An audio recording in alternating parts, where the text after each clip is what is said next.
And welcome back to Don't Park on the Grass 2024. My name is Seth Loves to Talk. I am here with Pengu. We're about to have a wonderful time bringing you top 64. We got the quad stream set up, and we've got matches on matches on matches on top, stacks on stacks. Remiss to not shout out the wonderful people here at Level 1 TV that are helping put on this event, as well as the UW Smash Club. We're here at UW. Look, I've commentated tournaments here. I've commentated regional tournaments here. I've commentated locals here. And now I'm commentating a major here. Look we're at that. Full circle. And it's just a great time to be here. Everyone here does such a great job putting on events. It's truly one of the best tournament organizer groups in the country. And we're 100%. so lucky to have everyone here from Level 1 TV, UW Smash Club, everyone else that's volunteering and putting in their all to make this event just so good for you viewers at home. Wouldn't be possible without them. The days of the college major have come and gone for the most part, but you got Full Bloom and UW holding it down for those old folks who still remember that. Absolutely. I miss the Melee games, you know? Oh, man. Matt.Zeb, wherever you are. On a boat with your crypto money. We got some Melee Games players, you know, some real veterans here. We got Swedish coming up at one point. I feel like Swedish was really like Swedish Delight. Yeah, Swedish Delight. Someone that I notably was like. That was in the heyday of Melee Games. That's East right. Coast, you know. I'm trying to think if there's anyone else here who entered Melee Games, because all the UCI players, Kodorin, I don't even remember if I think he might have been like an alternate for UCI. Yeah, like I thought that was like tail end. Exactly, you know? which is crazy. That's how it shows you how stacked UCI was. That Kodorin was not even on the squad. He was a bench warmer. It's fine. We can fill. Yeah, I remember commentating the Melee Games finals at Genesis back in the day. Me and Vish did that. Yeah. What year was that? That was Genesis 3, so that would have been 2015? You've been around, man. Yeah. You've been around. I started 2014. Yeah. Apex, like 2014, was one of the first tournaments I think I really watched with like a group of friends where like it was people that like, didn't even really know Melee. And just like, this is crazy. There was a snowstorm. Well, like, that was Apex 2015. Was that 2015? Okay. Yeah. In my head, they're just like, I was Apex there. is I'll just, never forget it. That's all the same. No, because that was the culminating event. Yeah. That was when we couldn't go back anymore. Yeah. When the roof caved in. It was a good metaphor for what was happening. When the roof caved in and the truth came out. I just didn't know it. Some truth did come out. Yeah. Anyway. That's not a great analogy for Melee, then what else is? But yeah, we got some of our players just walking over to the setup. We got tall Josh man walking over. You got Wizzy behind us. I saw a lot of fans in the chat last night clamoring for some Wizzy. They wanted Wizzy. Yeah, I didn't really catch a glimpse of him yesterday. Didn't really show up on the quad stream as much. I don't know if he was on mainstream. People were like, where's Wizzy? And it was like, hey, listen, we don't pick the matches. No, we do not. You know not. what I mean? We do not. We're just here on the Quattro to show you all the best juice that we got here, okay? You called Josh Man tall, and that might be an objective fact, but who do you think the tallest player in top 64 is? Okay, well, just the second you said tall, after that, it was like Stude.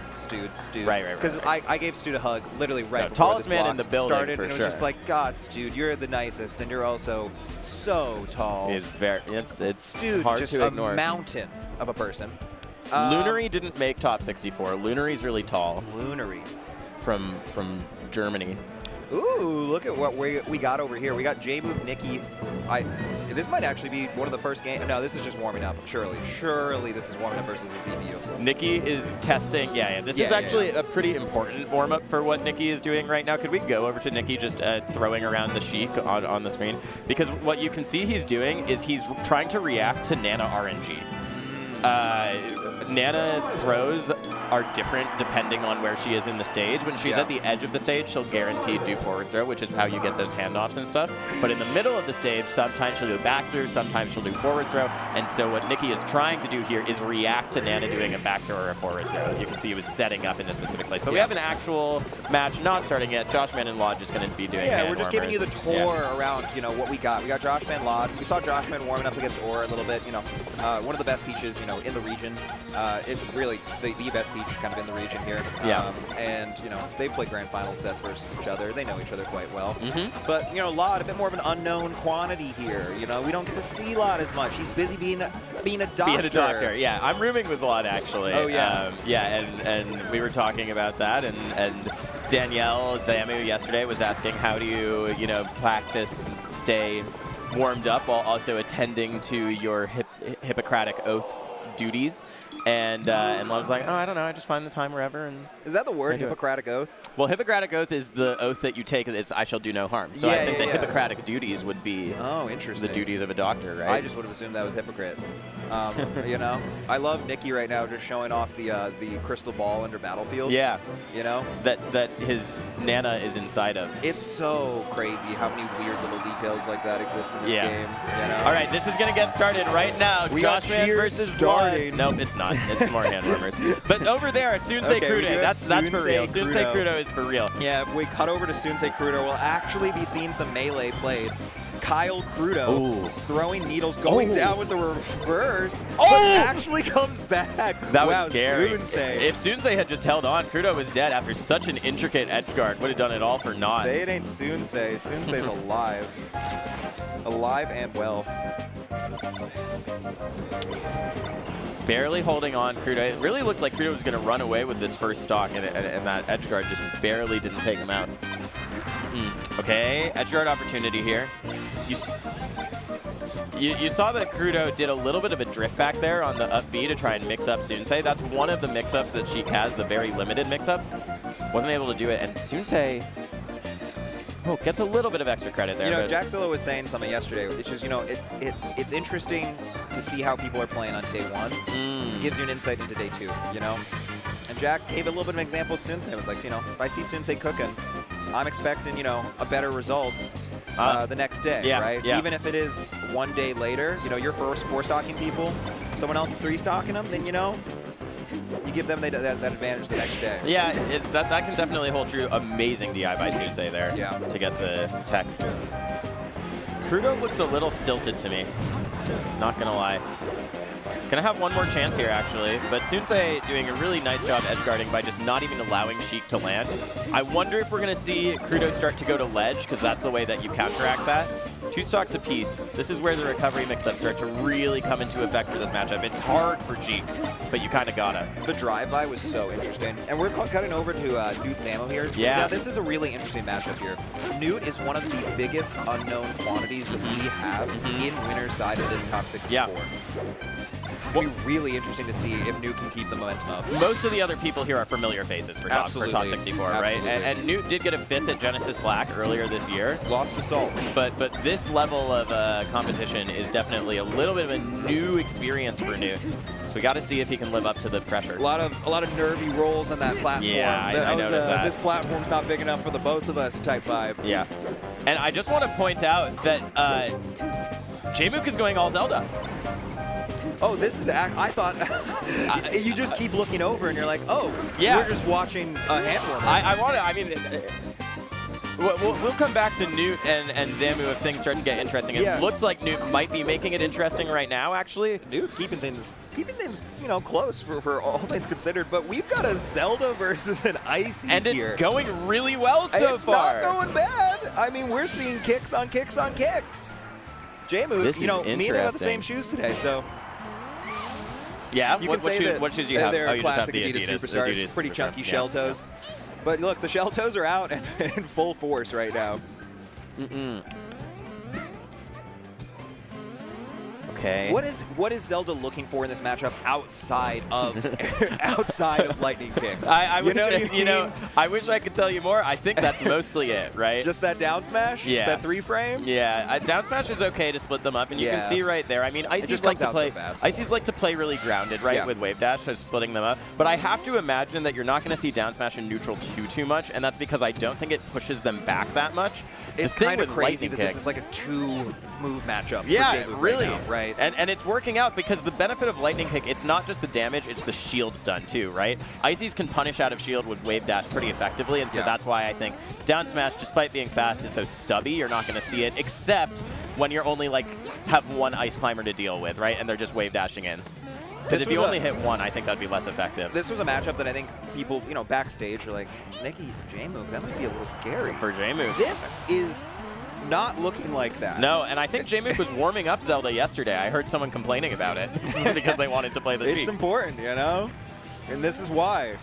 It's interesting. So he is using down smash a lot. It seems like he's only using it when there's just the solo. Yes. So funny. Yes. Just the solo climber to deal with. It's lightning kicks when there is two. This is that's something happening there. That was one of those moments where someone's like, "Hey, I think my controller's broken." Yeah, you like take a second. But really just could have been like, you know? And there you can see that's why you don't down smash when there's two climbers. Yep. Nikki drops the forward smash. Oh, it's one of those things. Yesterday we had Lunar Dusk in the chat talking about, oh, you know, you've got to finish some of these combos off. And that's one of those things that could come back to haunt you. Okay, up smash will do it. But we're last stock here. Nikki is just going to roll and shield, but still gets tagged there. Oh, it's just so many kicks.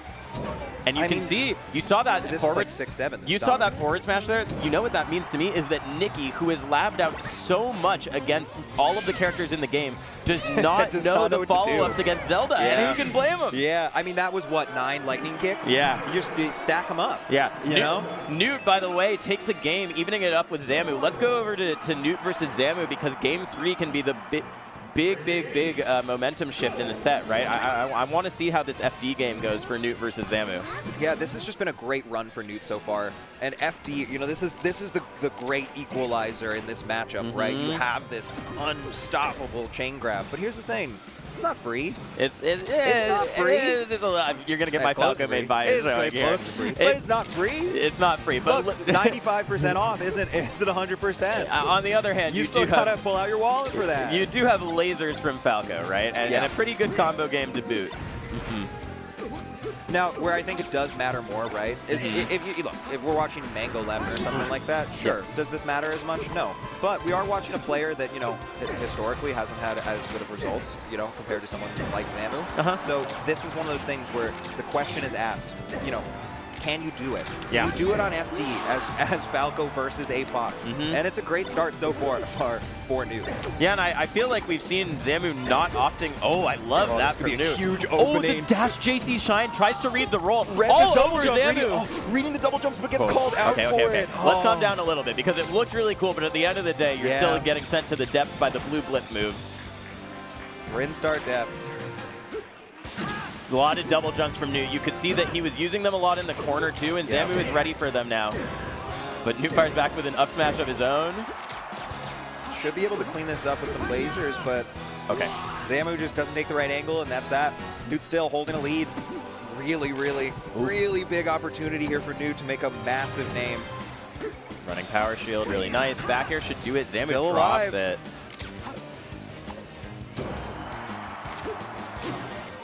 Nice mid-short, and just gave her enough hesitation there that she didn't wasn't able to pull the trigger. Didn't even matter that Newt landed on the stage, right? By the way, we don't need to go over, but Nikki is now 4-stocking Jmook on FD. Yeah. What a flip. Seems like, you know, not having those platforms for whatever reason is just not as good for this lightning kick strategy. Yeah. I'd have to imagine just less aerial movement options for Zelda. Just restricts like being able to fall through. It makes it hard to land. Like I mean, it's just this classic good icy stage too. Makes a lot of sense. This has been a scrappy stock in Newt Zamu right now, and Zamu's still not able to close it out. The edge guards haven't been there, and I don't feel like the chain grabs have either. Okay, nice tech chase there. This is where that top player mentality comes in. You know, you've been here, you've done it before. Forward smash? No, down smash is going to take out. We've got everything on the stream going out here, folks, but we still are doing our best to show you what is going on. As Newt has a huge opening here. Zamu with the desperation up smash out of shield. It's good SDI from Zamu. Newt's doing his best to chase it down. That might just do it. Could be. No. Oh, forward smash. She does the roll. It gets through. Greedy. Newt in the corner. This is where you can get punished. She's still not grabbing. She's just opting for tech chases off of knockdown. The power shield opens up a big opportunity with a panic side beyond the stage. Up smash should do it. That's going to do it. So close for Newt, and you can see tapping his leg after. He knows that was a massive opportunity that he reached for and just got slapped hand out of the cookie jar by Zamu there. And you know what's so interesting about that one, too, is that Zamu opted not to grab pretty much every opportunity. You were talking about the chain grab being free, but the other thing that you use FD for is it makes the knockdown game off of Shine and stuff so much more linear. And for me, what that means, I like Dreamland as a counter pick. We're definitely going to go to Yoshi's if Newt wins this, because off knockdown, Zamu has looked really brutal. I think Newt does not want to get knocked down like that because of the tech chases. And I think that was from a Phantom Shine off of Newt, too. Oh. It's really unfortunate that just, you know, hey, it's actually my turn. You didn't realize? I'm up. And folks, we've got some other really interesting sets over here on the side. I mean, the Jmook Nikki set looked crazy. We got Sunsei up 2-1 on Kudo. I mean, we just got some great melee all around for you folks. I think we owe it to the Pacific Northwest to stay on Newt right here, his potential winner's game. But we'll keep an eye on Sunsei Kudo. Nikki Jmook too. It hasn't gone to the decider yet, so we can wait a little bit on that one. Log Josh, man, I don't know why they haven't started yet. I feel like this is where you get so close to taking that lead, especially winning on someone's counter pick, right? Yeah. And all of a sudden, you've got to find that strength and do it again. And you're just kind of thinking about that previous game. Yeah. You know, you've got to clear up. I think Newt was starting. Really dangerous spot nice. here, but great defensive play. But one more. Oh, saves him, but kills him. All right. Yep. Yeah, she had it all under control there. Yeah, I think Newt was really struggling with how to get down when he was committing to these double jump things. I do it all the time as Falco too. So Dreamland gives him more room to use top platform, that kind of stuff. This is a really pivotal moment here. I mean, that's gonna do it. The momentum's really swinging back the other way. Newt with one last chance, right? Look at Zamu just crouching in the middle of the stage. Because she's saying, you're not doing it clean enough to me. Yeah. You do not have the precision to beat any of my defensive options. What are you going to do, right? Yeah, what are you going to do? Light shield on a platform. I'm here on a platform. What are you going to do? And I know that would tilt me to hell. For them to be like, honestly, I don't respect you. That's what it says. Oh, the drill extension. Zamu kind of cooking. I think she feels like this game is over, and honestly, I'm finding it hard to disagree with her right now. I think this set might just be done.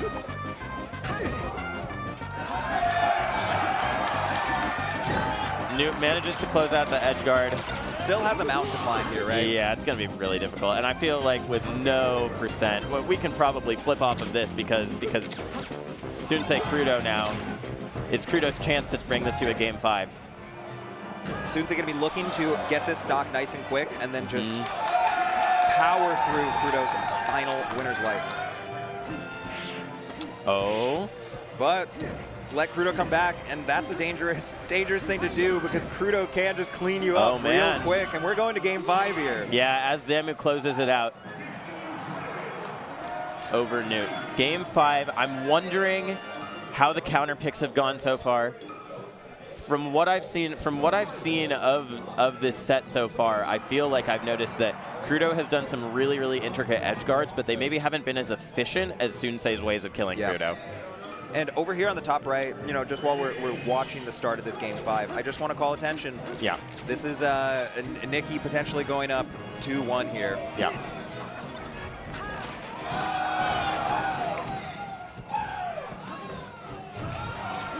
Game 5 right here.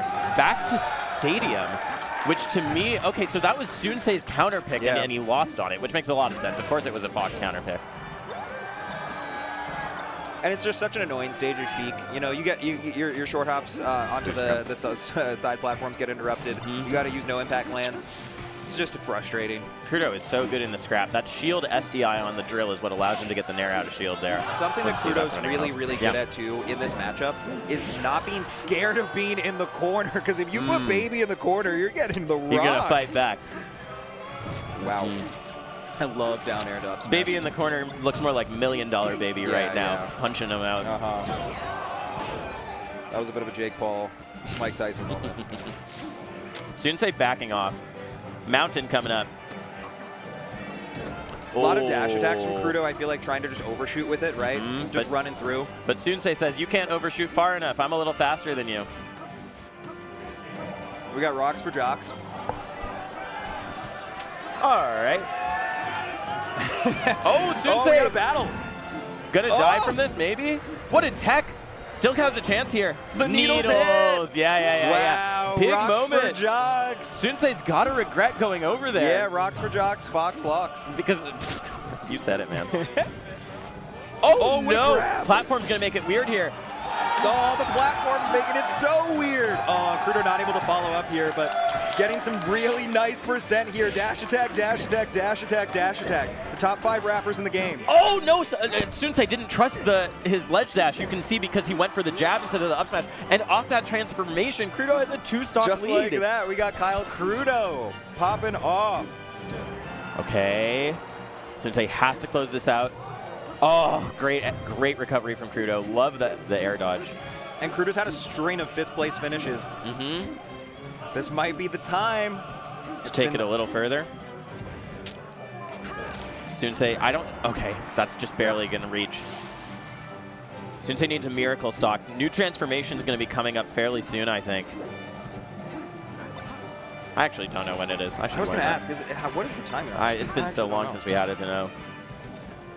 Catches the jump. Okay, Kudo smartly drifts back, holding down so good off of the crouch cancel. That's it. That's it? That's going to be it. That's it. That's my ledge. That's my ledge. What are you going to do about it? And here we are, Nikki Jmook, and it's 2-1 to Nikki here. What was looking like a really, I figured it out, Zelda has now turned to, what do I do? I mean, okay, gonna get out to a lead here. I'm wondering how we ended up on Dreamland. Obviously, Jmook's counter pick from the way the set has gone, but it looks like Yoshi's was so in his benefit because of how small the stage was. I think it was losses on Battlefield and FD. Yeah, that's right. So counter pick to Battlefield, and now we're here. And now we go here. Wants the space, which to me seems so counterintuitive, but it's obviously working out. I guess I would think maybe Icy's approaches become more telegraphed on this stage. You can just stay away. Okay. Another lightning kick. What a nice little teleport. Yeah, that was nice. Just wait out the invincibility. One platform on the other platform. Teleport's behind you. Nani? Man, this is so frustrating. The staling must be crazy. You know? Yeah, I'm sure that's what Jmook is thinking about, this staling. Nikki is thinking about how he's going to hear the sound of lightning kick in his dreams tonight. I mean, look, maybe not. You know, you win the set. I don't know if you ever think about lightning kicks again. Yeah. Interesting there that Jmook opts to go after the main climber as opposed to just taking a free lightning kick on the other one. And you do see that when the climbers are separated, Jmook is throwing out that down smash. Yeah, it's true. It's true. It's when there's 2 of them, right? Because one of them can tank it and the other one can hit you. God, hitting both with that lightning kick just must hurt so bad. What was up tilt, a move that I don't think I've ever seen in competition. I play Sheik and I could barely be like, yeah. Game 5, Nikki Jmook. Jmook's gonna ride out the Zelda the whole way. I had some doubts after he lost 2 in a row, but this has got to bolster his confidence. Can't go back to FD. So are we going to fodder Yoshi? Yeah, it's stadium. It's stadium. Yeah. Okay, Jmook used the space really effectively. Whoa. Just, that's interesting. I love that that's a statement. But you can see Nikki said, I don't care, come to me. Nikki staying under that side platform, wave dashing back. Oh no. Oh, this might take a while. This might take a while. It's been a while since I've watched this. Michael versus Bananas happened in this very room. Years and years ago. So what is really interesting about this too is that yesterday when we were watching a few of the Peach Icy sets, or sorry, Puff Icy sets. Whoa, this is it, right? We got a lot of hype in this crowd right now. This venue's electric out here. Because Aura's about to take it to a Game 5 against Moki. Make sure you have multi-Twitch open. Woo! But anyway, we were talking a little bit yesterday about how with Puff versus Ices, that staying diagonally to Ices is so important. So Dawson was doing a great job at being diagonal above the ice climbers. So hard for Ices to actually do anything about that. There's not a good hitbox. Everything is very vertical, horizontal for Ices. Yeah. So I feel like Jmook standing on that platform was a bit being like, you know. Yeah, exactly. What are you going to do up here? Ices have a really hard time approaching that. But the thing is, Zelda actually has a really hard time approaching in general, too. You can see a lot of the time when Jmook is getting these forwarders and backers, it's just because he's already in the vicinity to throw them out, right? Actually chasing Ices down seems really difficult, and that's what Nikki has been exploiting. And now that there is this 2-stock lead, that's what's so hard, yeah, right? You have to. This is a huge upset. I mean, a great result for Nikki. Nikki, who has had a series of heartbreaking Game 5s against top 10 players in his last trips to the U.S. Heartbreaker against Hbox, heartbreaker against Wizrobe, heartbreaker against Zane. It looks like he might finally get his gourd here. How do you think they say gourd in German? Huh? How do you think they say gourd in German? Guggenstart. Gourd. Yeah. Gourd. Gourd. That also. That's like, I feel like the stereotypical Armada voice. That's Swedish slander. Okay. It's so interesting to watch someone of Jmook's quality be down and have to figure out what to do, and it's with Zelda, right? This isn't Sheik. And even if Jmook, a very accomplished Zelda for the current, the current landscape of Zeldas. You know what I really appreciate, actually? I think Nikki, in that sort of stalemate, you know what Nikki was not doing that Ices do a lot is wave dash. Yeah. Nikki is dash dancing instead to force Jmook to come in. And the reason for that is because when you wave dash, you actually commit. You're stuck in the landing lag of wave dash for a few frames, and that's what Zelda preys on. She can lightning kick. Look at these dashbacks, right? He is wave dashing sometimes, but when he does, you actually say, I'm going to be in this space, and that's when Jmook's able to space the lightning kicks, space the down smash, et cetera, et cetera. So lightning kick, or dash dance is what forces Jmook to interact with a more ambiguous spacing. Dash dance into down throw, into forward air, that's how you get the kill. No wave dash to be seen. Clean. Nikki looking really, really good here. I mean, really in control. And even this is Sopo versus Zelda. Yeah, and I said a lie when I said Nikki didn't know the follow-ups on Zelda because he got him with the forward smash later. It was just a little weird. Okay, Jmook got a full 4 bodies to take down if he wants to win this Game 5 and move on in winners. Playing Ices really increases your body count. Yep. The kicks are coming out, but look, one grab in the corner, and RNG Nikki handoff, has the opportunity and now here. it's not RNG anymore. Now it is certain death. Nikki gets the upset. Game 5 here. Nikki gets the upset. Wow. We're tuning in now to Joshman Lod. Lod losing the first game. Did Moki make the comeback in that game? Moki made the comeback in that game. 3-1 over That's Aura. wild. Crazy stuff here, folks. Don't Park living up to the hype. All right, that'll do it for Joshman, taking a 2-0 lead over Lod. Looking pretty smooth while doing it. Let's take a look at Zuppy Swedish. This has been, look, we love seeing Swedish Delight out again, right? It's You were talking so about he's one of the people who you grew up with playing as the Sheik main. Not grew up with playing, watching, but rather. like, growing up in the sense of we all grew up with Melee as Melee ages, right? Yes. Melee is now a 23-year-old. It is an adult. Some of us are mere children. Some of us are 10 years old. Some of us are 3 years old. Some of us have been out here and are just as old as Melee, you know? Well, unfortunately for Swedish Delight, no matter what stage of life he's in, this has been a confounding matchup for him. Fox has always been his demon. He's had a few notable wins over Foxes, but when you look at the large scheme of things, it's just never been great for him. So we'll have to see if he can take out Zuppy. Zuppy, a player who obviously top 15 in the world last year, or 2, I don't remember, and then took a step back from Melee, played Falco for a little bit, said that he didn't care, but it looks like maybe the passion is there again. And he could maybe ascend to those heights that he had before. Zuppy, no top 32s this year in majors. But it's kind of fake because he's like, I don't care. I don't want it anymore, you know? Oh, we hate to see that. Cut away, cut away. Hate to see I don't that. need to see. I don't want to watch anymore. We don't want to watch that. No, I mean, Swedish Delight, though, it's just so nice to see him and be out here. You know, I had a brief little moment just chatting with James last night, just saying, you know, hey, you were someone that, you know, really made a big impact on my Sheik play and what I thought, you know, this game was and how to do it. And it's just really nice to get all of these, you know, players that have been coming out to this event. We've had a lot of old school players showing up. First time, you know, in a while they come into tournaments, things like that. Saw Silent Wolf around the venue today. Yeah, it's great to Silent see, Wolf you know, was some here. of these PNW legends, you know, East Coast legends. You know, Jawongo was here. You know, shout out to all the East Coast homies that went to, you know, the Nebulous and Collision and all these things that, you know. Yeah. Oh man, the Nebs days. Okay, Swedish has managed to kind of bring it back. And it would be a huge, That's a big needle throw. win on the counter pick. That's a big needle throw. Those are some big needle throws, Seth. Big needle energy. Oh! Another up smash? Double up smash. Dash attack misses, and now it's really scary. Going to be a hard recovery to deal with. situation. But the platform's going to make it harder. Oh! Yeah, Zuppy kind of chokes because of that. Oh, Swedish actually brings that back. God, there's a little bit of spaghetti there. There's but no hey, way. It's a Swedish delight from the Swedish chef.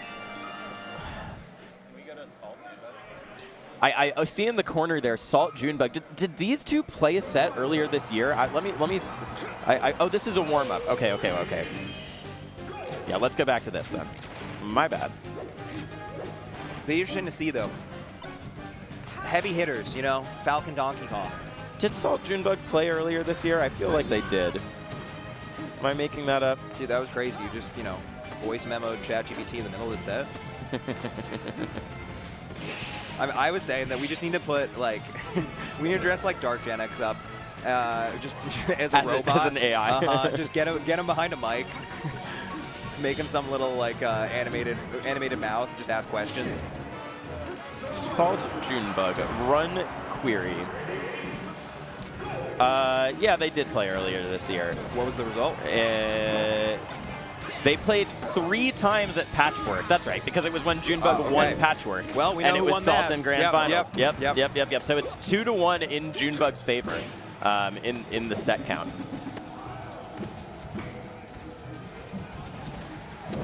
Okay. Ooh, nice and speedy from Salt there. Which is wild because DK rather is just a gigantic punching bag for Falcon is what it feels like. Once you launch that ape into the air, he does not come down. DK hits so hard. Yeah, it goes both ways. It's just so nice though to have a DK that is prominent in this game. It's, you know, you go and show this game to people and you say, you know, this is what this game is 23 years later. Yeah. And they sit there and they go, and there's a Donkey Kong in there? Yeah. And they go, yeah, and he uses the neutral beam. Can you believe that? It's really important. I was talking to a casual that was just at the tournament yesterday, and they were asking, when is, you know, this Falcon get a Falcon punch? And I said, yeah, you probably won't see it. But then Donkey Kong came up, and you're going to see it. You're going to see the punch. And you're going to see June charge it right here. No, actually a little bit afraid because Falcon can close space so quickly. The thing that I've noticed so far in this game is that Salt is doing everything she can not to get grabbed. Makes sense, right? Wow, great running grab by Junebug just as I speak about it. But she's been getting shield grab for misspacing Nair. Those are how Junebug got most of his big openings in the last stock. Salt did a really good job of baiting out grab before then. So I want to see if she tightens up her spacing a little bit. Oh my, now Junebug's just going for raw grab, chasing her down. The Donkey Kong grab pummel is just so demeaning. Bah! Oh wow. my God. And it wasn't even a full wind. You don't need punch. it. Yeah. Wow. Stomp. One of the first big stomps we've seen from Salt. Oh, but there's a few more. There's a few more. Cooking. Can she get the edge guard here? Yeah, just barely going to do it. Just going to barely do it. Ties it up. Great job from Salt there. Charge the punch. Go in. Drift back Nair there. You see not going to go in all the way. June had his back turn, but still, I like that from Salt. So cognizant that grab is death. Really quick onto the ledge. Puts Donkey Kong into a hard situation now. Got to get out of the corner with something. Salt was able to dash, dance away. We got grabs on grabs on grabs. Okay. This could be it here with one more grab into a forward smash. That was interesting. The reverse keeps Junebug alive, but the stomp coming back onto the stage. Ends his life. Okay, Salt had to grit that one back. Oh man, this is close. We got Joshman Lod. Yeah. Lod's been pulling it back a bit, but Joshman still has the lead in this game. Cleaning up this stock is going to be so big for Lod, and not able to do it. So now it is a much larger mountain to climb, especially if Joshman can get some laser damage, some chip damage, maybe a grab. Yeah, and you can see that's exactly what he's looking for. Running away, shooting the gun, making Lod look desperate for the kill, just forward airing into space. That'll do it. Okay. You spin, you win. Lod's going to need a big combo here, and it's hard for Peach sometimes because she is like a character that likes to trade. You can see Joshman just exploiting the hunger for the down smash. Ooh, the platform gets in the way, and the down smash hits. That's going to do it. No, it's not. I tell a lie. We got George Washington over here. I want to be Honest Abe, though. Up throw, good SDI from Laud. Doesn't get the DI on the up throw, which is a little weird, but this just looks so hard. That's going to do it. That's going to do it. Yeah. Joshman takes the set. Okay. Swedish Zuppy now on game 4. Swedish actually with a lead in this 4th game right now, aiming to bring it to a game 5. Zuppy, though, winning the last game. It's 2-1. Yeah. This would be a great win, I feel like, for Zuppy, just for confidence for the rest of the day. Yeah, I You're agree. beating someone that I think you feel like you should. Yeah. Even if there's kind of the more name acumen and things like that. But likewise, I think it would be a huge win for Swedish because Absolutely. it's a matchup that he typically struggles in, but he's playing someone who, and also if we're saying, oh, you know, Swedish hasn't been around for a while, well, Zuppy plays Box Fox. It's a little bit of a different breed than the animals he was used to in the past. So I think this would be huge for Swedish to show that he's really got it, because this is one of the harder matchups. You really got to be executing.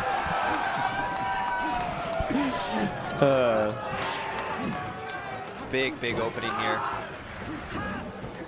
Ooh, Swedish wanted to close that out. This could be huge for Zuppy. Well, the trade risk resets everything. Can Swedish close it out? Didn't get the last edge guard. I think you can just bear. Okay.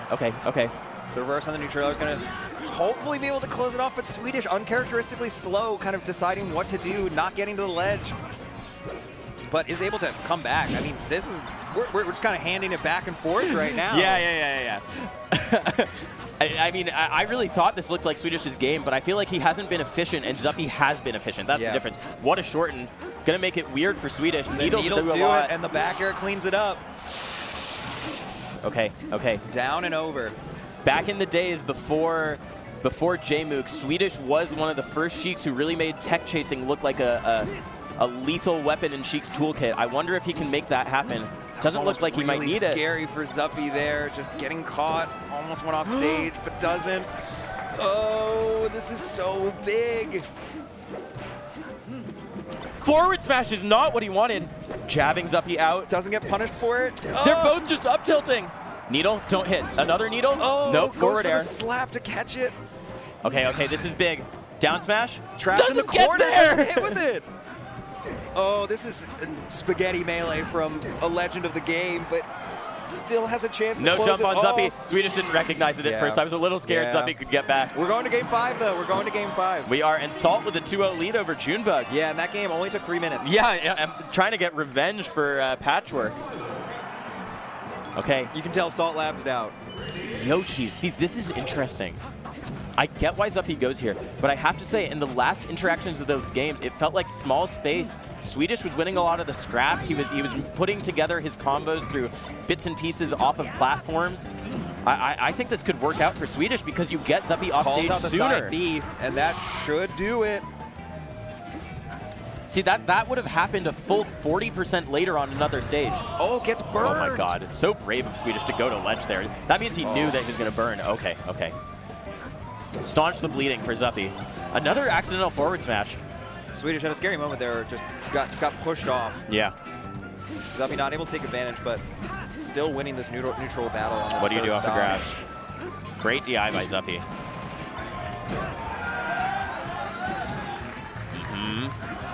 The down air felt a little greedy there from Swedish, and it might just be punished all the way for a stock, but Zuppy misses the back air. Up smash should do it. Okay, they've been so back and forth though. Usually I'd be like, this could be a huge lead, but not a huge lead, but a meaningful lead. And right now I don't feel confident in that at all. I feel like Swedish might end it right there. Yeah, exactly. Feels like, which to me says both of these players are having trouble staying alive at high percent. Or put it the other way, they've both been really good at killing the opponent at high percent. Zuppy went high last time, and Swedish elected just to stay on stage and be ready for it. Nice tech chase off of the... Another forward smash from Swedish. Oh, bad DI by Zuppy. Swedish gets there in time. Full stock lead. Zuppy winner stock here. Would be a huge win from Swedish. I think the smaller stage is actually working out in Swedish's favor in such a big way. I feel like has been able to outmaneuver Zuppy, it feels like. The way that he's playing with back air, with using Sheik's big hitboxes, that was that down air. such a movement call out. Oh my god, and is that going to win him it? Oh, great angle. I don't know if maybe Nair might work better there, bigger hitbox, but look, Swedish is one of the best to ever do it, and you know. So tense here, Shield just grab. the shield grab He just does. pressed A when he was in the shield. Swedish, it feels like it's just skirting by on better fundamentals here, but one stock left. Can Zuppy pull off a comeback? Light shield is really good. Stay alive. Knows that he's at a percent where grab actually doesn't do that much for Swedish. The slap should do it. Okay. Not able to even get there in time, but Swedish gets it. Okay. Salt Junebug. Salt has started to bleed. June takes a game. There's that up throws that we saw before. She's been really good with killing DK off stage. Yep. Yeah. Yep. Softening up air, just such a beautiful little combo. And I believe that sets Swedish Delight up, by the way, for a meeting with the winner of OKP versus Zane. Wow. Yeah. Speaking of Pikachu, Martha, Kodorin acts on the other screen. We should watch this here for now, but we'll keep an eye on that one. We'll keep an eye. It'll be something that perhaps if that I don't know if that Zane OKP is gonna be with us or with the mainstream, but we'll see. It'll be interesting to see. OKP have been having a heater. Yeah, who did he beat to get there? I will tell you. Oh no, June, is it gonna be like this? 40%, 4 stocks left on Salt? None. OKP beat none. Oh, wow.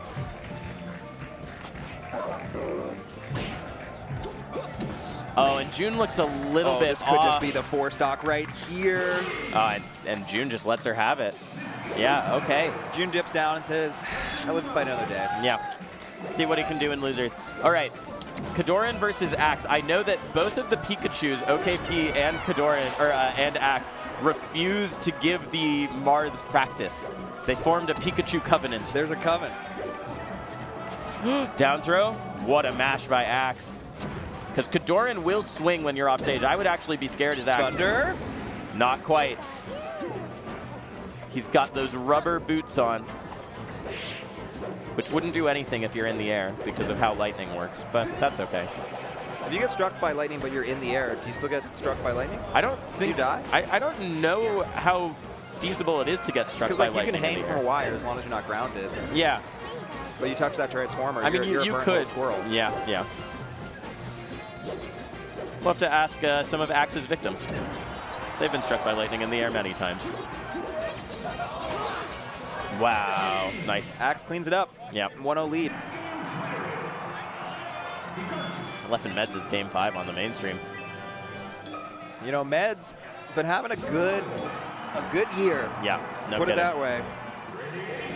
Oh, what a combo. All right, FD here for Kodorin. And immediately finds himself in a dangerous position. This is one of the more serious tests for both these players this tournament. Serious, say again. This is one of the more serious tests for both of these players in this tournament. Yeah, It looks like Axe has beaten Zio to get here, and then Kodorin, Malachi. Axe has not gotten hit a single time. Okay, takes 10%. Just a scratch. This is just a scratch. Do you play Rivals at all? I haven't yet. After watching Orcane, nothing Pikachu does can ever annoy me anymore. Because I just see it as minimal versions of what Orcane can do. How can you be annoyed by Pikachu? Look at that little part he had. Come on. That makes me, that endears me to him. That actually makes me Look at that on his side. Hat. It's a cute little mouse. Like if Orcane nared there, he bounced afterwards. And I would be upset about it. Anyways. Pikachu's just cute. Frustrating, but cute. Oh, unfortunate. Kodorin just trying to keep Pikachu in the corner there, but not able to actually capitalize on all the time in the corner. Yeah, not able to capitalize on anything here. I think when we see Kodorin do well in this matchup, it's because he's able to do really well in the edge guards. That was a nice one there. Baits Axe in, actually, and punishes it. Usually you see him just try to catch it earlier. god. Oh, nice little combo there by That's Axe. just death. Takes another stock. Yeah. And this counter pick not looking like a counter pick. Not at all.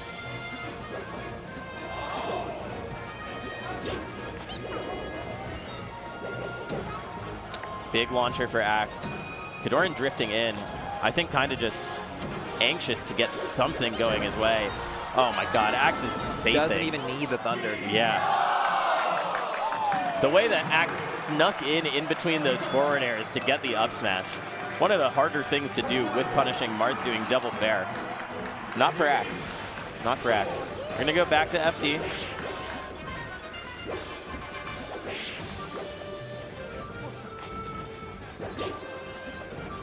And what can Kodorin do here to actually make an improvement? It really feels like Kodorin hasn't been able to get much started.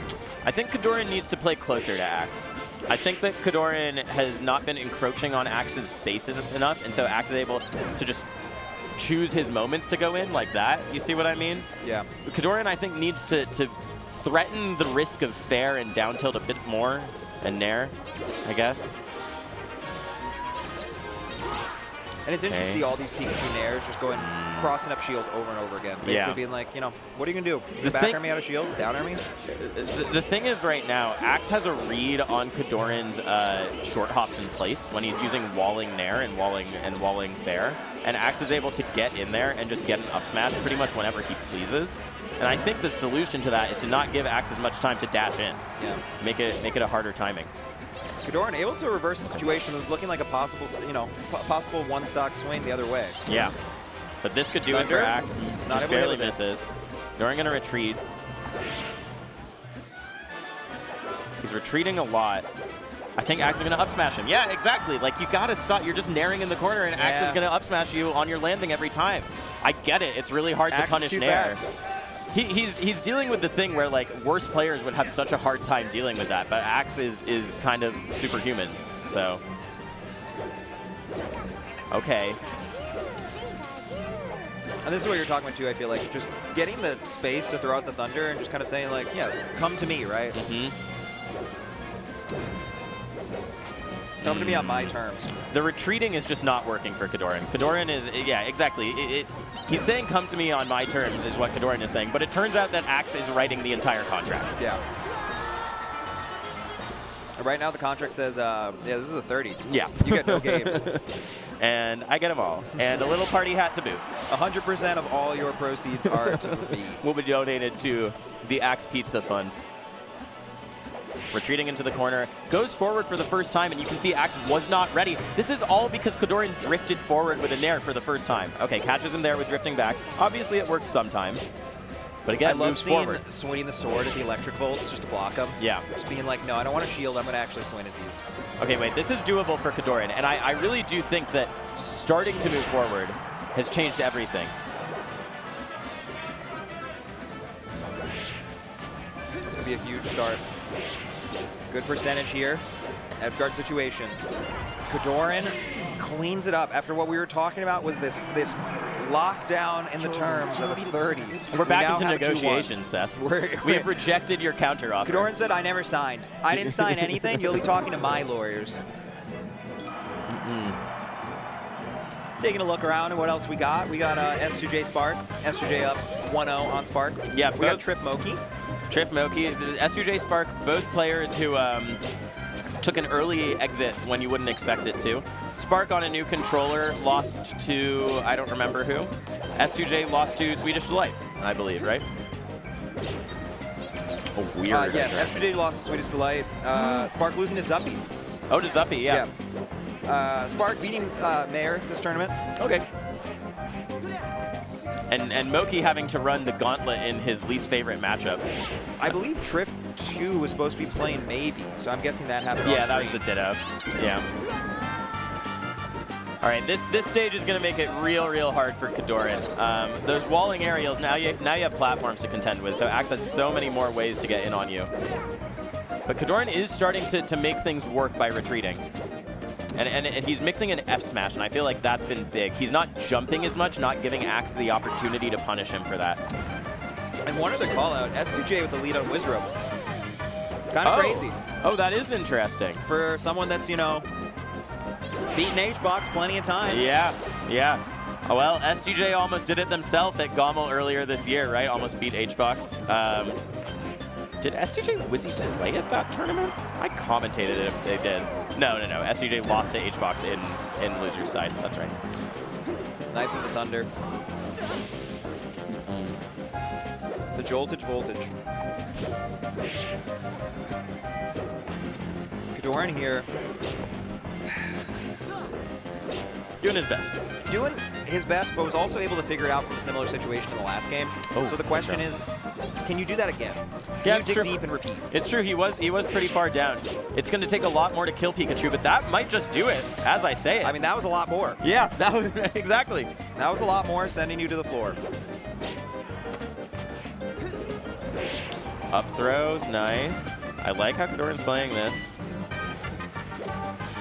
Oh, what a beautiful little up air. Yeah, that's a tool that actually only really added to his kit in the past year or so. The flip back up air into up smash. Took it from some other Pikachus who have kind of innovated. I thought you were going to say took it from Ronaldinho, the way he looked like a futsal bicycle freestyler. cook. Yeah. I love Ronaldinho. You ever play FIFA Street? Oh, of course. Yeah. Running off the walls. Mm-hmm. I was a FIFA kid. Yeah? Yeah, big time. I'm a big soccer player. Shout out to all my soccer fans in the chat. Who's your club?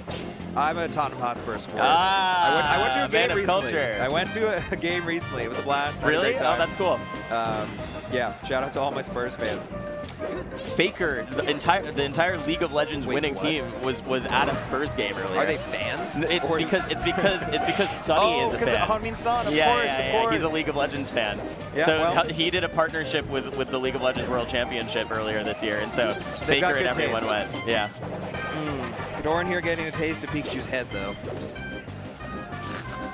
It is maybe the most aerobic sequence anyone can do in Melee. Like, how is Pikachu jamming his head forward and back that rapidly? Pikachu kind of got it like that. His head's like 40% of his body, man. Axe cleans it up, though. Yeah. Yeah, SDJ Wizro, SDJ was winning round. Edgeguard situation here. Okay. SDJ still just barely living. They get to ledge. Now the question is, if you're SDJ, do you gamble there? Now, we didn't get a chance to see the gamble, right? Yeah. But I feel like that's one of those things that... What to you would have represented a gamble? That's a great question. Maybe a pound, something like that, right? That's what comes but I'm to also mind like for me. the worst puff in the world. You know what I mean? Me too. My best puff accomplishment is like, you know, beating randoms, like with 4 up tilt rests, you know? What do I know? My best puff accomplishment is not touching the character. And I think that should be counted as an accomplishment in some regards. Because no one needs to see what I would do. My honest best puff accomplishment is double resting Redacted and Redacted. So everyone can thank me for that. All right, this looks like a different pace. We didn't get to pay attention too much to the SDJ Wizzy game 1, but right now it looks like Wizzy is walling SDJ out, which is how he wins his sets against H-Box, right? So I get it. It would have been nice to notice. I think that first game or 2 was a bit of a slog. Yeah. It took some time. Did take a while, SDJ did have a lead at one point, but obviously didn't end up taking the whole game. Knee. Yep. Yeah. This one looking a bit different. Wizzy looking more in control.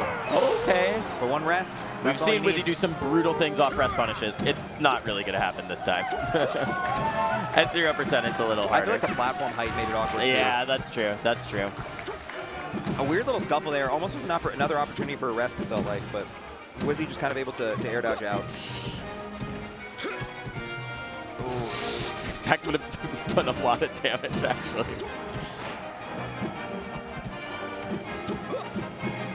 Okay. Reads the roll in.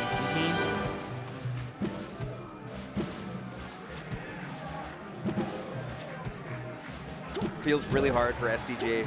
I agree. Just hard to get these openings in neutral now. Feels like Wizzy's adjusted to whatever was going on. And just like kneeing in place, right? I agree. We don't know what was going on, but whatever it was, Wizzy's adapted perfectly. SJ Spark, a quick 3-0, knocks Spark out of the tournament. Yep.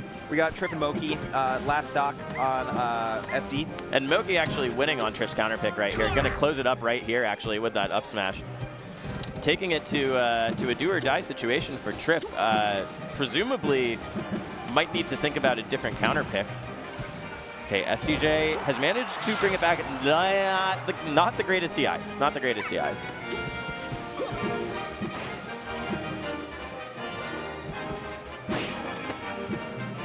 Oh, doesn't get the grab. There's the pound. There's the gamble. It does not turn out the way SCJ wanted. No payout. In for a penny, in for a pound. Wizzy just a brick wall right now. That's not going to quite do it, but it can't feel very nice for SDJ. Almost died from Gentleman, which I don't know if I've ever seen before, actually. It's good for a reason, you know? Yeah. SDJ feels like really fighting here for some momentum. And Wizzy's gone to the top platform. This is rough. Not a lot to do there. Triff trying to stay alive here in this game 3. I mean, it all comes down to the grab, right, on this stage. And right now, looking to close out with this. You can't usually get a guaranteed kill here. Yeah, you're going to have to do one edge guard here. Moki goes high and manages to make it back. Able to survive would be huge here if Moki can get some sort of percentage off it, but one dash attack knocks off stage, one turnip knocks you even further into the blast zone.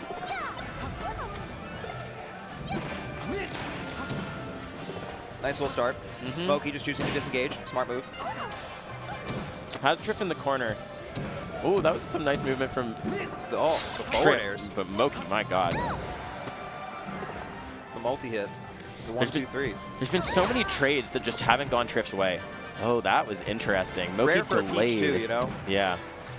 Yeah, exactly, right? You expect the trades to usually work out, but so far they have not been. That's nice. Able to get to the ledge and just say, no, this is mine. Ooh. Kicks. He just chased him down. That was so funny. What are you going to do when I'm running at you? Get over here. Nice tech by Triff. Moki just clean little dash dance. Gets a grab. Gets another. Oh, turn around and reverse. Forward tilt was so good clean crouch by cancel Triff. too by Triff. Drops the grab though, which could be huge. Yeah, but I don't know. Still gonna have an edge guard situation here. Moki choosing to go low, techs the down smash, and he's alive for one more chance. One more. One more. Throws it back. One more. That's the Triff classic. It's always, there's 3 steps to that edge guard. It's you do the first down air so that you can pull the turnip on the second one. Then you do another down air to get in position, and then you throw the turnip and hopefully limit their recovery options as a result. So Triff classic. Bit of a pause here. You think we're gonna carry? Triff played a lot of secondaries. No. Okay. Meanwhile, Salt up 1-0 on Cody Schwab. Whoa. Huge deal. And SDJ Wizrobe. SDJ up. Yep. FD counter pick here for Cody. Interesting to see, you know, what was happening. Yeah, you know? I don't know. I wonder. So far, I can tell you it wasn't this. It wasn't this. Yeah, the previous game didn't look like this, although maybe it did if you're flubbing like that, Cody. Oh my God, is he dead? Not quite, not quite. Great recovery. Good angle. But I love the way Salt did that edge guard to even have a chance to kill Cody. A little bit of, you know, back and forth there. Some stuff both players feels like, you know, moving good and then moving not so good. Yeah, I agree. I agree. What can Salt do off this? It's hard. Just an awkward position to get a grab. Yeah, Cody DIing full out. Oh, man, it really is back and forth. Good and then not so good, like you said. It's a game of inches, and right now they're miles apart.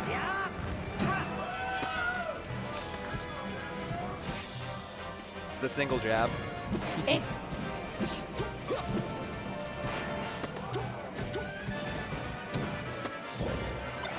Okay, I like this a lot from Cody. Yeah, me too. doing a good job just holding center stage, not letting Salt really find space to run, Real get the clean. speed in. Yeah, yeah. Cody going back to fundamentals. Salt can disrupt your fundamentals, though. Not on this stage. It's a little harder without platforms. She just moves so fast. Cody throwing a lot of short hop up airs there. Well, Really yeah. just, it felt like trying to wall out any sort of Falcon approaches. Yeah, that is, Cody loves short hop up air. Instant short hop up air. It's one of his calling cards for sure. More full hop here. Oh, baits the Not spot letting dodge. Falcon really get going too.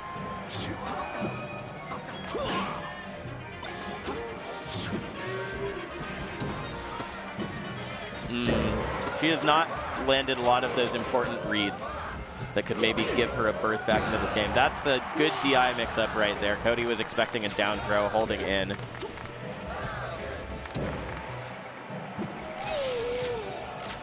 All right. And just to call out, we'll be switching to it in just a moment, but SDJ Managed to bring it. Pulled out 2 games. Yeah. We got game 5 over there. Once this one wraps up, we'll be taking you that way. But oh, that's huge by Salt. Okay. Huge situation there from Salt. Not able to pull it through, though. She's had a few of those edge guards where she just doesn't have the time to finish it out, you know? Oh, gets trapped in the corner, and some shines here might just do it. Yeah, I think that's going to do it. That's going to do it. All right. And SCJ up to a full stock lead, actually, on Wizzy's counter pick here in Game 5. This would be a huge upset. Yeah, this would be gigantic. For someone that's so experienced playing against HBox, SDJ showing that, hey, I can do it too. I mean, SDJ had a really good year so far. Top 8 at Gommel, I think 9th at Genesis, right? Would love to add another top 8 to their resume.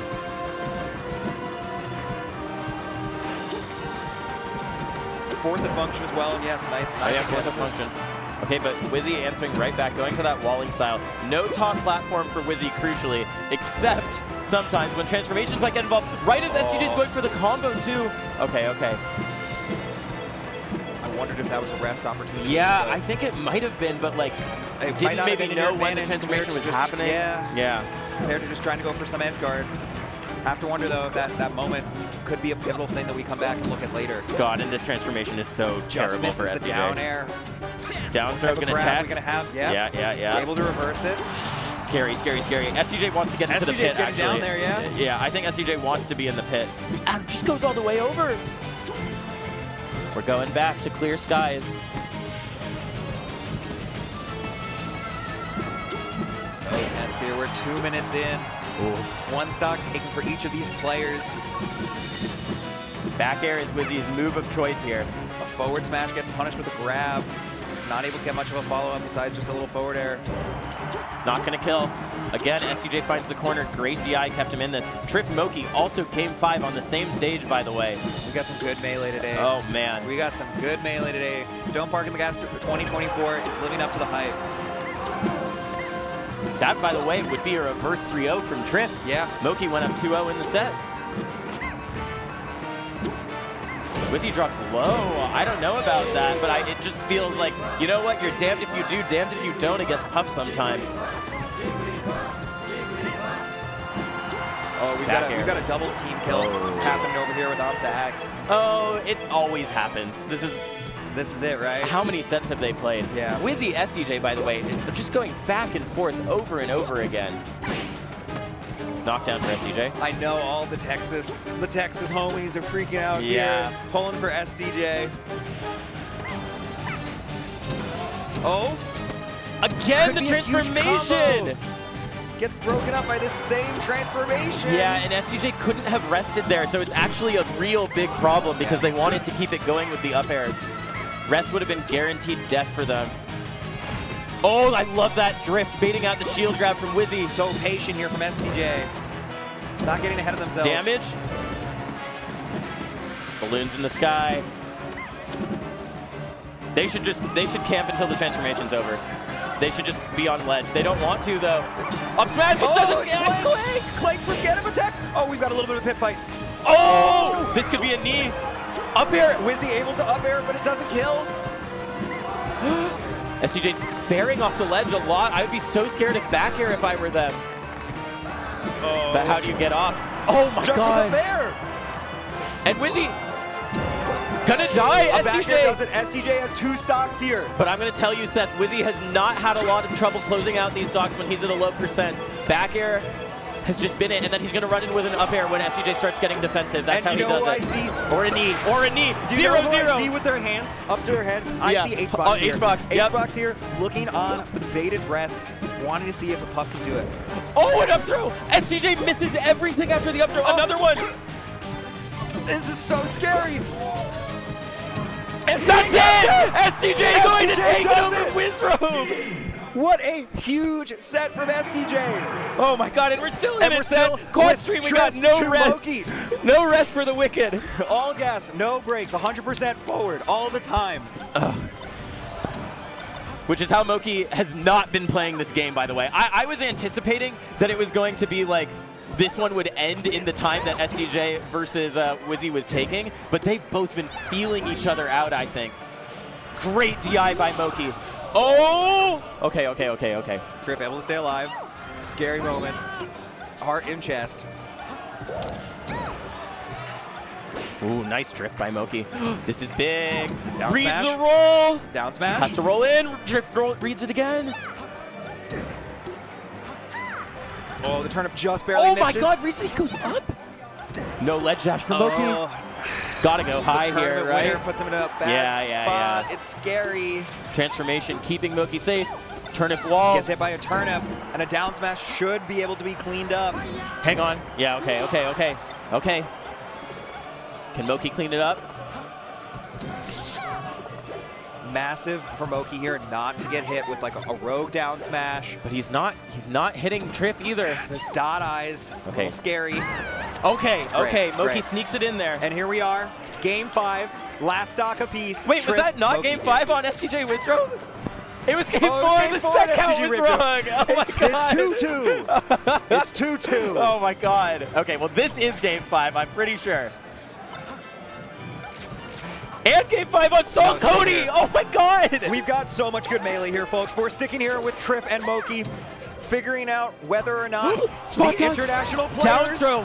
He reached the roll going in. to win. Triff in the corner. That is not what Moki wanted. It was an up tilt. And he got up smash on accident. Oh my god, Who I can't believe blinks he's just falling on him. Triff's falling down.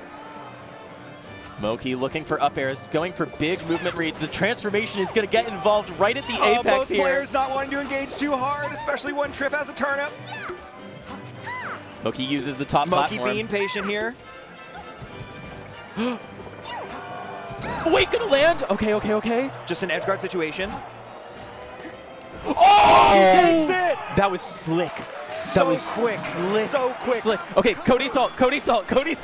Okay, another game 5 here. We got Salt Cody.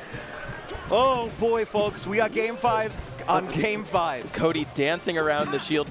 I can't believe Moki manages to stop the We're in reverse Inception 3-0. right now. We're dreams within dreams. A weird choice from Cody. Manages to clean it up. I actually wonder if that was intentional to get a weak back air.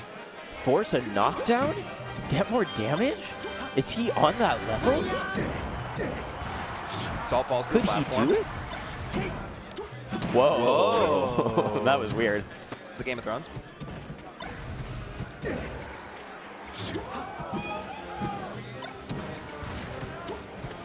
These are just 2 players scrapping right now. But Salt's the one with more desperation. She needs it more. Platform's a made it weird height, but still helped. Yeah. Able to fall through and up air, get the kill. Salt definitely a Falcon who I would imagine to be pretty good on this stage just because she's so adept with the platforms no matter what. Yeah, that's just checkmate in some ways. Gets a grab here. Another one. Delayed read. I think she doubted herself a little bit. Another knockdown. Platforms make it really weird, though. They've been all in Cody's favor. Again, makes it so strange. Another call out, too, with one of those instant up airs. You pointed that out earlier. It's kind of like the same principle as the Peaches doing hyper float up air. Okay. Salt, nice and clean. And now we're at game 5, last stock here. 53% is still super doable. Would be a huge win for Salt. Yeah. If that knee had been... Oh, they're just trading punches. They're They're just trading punches. It's jabs and haymakers. Who said the fight was Friday? It's Sunday, folks. Oh! She gets the ledge. We reset. Tournament winner. Knockdown. This could be another knockdown situation. Oh, She's just turns not around. quite there. Another one.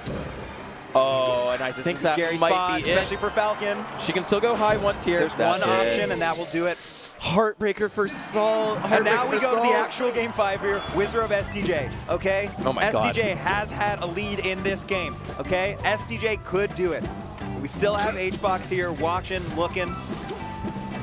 Feeling each other out. And Wizzy just falls off stage on accident. This makes it so much harder. Wizzy taking a second to compose. Hearing the symphony in his mind. And this is awkward because usually Wizzy they've been at like even percents. Okay. SDJ hunting for that up tilt rest, and now it's last stock. It's gonna go into the same situation we saw before. Dude, does SDJ still look for that up tilt rest? Yeah, that came out of nowhere in the last one. Oh, looks for the random pound. But I get it because Wizzy's not. Wizzy That's DIs on the platform, and a rest does it. SDJ pulls off the upset. With 2 super clutch rests. Wow. Oh my God. Wizzy noted for his play versus Puff falls to SDJ. What a win. And we've got Axe 1-1 with Amsa. And just really quick, before we get there, you know what was interesting is that Wizzy DI'd in on that down throw. Yeah, you get I to thought the choose same your thing. DI on down throw because of how long it takes. Absolutely. But Wizzy says, I'm going to execution test you off of your tech And chases on SDJ platform because I'm scared of being off stage against you, right? If I DI out. Okay, Amsa Axe. Take a breath, folks. Take a breath. Hydrate. Finally not a game 5 situation. Not a game 5. My God. But an interesting little thing here. I mean, I feel like Axe Amsa, usually Amsa's getting the upper hand here. Yeah, is that how it's been recently? Because for a while, Axe really had his number, but I think you're right that recently it's been. I think more recently. Yeah. Living forever. I mean, Dreamland counterpick. We definitely know when you that. get into area code percents, I mean, you just know, you know. Do no area codes start with 1? Do no area codes start with 1? That's a great question. I feel like because I know, you know, I'm a 203 kid, you know, Chicago 213. Yeah. I don't know about 1s, you know? Yeah, I don't feel like I've ever seen it. Definitely 2. You got 212 also. Oh wait, Chicago's 213? I think so. Yeah, Goose Island Brewery. I'm thinking of 312. Oh, sorry. Okay. Sorry. It's not even your number. I'm dyslexic. You're claiming cultural appropriation, stolen valor. 213 is something else. 212 is the Azalea Banks song. That's New York. Yeah. 206. I think some parts of Seattle.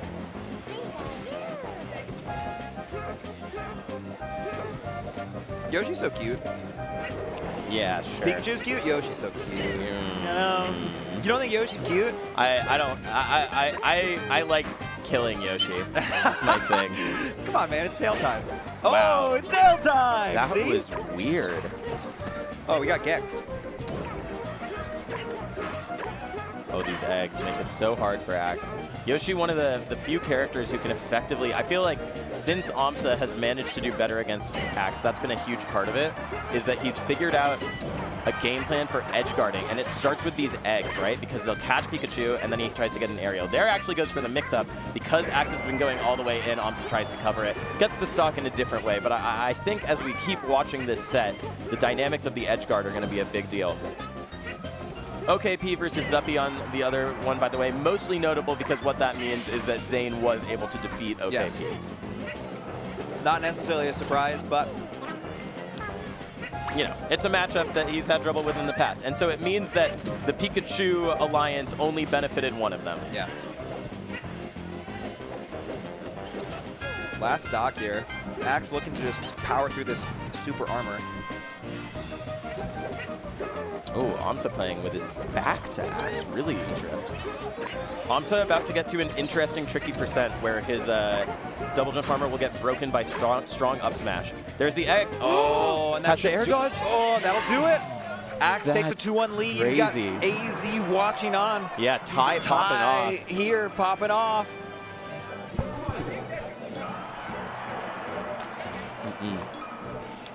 Kudo Aklo just starting up over there also.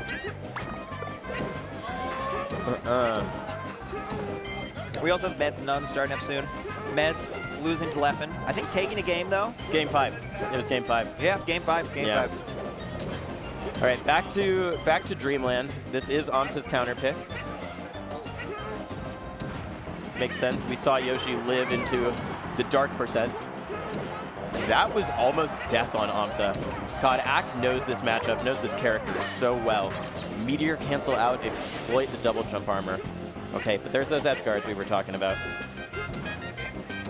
And Zane Amsa, I think on different sides of the bracket, so the loss here is less impactful than it might have been. For the full, kind of results of things. Yeah. Whoa, Amsa kind of cooking though. I don't know if we can call it a loss just yet. The potential loss. Potential loss, yeah.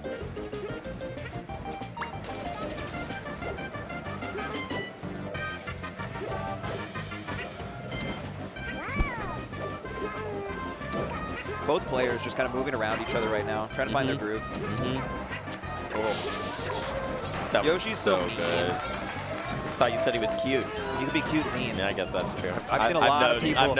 I've seen a lot of people that are cute and sometimes mean. it makes them more likely.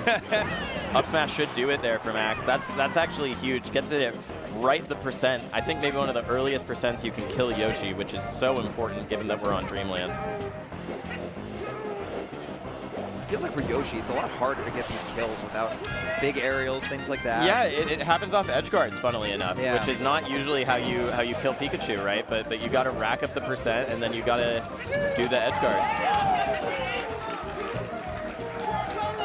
Yeah, and it's funny because it's Amsa's counter pick, but I do feel like it makes it almost removes the option of killing Pikachu off the top for Yoshi, both because it's a big stage and because it feels like it's way harder for Amsa to get up airs because of how big the stage is.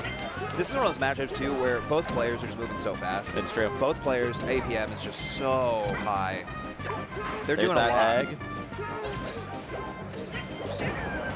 And again, Axe finds an up smash at just the percent. 115 is low for Yoshi on Dreamland. That had to have been 1% away. Yeah, that was close. It took so much time. Okay, here's an edge guard though.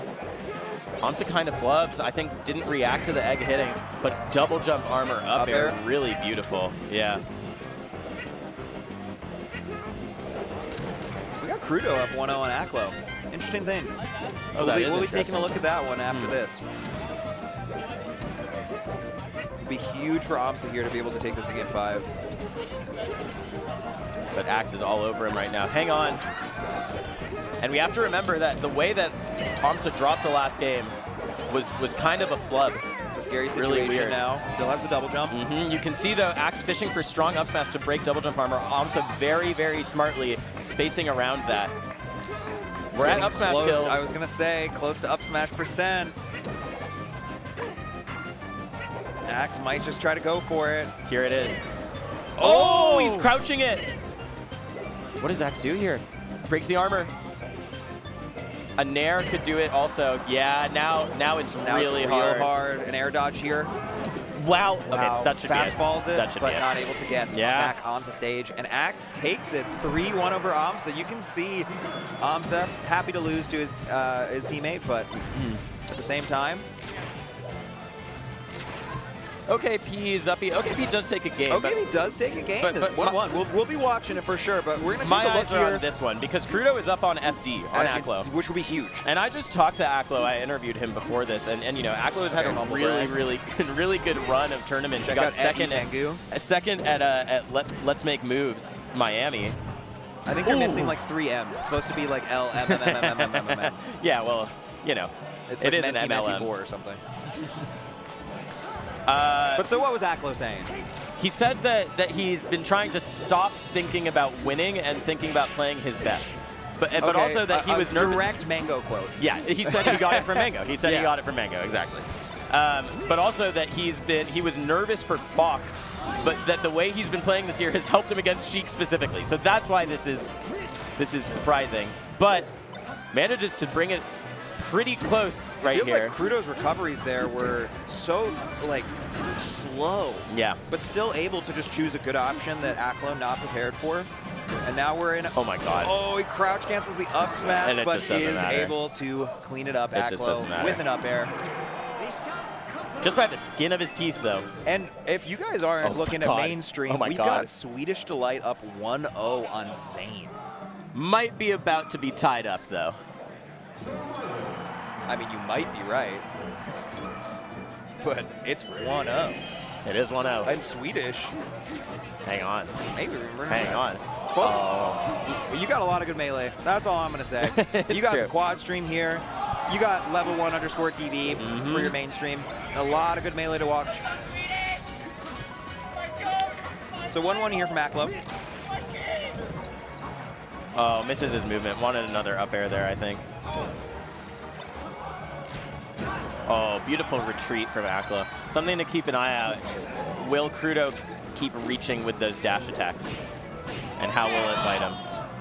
Yeah, we've seen it a few times from Kudo today. Oh, Aklo with an SD. We've seen it a few times from Kudo today with those overshoot dash attacks. Yeah, exactly, right? Especially once the Fox gets above, knockdown percents, where they're actually really juicy and lead to things like F tilts and fairs.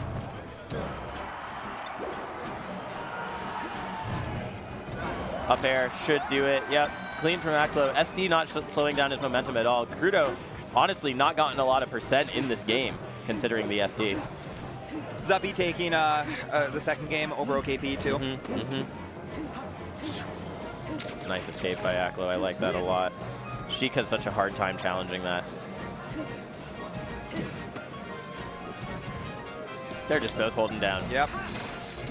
Floor hugging, I think, is the rivals. The rivals folks well, saying. Actually, I know floor hugging's different, right? Actually, yeah. Okay. Yeah.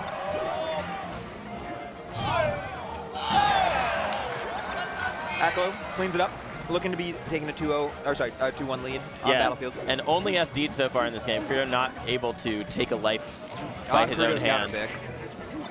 Yeah, true. Oh, that was so good.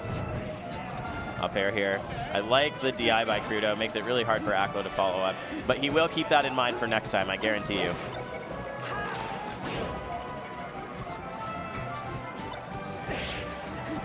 Juicy dash attack. Should lead to stuff, but not if Aklo has the defense on deck. Again, that was a good DI from Aklo after that forward air. His defense really great, as you pointed out. He just missed the tech. And that'll do it. All right. Nice and smooth. Meds up 2-0 on None. I think it might be 1-0. Is it really already 2-0? No, it's 2-0. Yeah. Laud Frenzy just starting right here.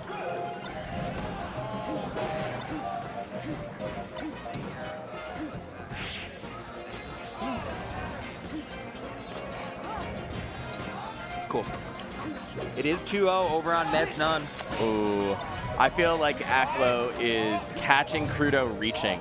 Not just with those overshoot dash attacks we talked about, but like these grabs and stuff. Oh, that was smooth. Also catching Kudo just, at the ledge. Yeah. Those small things really, really add up over the course of a set, right? What a full hop drill. Oh, the turnarounds on those up tilts was so nasty. How gymnastic do you have to be? Up tilting one way and then turning around the other way to up tilt was just absolutely insane. They actually score that at 10.0 at the Olympics. Oh, Aklo with a little bit of being. I love it though. I fiend for it.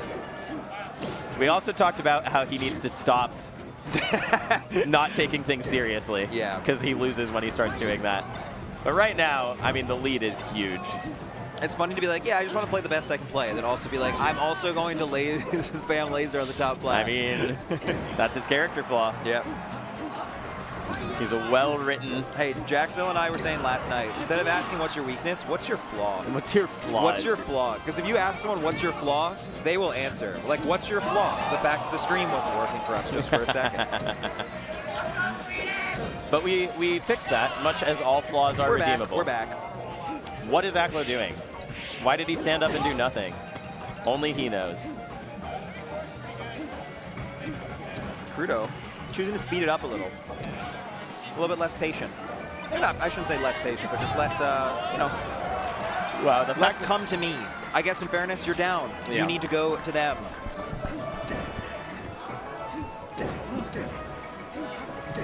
Oof.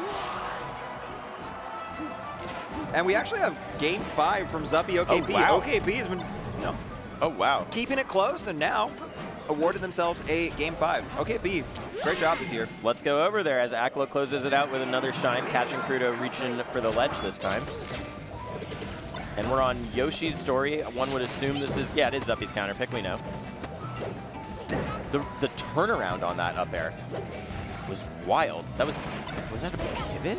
And you know, OKP doesn't travel to a lot of events, but I believe got 7th at a low-tier city, low-tide city, whatever. Low-tide, yeah. Low-tide city. And just goes to show, we got some people out here that are hidden bosses. Yeah, that really got it, you know? We're watching a Pikachu that has been around for a while, playing real good. The way that OKP uses those reverse uppers, we said that Axe has been getting them from other Pikachus, and yeah, playing real good, like you said. That was such a nice setup. Oh, would have been a huge grab to get. We know the power a Pikachu can have from a grab as ledge. Oh my god, the double down air hitbox. J-Chu would have edge canceled it though. Shout out to J-Chu. Zuppy retreating a lot. Okay, it's a bait. I get it. OKP turning around. Zuppy had that 1 stock lead. OKP able to just persevere that whole stock. Oh, good SDI. Yeah. Wow. Watching the way OKP plays, yeah, I knew it was up air. Nice. Great shield drop through the platform for the up air to start this combo chain. Edgeguard situation would have been a nasty combo to finish off. Might get turned around now. Yeah, at a high percent. Zuppy's not going to get anything off of up throws anymore, but a back air, strong back air should kill it. Whoa. Whoa. This Pikachu's kind of wild. Okay. No P though. Actually a big drop.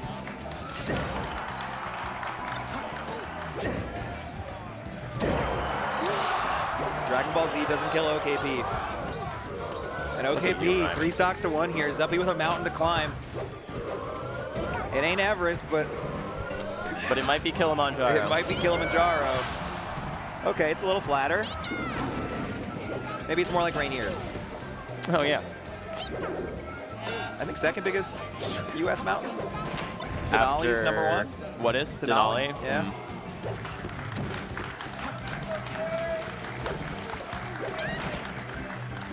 I like the way Zuppy played that. He's going to need to do a bit more of those disciplined dash dances to exploit OKP swinging. Thought that they were landing on a Randall instead. Has to improvise, but That improvisation is something that kills. OKP seems to be pretty comfortable with here. I like the shine attempt. OKP could have up smashed there, but just didn't know that. Really patient, and turns out patience is a virtue. Yeah. Zuppy unfortunately has D's, but we're going to Meds None. It is game 4 here as None able to claw one back. OKP beating Zuppy, keeps on going. Yeah. It's a great showing from OKP. Yeah. I think Meds might be winning this set. Yep, that's going to do it. Meds wins. None out. We're over here to Lod Frenzy. Frenzy, I believe, losing to Junebug yesterday. Yeah, that's right. That's right. And Lod losing to, we watched it on stream, Josh Man. Yep. Frenzy did beat Eddie Mexico. Oh, okay, that's nice. That's shine over the top. Shout out Eddie. I love Eddie. Frenzy has some stuff on this stage that he does that no other Falcos do. He might warp to top platform from side platform if he does that, because it's actually really good in certain punishes on Peach. We'll explain more. Until then, we'll just watch the game and see what else he's doing. Shout out to Lod's shirt. Sweatshirt? Whatever that is. Yeah. Looks great. I think it is a sweatshirt. I saw him putting it on this morning, so.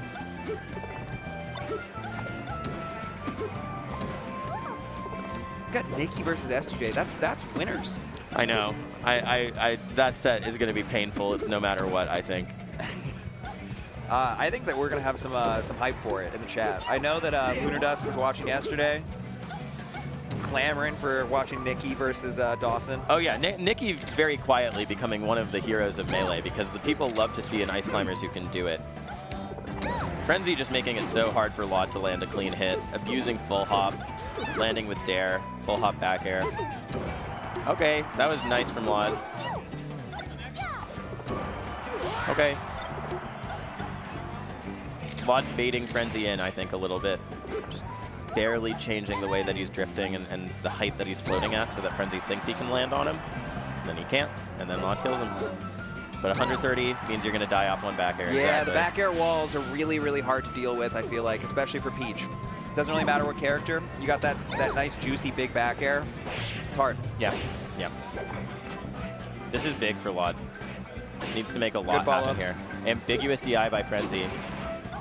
Oh, great SDI in. Yeah, I was going to say. Had to be SDI to land on stage there, which was really, really huge. Unfortunately. Crucial. Sometimes you miss your lad's dad. Actually a really, really big deal. You do good once. That? You do bad once, they even out. Okay, it's not a stitch. The way Lod was hiding it, I thought it might be a stitch. Frenzy is scared of losing this game. Look at how slow he's playing. Okay, so patient. Oh, I'm just the working corner up. stuck in shine. Lod pulling a turnip there might be a decision he regrets because Frenzy rolled in. Lod pulling turnips again and again. Folks, if you can't see, we can't see. Oh my god, side B from ledge for Frenzy. Guys, we're going off the crowd right now. I heard an air dodge. We've got down Frenzy smash. off stage. Lod lets him back. One big back air, shine, or up tilt for Frenzy, but Lod is a wall right now. Oh. This grab should do it. The platform makes it awkward. The Shy Guys get in the way. Frenzy off stage. What a down air, but Frenzy makes nothing happen off of it. Back air barely doesn't kill. You can't reach too much against Peach here. You reach, she teaches. Again, Lod manages to get enough to center that doesn't kill because Frenzy is so down to give up space. And again, Lod pulls a turnip, but it manages to close it out. Wow, that was like a 2-minute off-stage interaction there at the end. Unfortunate for Frenzy. That SD, I think, a big turning point in that set. Down 2-0 hole now. We got Preeminent Junebug. Tell me more about Preeminent. You know, someone that I've been a little bit less active in the last year. Preeminent, someone I've had to learn a bit more about. Preeminent, rising star out of the Midwest. The young are often underestimated is Preeminent's tagline. Minneapolis. Yeah. Well, Minnesota, I should say. Strong Fox player, I think especially good in matchups like the Ditto, and I think has quite a bit of experience against DK because... Probably because of Kumquat Cylinder. Yeah, and Preeminent plays DK also. Gotcha. As a secondary, so it should be interesting. Lod, you're looking to close out a 3-0 in Frenzy.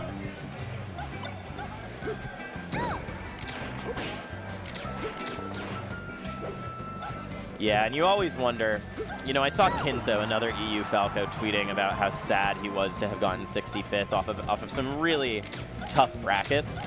And you have to wonder, how does the pressure of, I don't get to go to that many tournaments in the US, affect a European player like Frenzy? Does it make it feel more stressful?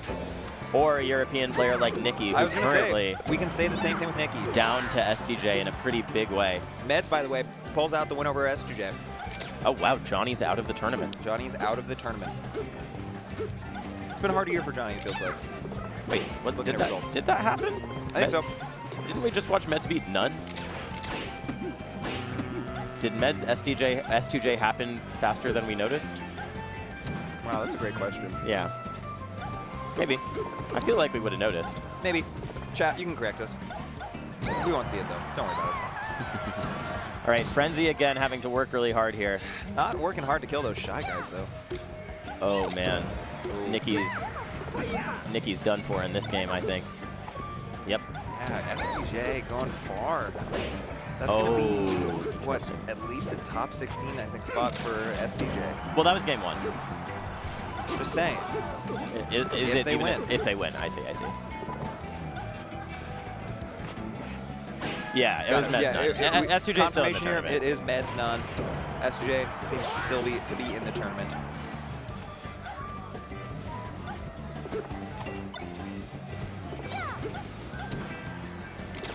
So, like, what can we see Frenzy doing more here as a Falco?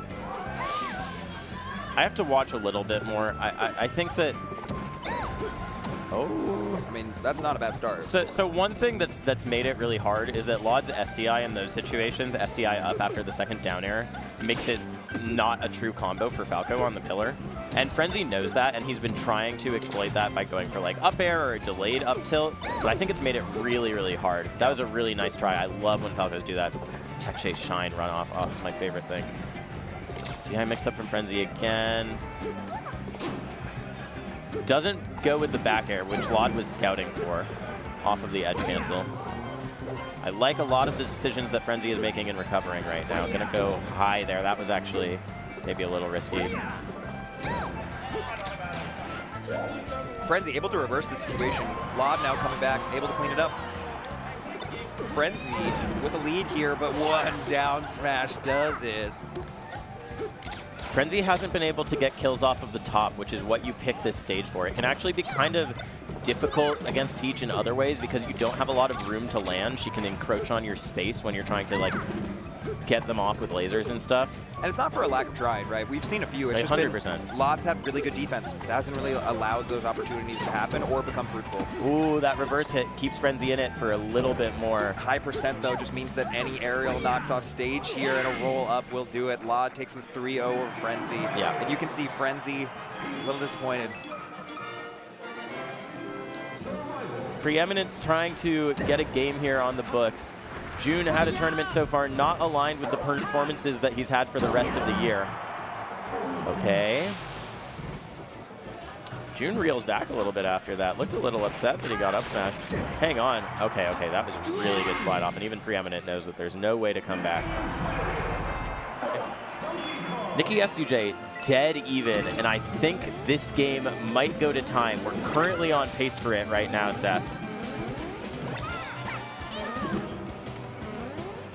We're going to have to see if SDJ is going to kind of take that diagonal approach that Dawson was doing yesterday versus Nikki. Dawson yesterday was a little bit more trying for rests that weren't hitting, weren't working. Nikki was shielding a lot of them, and then, you know, as a result, Dawson getting punished. Oh, that's interesting. Dawson typically plays with fewer rests than the other pups. Yeah. It felt a little bit more desperate. Oh. Okay. Somehow, SDJ Nikki has both climbers still. Such a good job, though, keeping them separated. Yeah. The second that they're back together, just putting a wall between them once more. Oh. I love when people power shield projectiles. I like the sound the power shielding makes. Okay, Nikki down a stock on his counter pick. I saw that the first stock that he got was off of a grab up smash, but SDJ playing so defensively. Very reminiscent of Nikki's sets with Hungry Box right now. Really scary roll in there. Also, this shield on these climbers is really small. Yeah. Nikki, how do you get in? Oh, no. Oh. But she's going to die anyways. He, rather, but no. Nothing doing for Nikki. Oh, SDJ so just smash procedural with nice it. And simple. SDJ here looks locked in. Same bear spacing pretty much every time, or the same float on it. And you can see it's just, if it works, it works. Oh, no, Nikki, that's got to hurt. The Nana? Yeah. Nana, well, no, I mean, Nikki should have gotten that. That's just a drop hand off. It doesn't end up mattering at all, but. Yeah, you do typically see the pups go for up throw at low percent. That looks scary. That looked like that could have been a rest. SDJ doesn't need to go for it is the thing.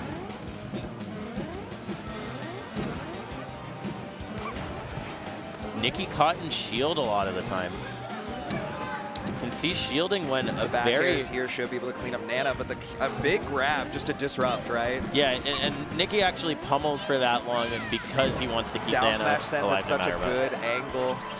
Oh, we've got a rollout kill from SDJ. Wow. Looked optimal to me. Yeah. Looked optimal to me. Back to Preeminent Junebug here. Pretty even game. Speaking of men's SDJ, it's actually, or S2J, it's actually happening now, and it does not look like a win for Meds because Johnny is 4-stocking him. Yeah. Med's able to get one back, it looks like, but... Super similar situation to first game with Preeminent and Junebug right here. Maybe a little less % on Preeminent. Junebug able to get back on a stage. This is where it gets scary if you're Preeminent. You're trapped in the corner. You got this grab coming. Cargo throw throws you down. He's alive, He's though. still coming back, though. He was able to wiggle out fast enough. Oh, the approaching up air. Chance. Back air wall, how do you get in? Actually just knows when June is going to retreat, which I'm really impressed with because June is doing the same thing. June not trying to go for the same. Too risky now.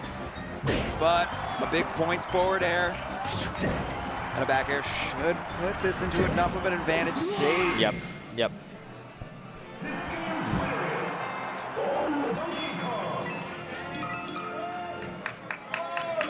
All right, Nikki out to the first significant lead of the set in Nikki versus SDJ. Took a minute. Took a minute. What is he?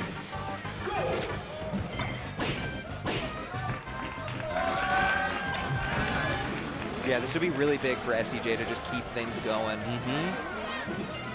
Nikki looks lost. You think so? I think so, a little bit. What makes you say that? What do you notice? Just not moving sometimes. I don't know, maybe it's just patience, maybe it's figuring stuff out. It's been a slow game. SDJ forcing Nikki to shield so much with those pounds, right? If you don't shield there, it splits up your climbers. But now, Nikki's spacing around it. Oh, that should be death. Yeah, okay, that's huge. A matchup that Nikki has practiced a ton. Previously took H-Box to Game 5. Would be wild if this were just a 3-0, honestly. I think people were expecting this to be close at least. Nikki played a lot of puffs this tournament. Dawson into SDJ, yeah. Oh, and that's going to do it for Nikki's second climber. Okay. A lot of dash dance. Nikki mixes up dash dance and wave dash a lot. We talked about it in a big way with the set against Jmook Zelda, but I think it's just a hallmark of his ice climbers in general.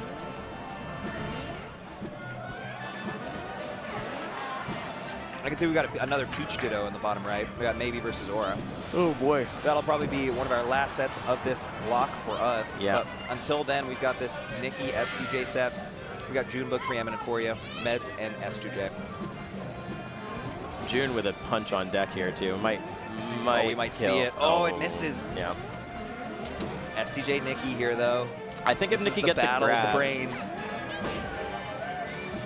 I think if Nikki gets a grab, it's death. Yeah. Nice. Nikki just keeping this one stock lead. Makes SDJ have to come in a little bit more, right? Yep. Have to engage. And you can get these trades, you know. You get little bits of damage, chip damage here and there. It adds up. It allows you to, next stock, just get that grab, right? Whoa, they're scrapping. Yeah, I agree. And this could be death. Wow, Nikki is so efficient with it. That's so clean. How much damage did he manage to do just off the grab before the up smash? Oh, is Preeminent finally going to take a game? Looks like we might.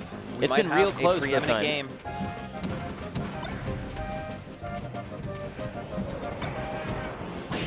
Johnny SUJ also, or Meds SUJ, sorry. Johnny S2J. Med's coming back. Yeah. Preeminent does get it. Preeminent in a really positive position here. Just has to find a chance to clean it up. But it goes from being a chance to clean up this game into a death. And just like that, you've got a full donkey punch on deck for Junebug. Has Preeminent been able to edge guard? That's a good one. That will do it. That's a good one. Ooh, nice knee from S2J. Brings us into this game 3 right here. And after that really brutal first game, Med's coming back. But it was this close, is Johnny's though. counter pick. It was FD and it was very close. Yeah. That's going to be it for Meds. The first stock gets a lead. Med's been having a good tournament. And, you know, all year been saying best they've ever felt. Yeah, Meds has spent a lot of time getting coaching from Kirby Kaze, I know. I know he credits that to his improvement this year. And you can see it in the results. A win over S2J would just be another reason to go get would be good advertising for KK, for sure. Ooh, a nice placed forward tilt from S2J there. Finishes off the stock. Transformation gets in the way. Somehow Johnny ends up on top of the trunk like a lumberjack in the Lumberjack games.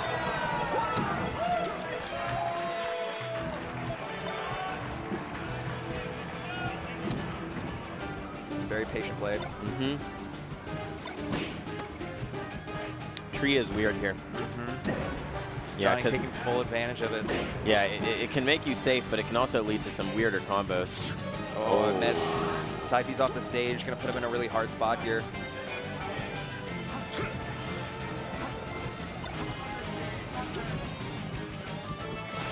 Would be a really nice lead for S2J to get out to. Yeah, this is looking more like game one from what we saw of it. Not quite as bad. Okay. Still alive, though. Wow. And if Johnny can get some good damage here, it'll be huge. Really put this game out of reach. These drift back nairs from Johnny. He jumps in and then he drifts back a little bit. The stage what a tech. spike, but it gets teched. Wow, Johnny dropped so low there. Messes up his edge guard himself, but made things so difficult. I don't think Meds has any idea what any of these last few interactions have been. This has been and that's going to just continue to be the truth. Weird stuff. You are 100% right. Just some weird interactions for sure. That could do it. Again, it's felt so... I feel like I'm watching Bizarro Melee, Seth. It's those clips where it's an almost good combo and then everything goes wrong. Down. We're in the upside down right now. And he gets him with that. From S2J to SDJ. Solo got a climber lead here for SDJ. Mm-hmm. A lead in two senses. Looking to finish off these climbers. And the climbers, yep. It's the climb. By Taylor Swift? It's Miley Cyrus, right? Yeah. Good job. You got it. I was testing you. I knew as I said it I was wrong. It's like wrong, like 50-50, wrong country adjacent pop star. Hey, Melee's all about 50-50s.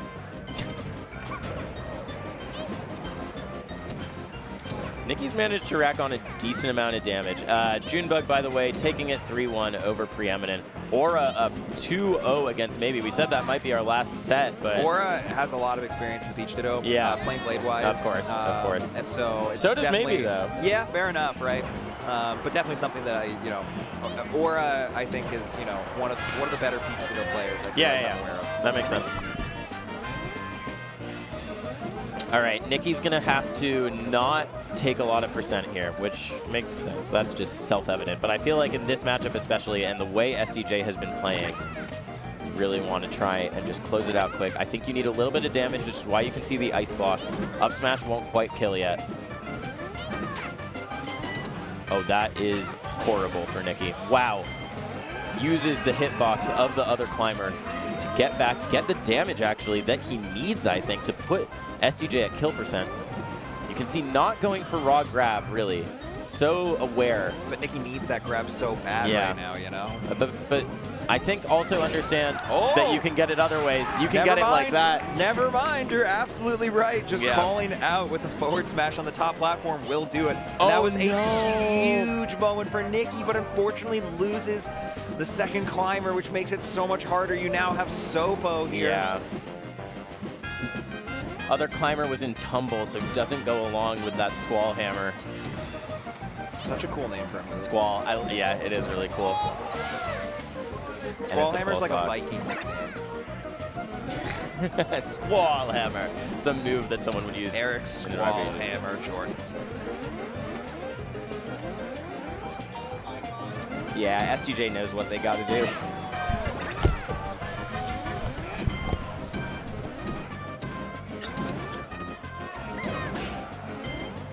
So much damage.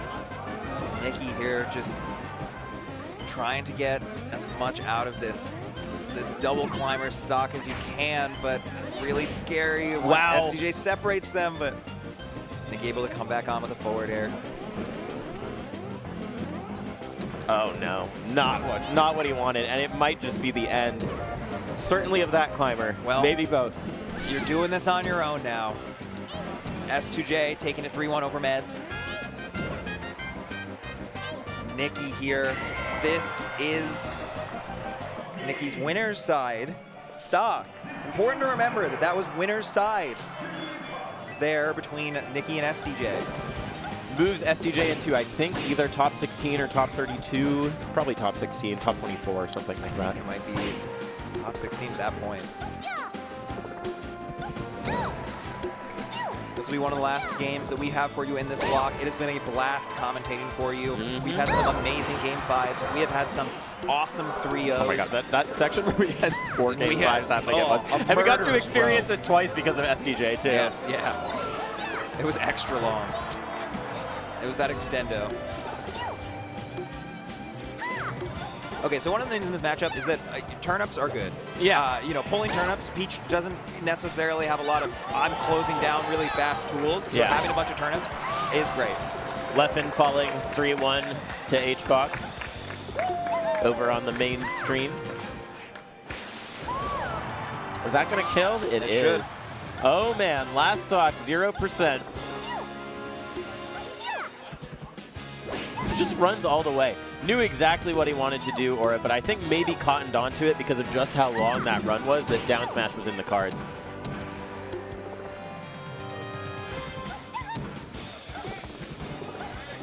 So important for Aura here. Oh, there's no resources here. That's going to do it. Great job. Aura does it. 3-0. And look at the big Pacific Northwest crowd behind him. A lot of hype for Aura. Local legend. Taking it 3-0 over maybe. Continuing the run. From losers. But still going on. Oh man, that was exhausting. What a jam-packed, excitement-filled block of Melee, folks. That's what Don't Park on the Grass 2024 is here to bring you. We are having a blast here. It's been a fun time, but we've also got some slides for you. Yep. We want to show you some of what's going on in the future, not just at this amazing tournament put on by Level 1 TV, UW Smash Club, but also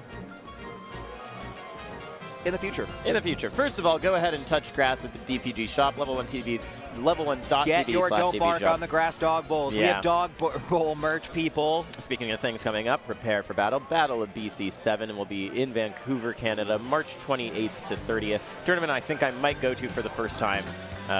I've just been hearing that Vancouver is the best place on the planet. So as one of my first, it was my first basically major tournament. Oh, cool. I have so much love for Battle of BC. Jared does a great job running that tournament. Everyone else at Galint Gaming. And if you're interested in sponsoring that tournament, you could have your ad there. Exclamation point partnerships. If you are looking to get sponsorships for any sort of Galint Gaming tournament coming up, reach out. Your support is how we get to have more Melee tournaments. So all of you sponsors out there, thank you so much. We love having you, and we're happy to sing your praises. Speaking of sponsors, thank you so much to Dan Fornace and the Rivals. Is it Fornace? Fornace? It's not, though. I thought it was, but it's not. Anyways, and the rest of the Rivals team for partnering with us for the Don't Park on the Grass 24 Rano skin for just $5. So only 1,000 available. As a Sonics fan, it's so sick. Yeah. And 5-Iron Melee, folks, if you are in Seattle, you had a good time coming out to Don't Park on the Grass, or if you're just in Seattle some other time, go out to 5-Iron Melee. You can go play some mini golf, and you can go play some Melee. What a fun time. Mondays, it's a great little venue. I leave Mondays at early. 6:30. It is bi-weekly, but it is a great tournament. Shout out to Huff, all the other organizers that are there. And get your Zenny glasses, your Zenny gaming glasses. Exclamation point Zenny in chat. I got a pair, and can I just say I was thoroughly impressed with the quality of the frames, the colors. I was very happy with my new pair of glasses. I put them on, and people said I look good. In a long time, and boy, am I excited to have a new pair to wear. But yeah, exclamation point shop, folks. Get your merch. Do your things. Buy your dogs water bowls. Buy your dogs. No, a dog. Treat your dogs. And treat your dogs and treat your dogs. You know what I mean? Treat your dogs. Treat your dogs. Treat your dogs some good Melee. Go throw on the quad stream on a second monitor. Go throw on the main stream on your big TV in your living room with all your homies. Whether you're watching out there, sitting on your own, looking at your phone, you know, at Denny's. Yep. Wherever you are. Yep. We got so much more coming. Quad Stream's going to stay live for one more block. We got Mikey and Jackzilla coming up for you. Mix. But that has been it for us. That has been it for me at Don't Park on the Grass. I think it's it for you at Don't Park on the Grass. We've had such a blast. It's been such a great tournament. Thank you to the lovely production team that's done such a great job with the quad stream, dealing with some of the technical difficulties that happen at a tournament.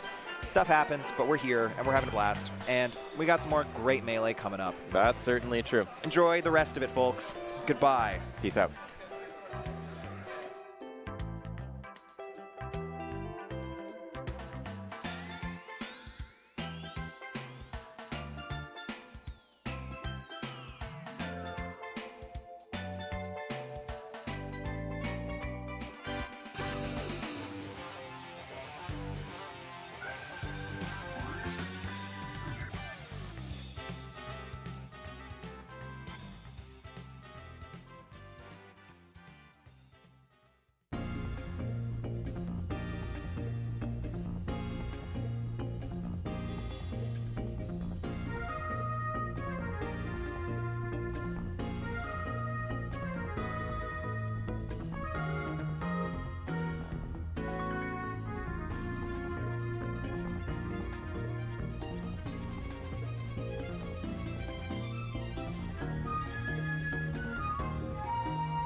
Alrighty, hello, welcome to Top 24 quad stream action here at Don't Park on the Grass 2024. There's already been a lot of crazy things happening today, and I only expect that to continue. We always say that. What if there's not? The one thing that's crazy, there's actually only one tournament? thing that was crazy enough that made me feel like it was worth it to say it. Can you guys like back off? Can you shut up? Sick and tired of this guy. Show your elders some respect. Some of my elders. No, what we are you, don't. 32? We have to. You're 31? I'm 29. Yeah, bitch. Oh, If you want- 93, if you want- 1993. Oh, I remember Bill Clinton. Listen, I remember if you Bill want Clinton. Juan silence, you're gonna have to buy it. Yeah, and that's it's gonna right. be a hefty price. You want a cough drop? From all that, he's shouting. We told him what's what. We're trying TOs to work win. here. Yeah, we're trying to work. I was gonna say the thing that actually shocked me the most was Wizrobe losing to SDJ was the thing that stood out the most to me, because I think of Wizrobe as just a brick wall in that matchup. Yeah. Because he always beats that guy. Whoa. What the fuck? I just squeezed this water bottle and the cap came off everywhere. Holy This actually shit. might be a disaster. Oh my God. We have, Mikey has put water everywhere all over the electronics. We're in danger. Our lives are in danger. We're gonna need some paper towels. That's never happened to me before. Here, I'm moving everything out of the way. All right, we might need a minute. Just a second. Mikey, Let me wipe fucked off it. the.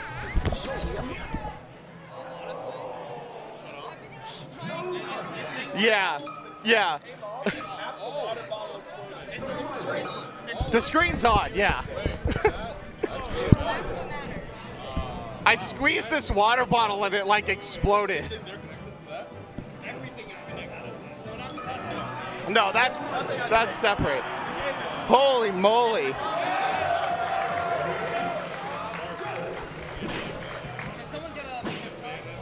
Yeah. Well, This is live TV. OKP and Salt are playing right now. Do we die if we stay plugged in here? No. No, we're not going to And die? you know what? I'm willing to go down with the ship, with the quad. All right. Thank you.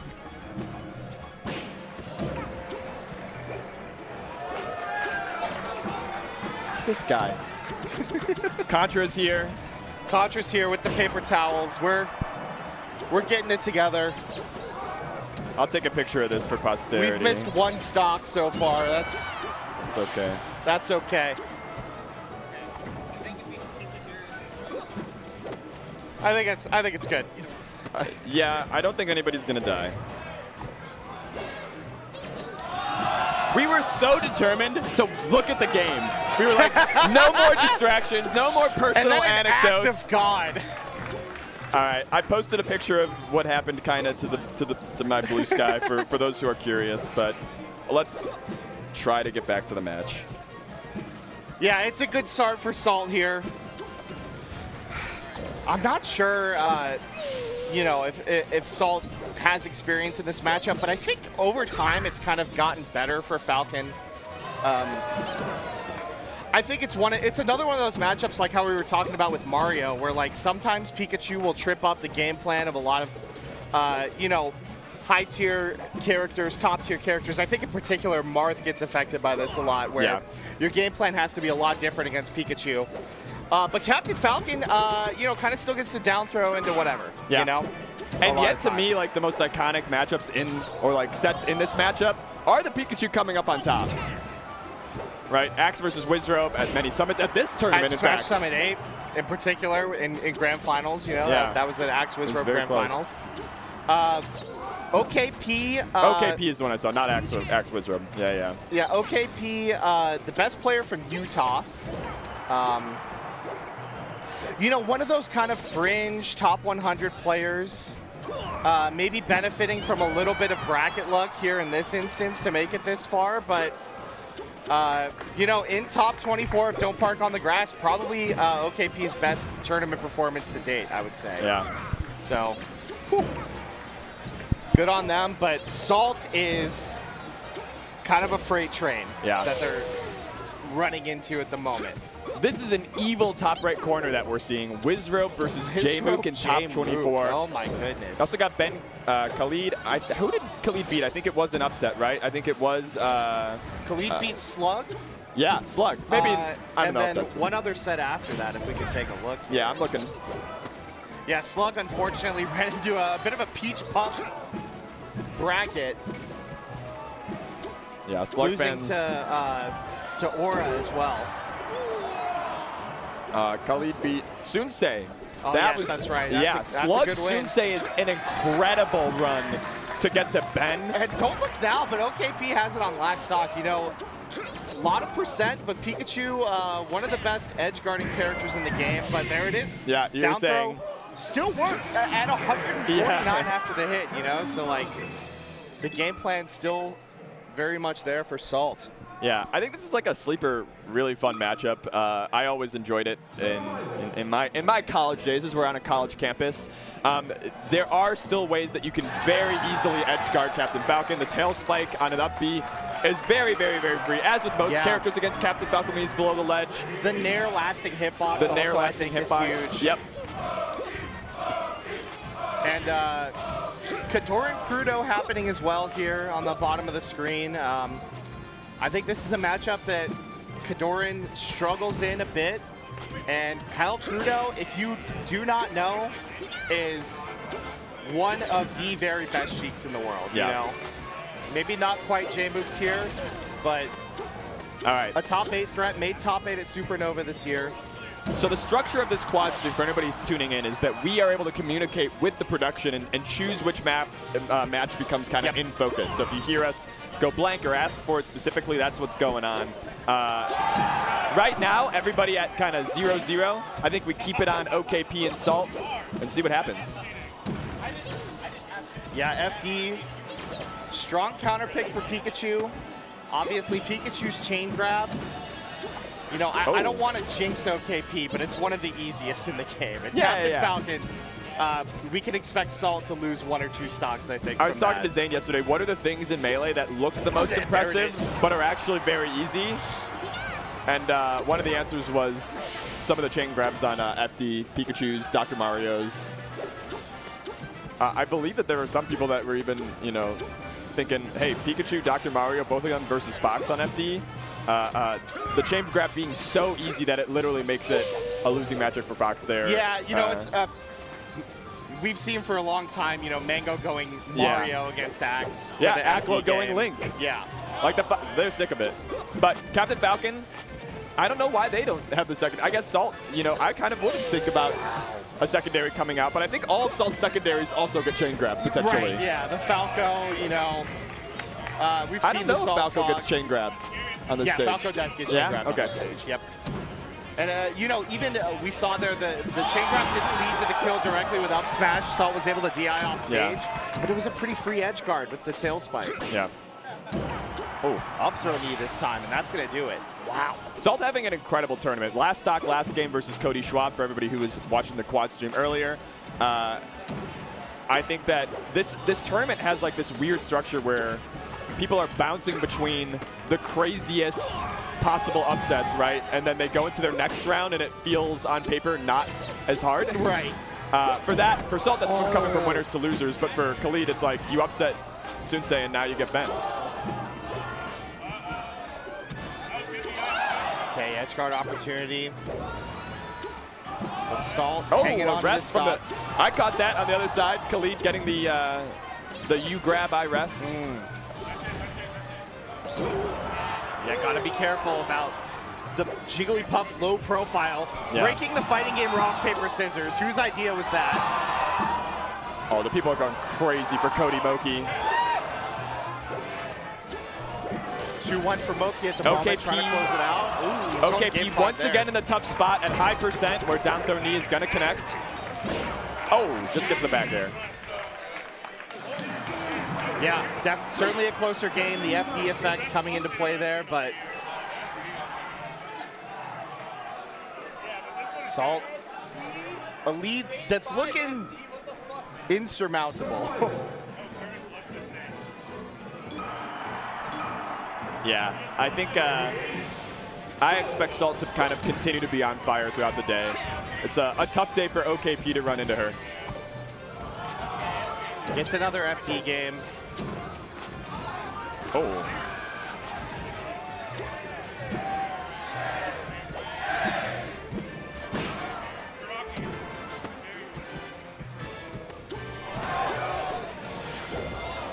All right, we're gonna switch over to Wizrobe Jmook here.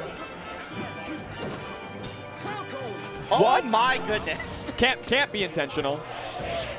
Probably expecting to having the. I gotta say on the Tap the quad match, stream, that's maybe. happened like 10 times where we switch and immediately something insane Yeah, happens. something weird. Yeah, Yeah. they know we're watching, and they're Yeah. nervous. Oh. Wow. Speaking of nerves, Oh my that is goodness. super uncharacteristic from Wizard to just throw himself off stage, have no plan to get back after throwing the aerial.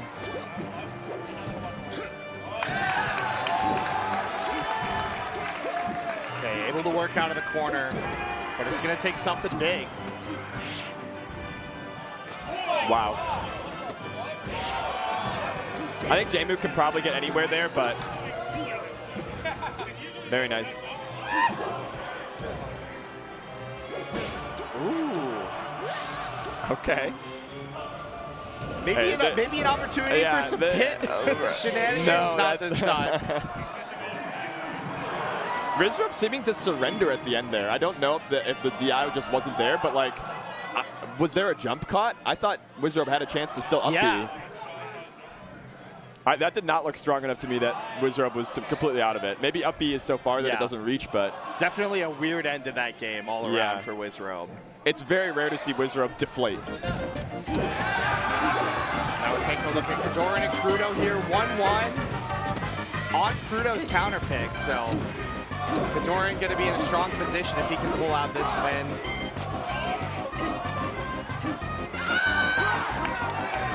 Ooh, able to land on stage, but wow, the push off down smash.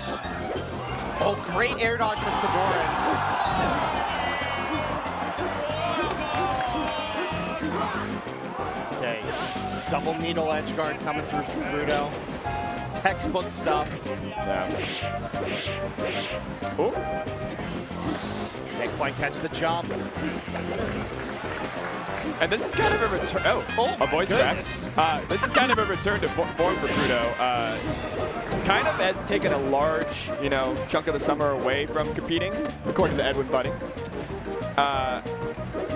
But in general, has been doing good this year. Took Zane to game 5 and tipped off. So I think in this matchup specifically, has already shown a capability to take on the president. And so Yeah. taking on the VP is something impressive too. If you're a Sheik at this level, you are going to get paid off of your Marth wins. Yeah. So certainly an opportunity for Kudo here. Yeah, we got 5th at Let's Make Moves, 5th at Supernova, 17th at Tipped Off 15. Oh. I'm getting this right. OKP taking a game off Assault on that second FD game. But this is a tough stage for Pikachu. Pikachus do not like this stage. Ooh. They die very early. I think the platforms mess them up a bit in terms of their punish game. I've never heard that they don't like it. I know they don't counterpick to it, but that's interesting. I know this is probably Axe's least favorite stage. Yeah. So right there, Pikachu has a unique tech in place animation, or maybe there's one other character with it that is a little bit shorter, and it routinely will catch a Falcon off guard in their grab timing. So we might have seen that right there with Salt missing the grab. OKP zaps Yeah. the Shy Guy. Out of here. Gets smited. Up B, definitely one of the top 10 moves that I wish had more uses. It's still pretty useful. Like it's not out of the meta.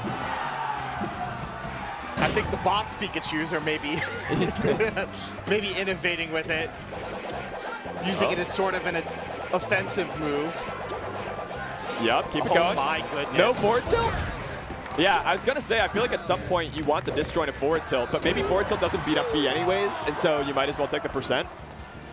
I think it does. Forward tilt is insanely good. Yeah, I know. I was going to say, like, this is not usually how it's done, and even against Captain Falcon, you can sometimes even get away with forward smash Yeah. if they're really just hitting up B. Ooh. Big opening for OKP. Goes for jabs again. Okay. This is the best last stock position we've seen OKP in a while. Crazy SDI out of that jab reset for Salt. In the 2 games we saw OKP lose, they came into last stock with a... Oh! Saved! Okay, but OKP's still cooking a little bit. Gets grabbed. Oh! Wow. That Doesn't was- go for the knee, and OKP holds in. It would have been the end What of a it, but that hitbox. is- Yeah, finding that on the platform. I hate that hitbox. It makes me mad. Yeah. But Salt knows just where to place it. That's right. Oh my goodness. Oh. We've been seeing some chain this weekend. Chains are coming out. You cut your finger on a I chain. cut my finger on a chain yesterday. I've seen 2 Sheiks using chains. Oh, we're Okay, going back. here we go, yeah. Oh, Game it's 5. over. Game 5 for Kodorin Kudo. Certainly a close one. 2 top 20 caliber players. Yeah. We talked a little bit about, you know, Kudo's resume. Kodorin also, very strong resume, including against some of the players that are left in the tournament. 5-2 versus Joshman. Sunsei's out. But in general, stronger versus Kudo against the top seeds of this tournament so in the past. So I think Kodorin maybe has a little bit of that in the back of the mind. But for Kudo, it's all about proving that next tier is just another batch of players. Yep. And Kudo's been sort of next up for a while. We talked about it yesterday. But you asked top players, who do you think could be a top 15, a top 10 talent in the next couple, year or two? And the name Kyle Kudo. They're all talking about Kyle Kudo. Yeah. Zane warming up again with Kyle Kudo for the Swedish match. Mango playing against Kyle Kudo on stream frequently. Nobody's calling him Kudo anymore. They're always calling him Kyle Yeah, we were Kudo. talking about this. There are some people in the community that are first name people. Yeah. There's some people in the community who are tag people. Yep. And then there's this weird like tag name hybrid thing that happens sometimes. And it's been Kyle Kudo.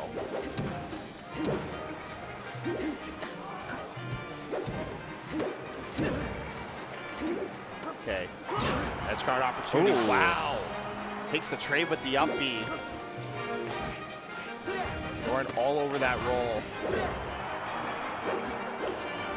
No tipper off of the forward throw, so gonna have to find a way to finish off this edge guard elsewhere. Yep. Kodorin, perhaps the finest forward smasher on God's green earth. He loves to rip it. He knows what Marth's best move is.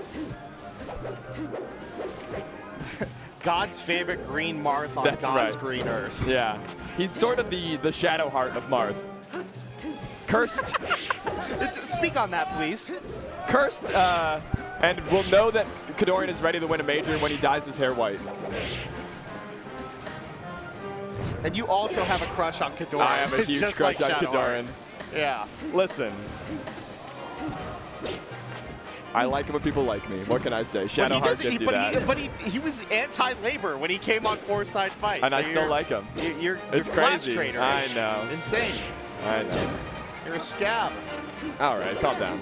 And Kyle Kudo Trying to is be a the scab picker is a here. card-carrying member of the International Brotherhood of Electrical That's Workers. right. That's right. Local chapter 420. Listen, but Mikey, do we not need scabs to heal? To heal our wounds? To come together?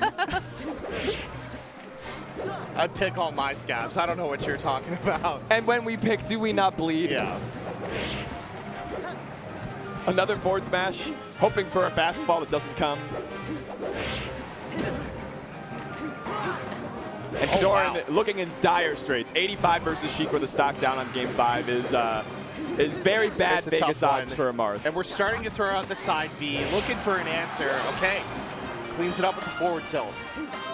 He's asking, are we human or are we dancer? Oh, a jab up smash. Look at that box. Crazy that works. But Kyle Kudo advances on the warpath. Let's see where Kyle's going to be going next before we come back to the match. Kudo is going to be facing the winner of Zamu S2J. So that's what we'll be looking forward to later on. We got Ben Khalid, another game 5 here. It's been game 5 city here in Seattle. I know at the last block, Seth was saying they had like 5 game 5s in a row. We were peeking at it as we were in the crowd.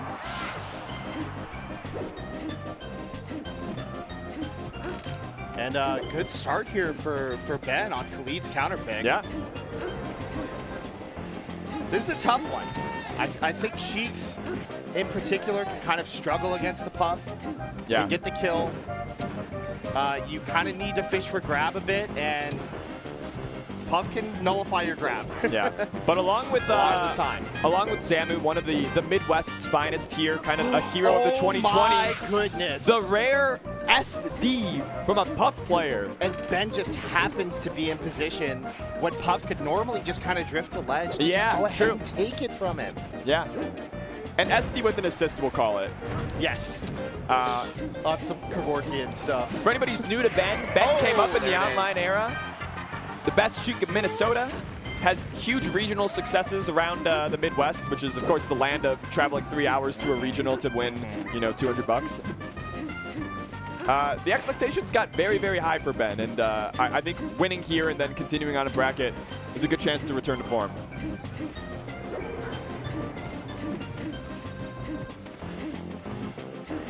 Ben playing very patient right now. Just got hit with a rest, does not want another one to make this game reachable for Khalid. And again, another factor in this matchup is the rest punish is not as strong. Khalid was so desperate for it there. You could not have screamed in Ben's ear louder, I am going for a rest. Yeah. I am going to crouch in your face. It was like 10 full seconds of it. Oh. Wow. Kind of coming apart for Khalid here. Even gets hit by the fall and the poof. A ton of damage.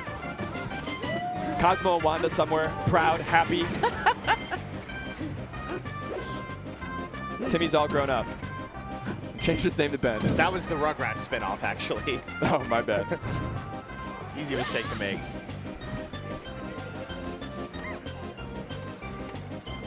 Chain once again. The chain! Everybody is, they finally are understanding. That needs to calibrate the fog real quick. There's something going on. But it might not matter. It likely won't matter. It's a huge lead here for Ben. Yeah. But, okay. If I may dream for a second, as I was saying before, I love to dream with you. The rest punish is not particularly strong for Sheik. Yeah. Do you go for it here?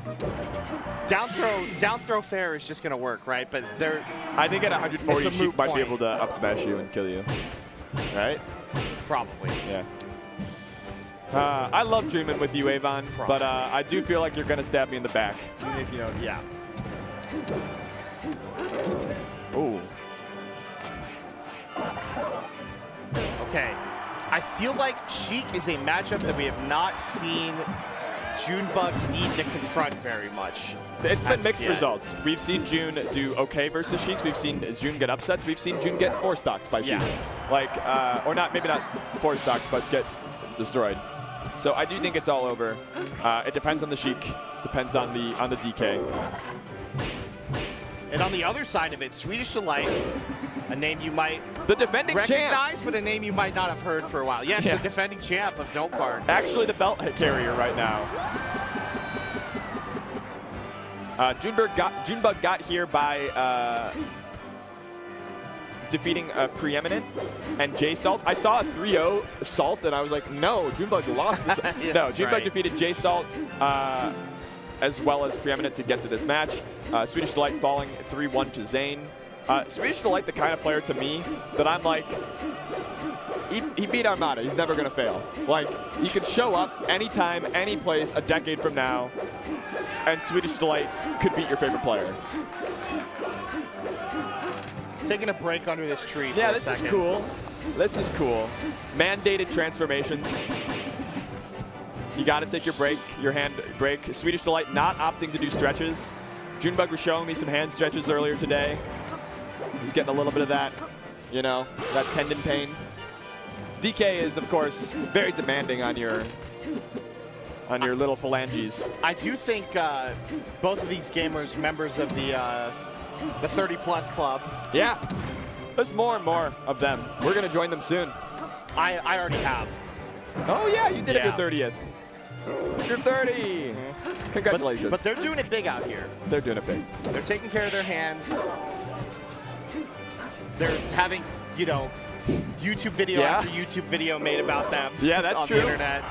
Do you think Junebug ever tries to get Aklo to stop going Link to, like, make sure that the focus stays on the DKs? Yeah. There's a whole conspiracy there. It is a zero-sum game for mid-tiers. Yeah. You know, and my piece of the pie is ever shrinking Yeah. with this guy, so. Nikki, we saw this earlier when we were looking at the bracket, running into one of many peaches and puffs that Nikki has had to fight. Traveled all the way across the country to get the hardest battles. Or all the way across the world, excuse me. Yeah. And the country. Across the ocean and this continent. Wow. Just Was that just to take the damage? Yeah. no tech that time. No. Surely he won't do it twice. Leppin versus Lod. A very interesting matchup. You know, Leppin a little bit out of practice, focusing on other games, focusing on splitting attention. But historically, the Peach killer. Yeah. The Peach, you shouldn't even be playing Peacher. Yes. Although, you gotta give it to Leppin for always telling Armada that Armada was actually playing Peach not optimally. And you can say that Lod has advanced the meta in a lot of ways since 2018. Perhaps one of the strongest, like, quote-unquote inactive players that we have. Lod, full-time doctor, famously, but also famously shows up to events and still does amazing, even if there's only 3 events in a year that Lod can get to. And a clarinet player, to boot. Leppin just did a no setup T drop. Has he been sneak grinding, Jag? I could believe it. Has he been emotionally hedging by saying that he hasn't been playing this whole time? I love emotionally hedging. Yeah, you love to pull out the Samus. Yeah. When times get tough. When it's not, the Fox isn't working. Hey, my Fox is working. I can't 2v1. I can 2v1 with 2 stocks. I can't do it against 3. Take it up with Edmund Budding. Sure, it was his fault. Okay. Big start here for Swedish. And this is why this matchup could go haywire for the DK. There are a lot of things that DK has that are very nice on Sheik. You know, the combos all do what they're supposed to do. You are still, you know, the premier grappler-esque character that can kill off of grab. But Sheik does it to you as well. I think this stage in particular is very tough for DK in this matchup. The platforms are not going to be saving you anytime soon on the chain grab. Yeah. Sheik is going to be able to dance around you and toss needles on this tri-platform sort of format that she enjoys. Yeah. It's a tough look.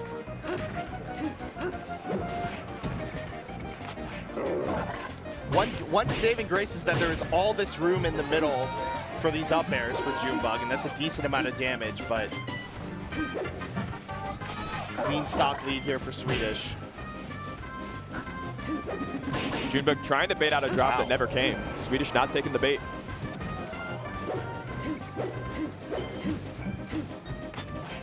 Wow, finds the grab in the corner, and that's gonna do it. Wow, she just disappeared. Yeah, and I think that was like a dash grab too. I don't think that was jump canceled at all. It looked like there was a really long animation. Big swipe. Because Junebug was kind of doing the dash dance to say, hey, I'm going to keep kind of getting pushed into the corner by your walk forward, but... All right. Lod up 1-0, 4-2 stocks on that match. I didn't see really anything of all of it because it's a quad stream, and I only have 2 eyes, Mikey. Yep. 2 eyes, 1 heart. Can miss details. We have a 1 eye per game ratio going on right now. That's very true. That's and tough. unlike Gandalf, I can neither sleep with my eyes open or make my eyes go in 2 different ways. Another way in which it's similar to your school ratio. You know, we talk about parent-teacher-student ratio, you know, in classrooms. Parent-teacher ratio? Sorry, no, student-teacher ratio. Oh, I'm talking yeah. about, Yeah. What's the ideal student-teacher ratio? I mean, for melee commentary, I want 4 to 1. That's right. You know? Sort of 4 fights happening on the different sides of the screen. We could fix it if we did land value tax instead of property tax. I'm school saying, funding. hey, what can you say? We When can you're fix right, it you're all. right. When you're right, you're right. Zamu S2J fighting for the honor to fight Kyle Kudo in the next round. They should be so lucky. S2J, the defending second placer, silver medalist. Yeah. Finalist. Yeah, the defending finalist. Oh. Down throw Raptor boost is just Oh, great the tech. ultimate I'm coming after you move.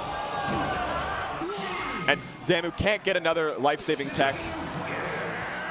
Was able to kind of snatch one last chance from a really bad situation. Oh, we switch back. Don't look now also, but Nikki also holding his own here against Aura. Yeah, Who we took have out seen Slug earlier in the tournament. Some of the Peaches have beaten Ice Climbers at this tournament, but we've also seen Slug defeat Ice Climbers, or defeat Peaches like Anchovy. Yeah. The Ice Climbers knew that this was going to be a hard tournament, I think. I think that they were ready. And for Nikki, you know that you only get so many shots to travel this far. And so bad bracket, good bracket. This is the one you've got. Seattle famously home of the 7 Peach top 8 graphic. Yeah. Yeah. You chose to come here. You threw yourself right into the fire, and it's working out for Nikki. Nikki, really impressive showings when Nikki has traveled to the States. Big showing at Egg Dog Invitational as well, another PNW tournament. Oh, I love that jab. Oh, what? Out there with Wait, the you get there, you get there. burn No, also. you Oh don't my get God. there. Oh my God. Imagine. I am betting on Fox in a race to the ledge like 99 times out of 100, but this time Lod makes it work for Peach. That was crazy, but if you're up a stock, I kind of like the gamble. Man, I like it to get your sauce back, you know? Yeah. Leffen's a little saucy. You're Leffen playing against Peach. Much like Pam You know? talking to the Ben Franklin impersonator. A little saucy. A little saucy. A little saucy.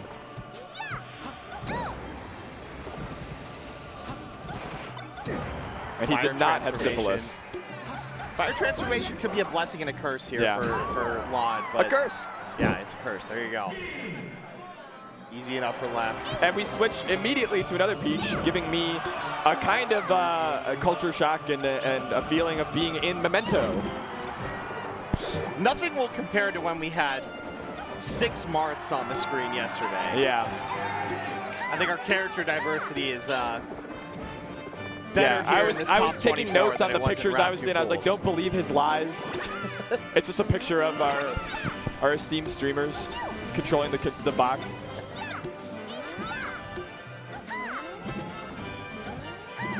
Oh, wow. Oh, we're just spinning to win.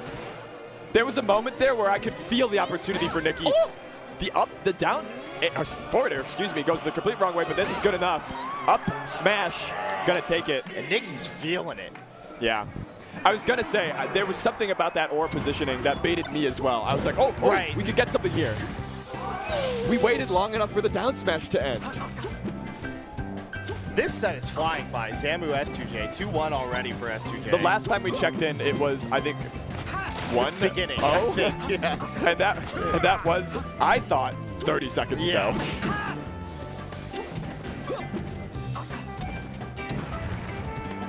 Time certainly dilating here on the quad stream. Yeah. We're on the black hole island in our planet from Interstellar. Every time you look away, another 5 years have passed in Lod versus Leffen.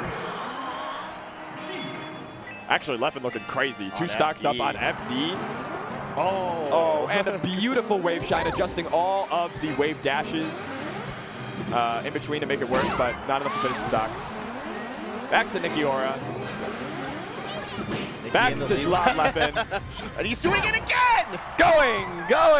Gone! Leffen, a big slugger out here. Yeah. Oh. I haven't seen Peaches doing these up airs. I love them every time. I know that that's not like new tech, but it always impresses me to catch a jump with up air because I feel like there is a defaulting to neutral air that some people go for because it stays out a little longer, a little easier to hit. But Lod's trying to get the party started. Yeah. And can he finish the chain grab here? No. Finds Yes. it, no, but finds I it don't know. eventually. Yeah.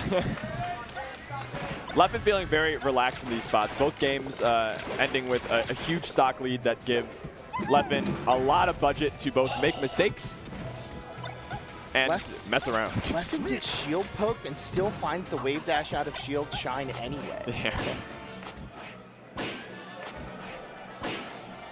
He's putting the old floppy disk from 2015.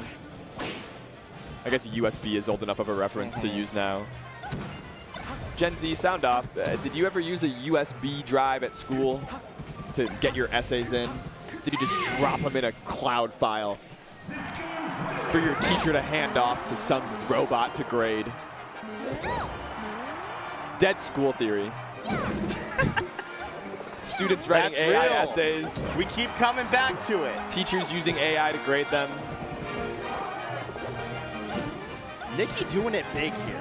Yeah. Keeping this PNW crowd quiet. Okay. Just boinks off the wall. Too good of a side B. I was thinking, I was like gonna be sitting back in amazement if that worked. That Aura just walked away from the side B, but Aura knew things. Yeah, do not get a lot of height, unfortunately, as Sopo. Lod takes off and back to FD. S2J finishes one of the faster sets we've seen on this stream, or not seen, I guess. Just kind of happened in the peripheral vision. Oh. I feel like Ices do want to be above Peach some of the time, but yeah, Nikki keeps going there. But Aura actually challenged that really well in that little interaction earlier with the turn up.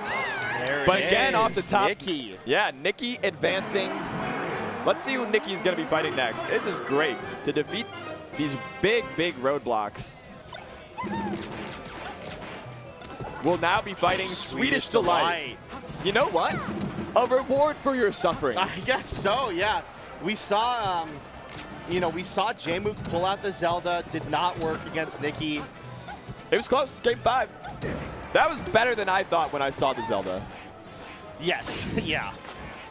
One of those things that, judged on a curve.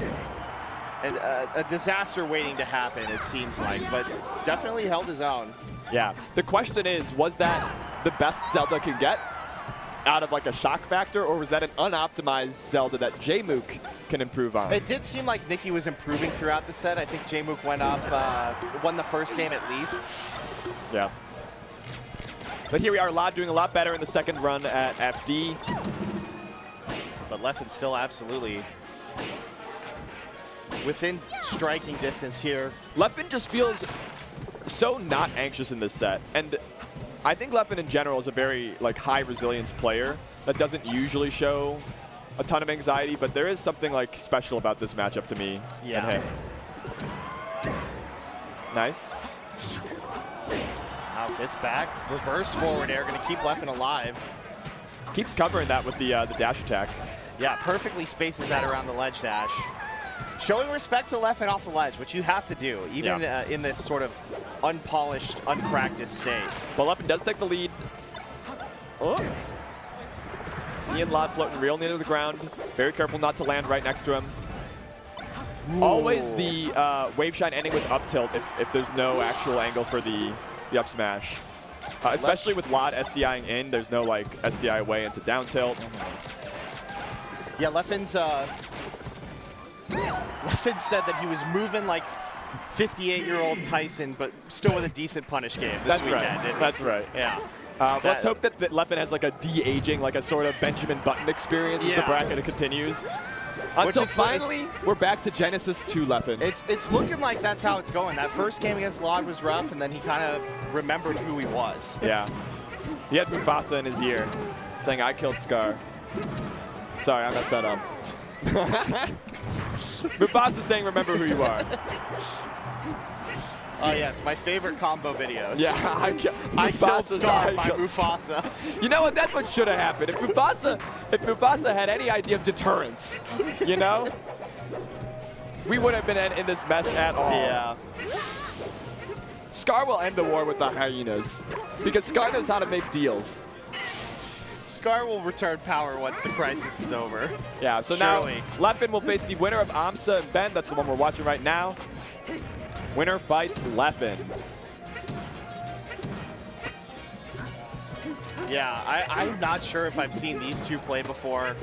Amsa You know, you might think this matchup looks bad on paper for Amsa, but he often just, you know, does tricks on it against Sheik, so to speak. Yeah, I think I have been saying for a while that I am waiting for the next Sheik to watch the Plup VODs and, like, see if they can do... Yeah, the 25 to 1. You don't need to be Plup. Yeah. Everybody, when I say that, they're like, no, but they're not Plup. You don't need to be Plup. You need to be 1/4 of Plup, 1/5 of Plup, yeah, and you're fine. If you can go up 5-1, yeah, you're fine. And yet, none of them have really been able to do it. Spark, I think, might have had a close call. Kudo, I think, hasn't had a collision course. Kudo would be the one I would bet most to give Amsa trouble along with Plup. Spark has beaten Amsa, but I'm not sure if he has since Smash Camp end of summer in 2019. Okay, so pre-Amsa ascending. Yes. I see. Yeah, let me see if I can get some head-to-head data. Ben. Amsa.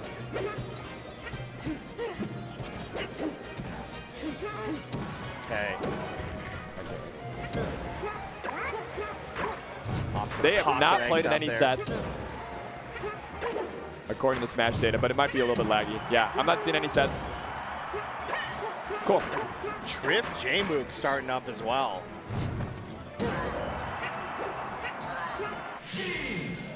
And there's Amsa, pretty clean game 1 for the Yoshi. Yoshi's got an awesome victory pose.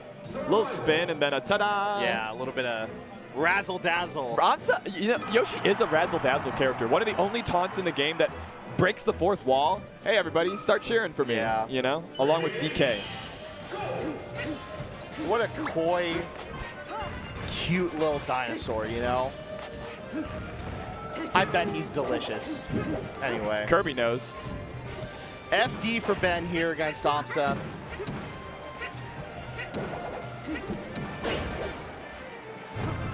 Knows that Amsa loves a platform.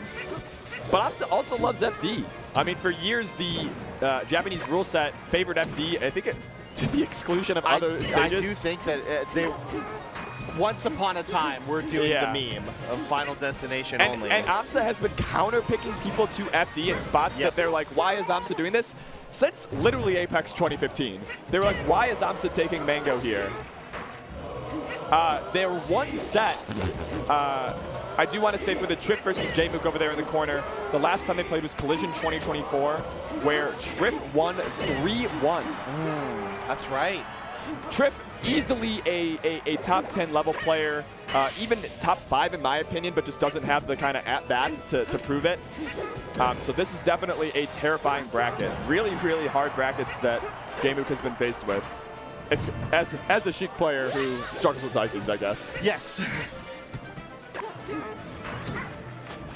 But they're like, you know, if we're saying this person's bracket is hard like 10 times in a block, maybe it's just a hard tournament. Maybe it's just maybe it's a them problem. Maybe it's a hard tournament. Yeah. It does feel like that's coming the only up a one lot with here. an easy bracket is Hungrybox Drawing Axe. Did you see Amsa just go for that point-blank egg into Nair? Incredibly ballsy.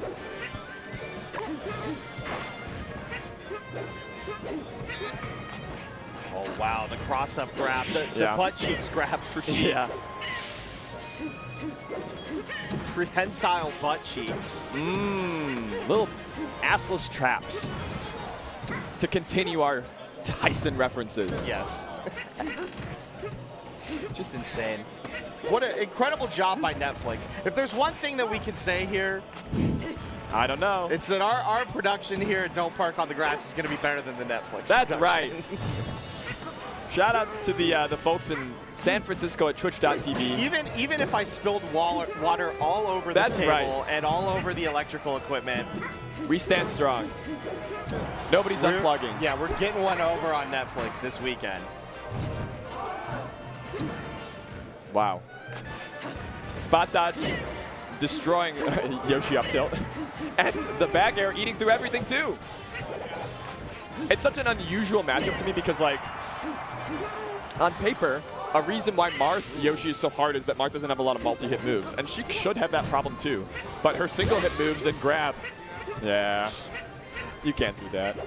Amsa says, this is mine now. Amsa says, I got the Rivals 2 Edgehog. Or I guess they looked at me for inspiration when they made their game. Oh, wow. Okay, finds the crouch cancel grab. How much are we getting paid off of this? Not enough. Oh, that would have been game, I think. It still might be game. Yeah. Amsa has the flow Just chart. ready for it. We're doing it again. Dude, Three oh of my them. God.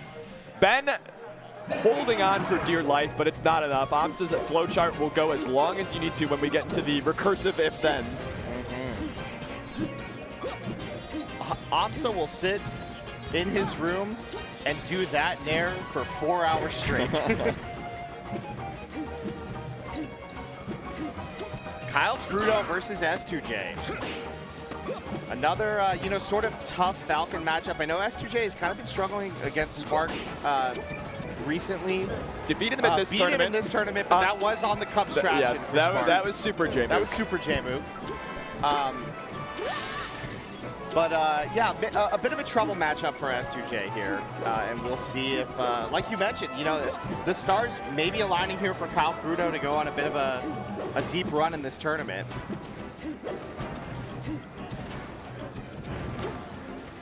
What is the Kudo fan nation called? Crude Nation? Crude Nation? Yeah, we need to come up with something. We need to do a little bit of, you know, image consulting, I think, for Kyle Kudo. For these 10 to 30 ranked players, it's time to get some catchphrases. Like, I'm Cruden all over him. It's Cruden time. It's Cruden time. We'll workshop it. Spiral Cafe, let's talk. No bad ideas. No bad ideas until it's time to watch. Blue sky brainstorming here. Yeah. On the quad. Triff Jmook, last stock, game 1. Amsa trying to close things out, but Ben's got a lead. Goes to Pokemon Stadium instead of going back to FD here. They've been fighting for 5 minutes. That is a battle in the lower right. Maybe we should put that on. What do you think? Yeah, I would like to see that one. All right. Back air to fair for Jmook to close it out. Oh, we're back here. Fair enough, fair enough. Is that like automated? I don't know. Fair enough. We'll get to it later. The winner of Triff Jmook runs into Salt, and the winner of Amsa Ben runs into Leffen. So it's pretty. Okay.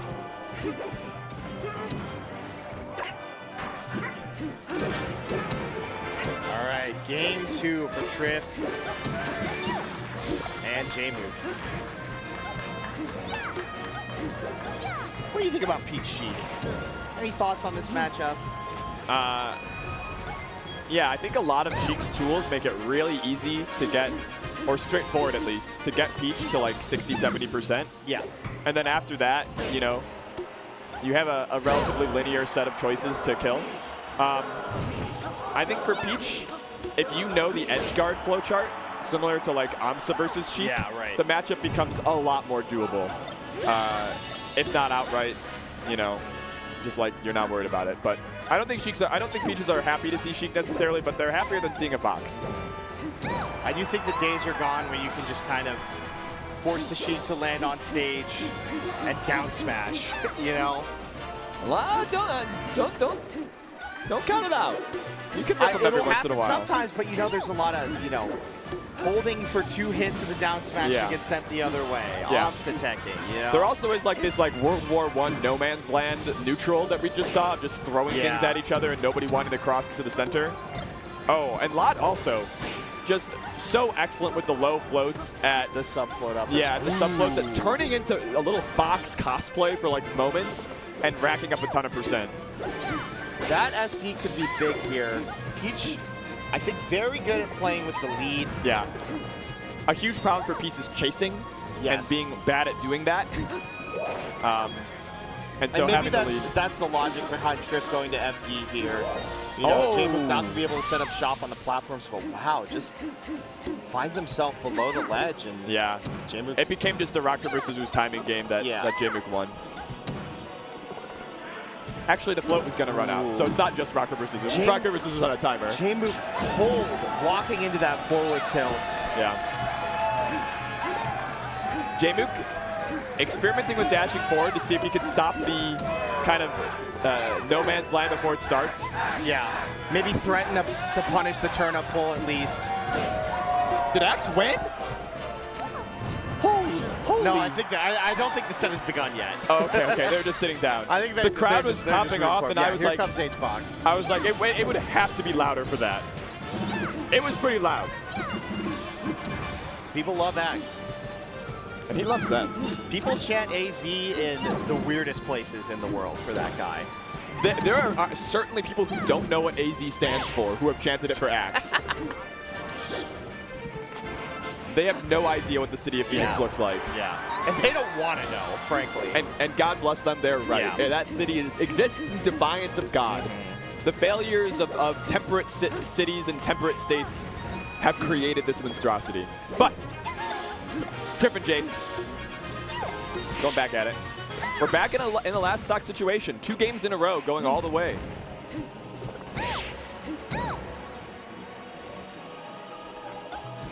Okay. Oh, wow. Gutsy crouch cancel. And I was sure it was going to be over, but great DI from Vlad, or Triff rather, keeps it a little bit longer. This is getting to the point where, like, a good, yeah. At 99, a good Peach setup could do it. I do think that Jake is going to be able to find something here, able to push Triff to the corner, but Triff comes right back out. Triff is not afraid. Oh, wow. Okay.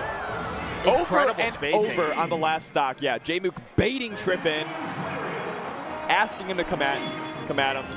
And Triff just not having the confidence in the turn-up game, in the success of the runaway. Oh my goodness, don't look now. Kyle Kudo up 2-0 and up 3 stocks on S2J. Everything's coming up, Kudo. Maybe that's it. Maybe that's the one. Maybe that's the catchphrase.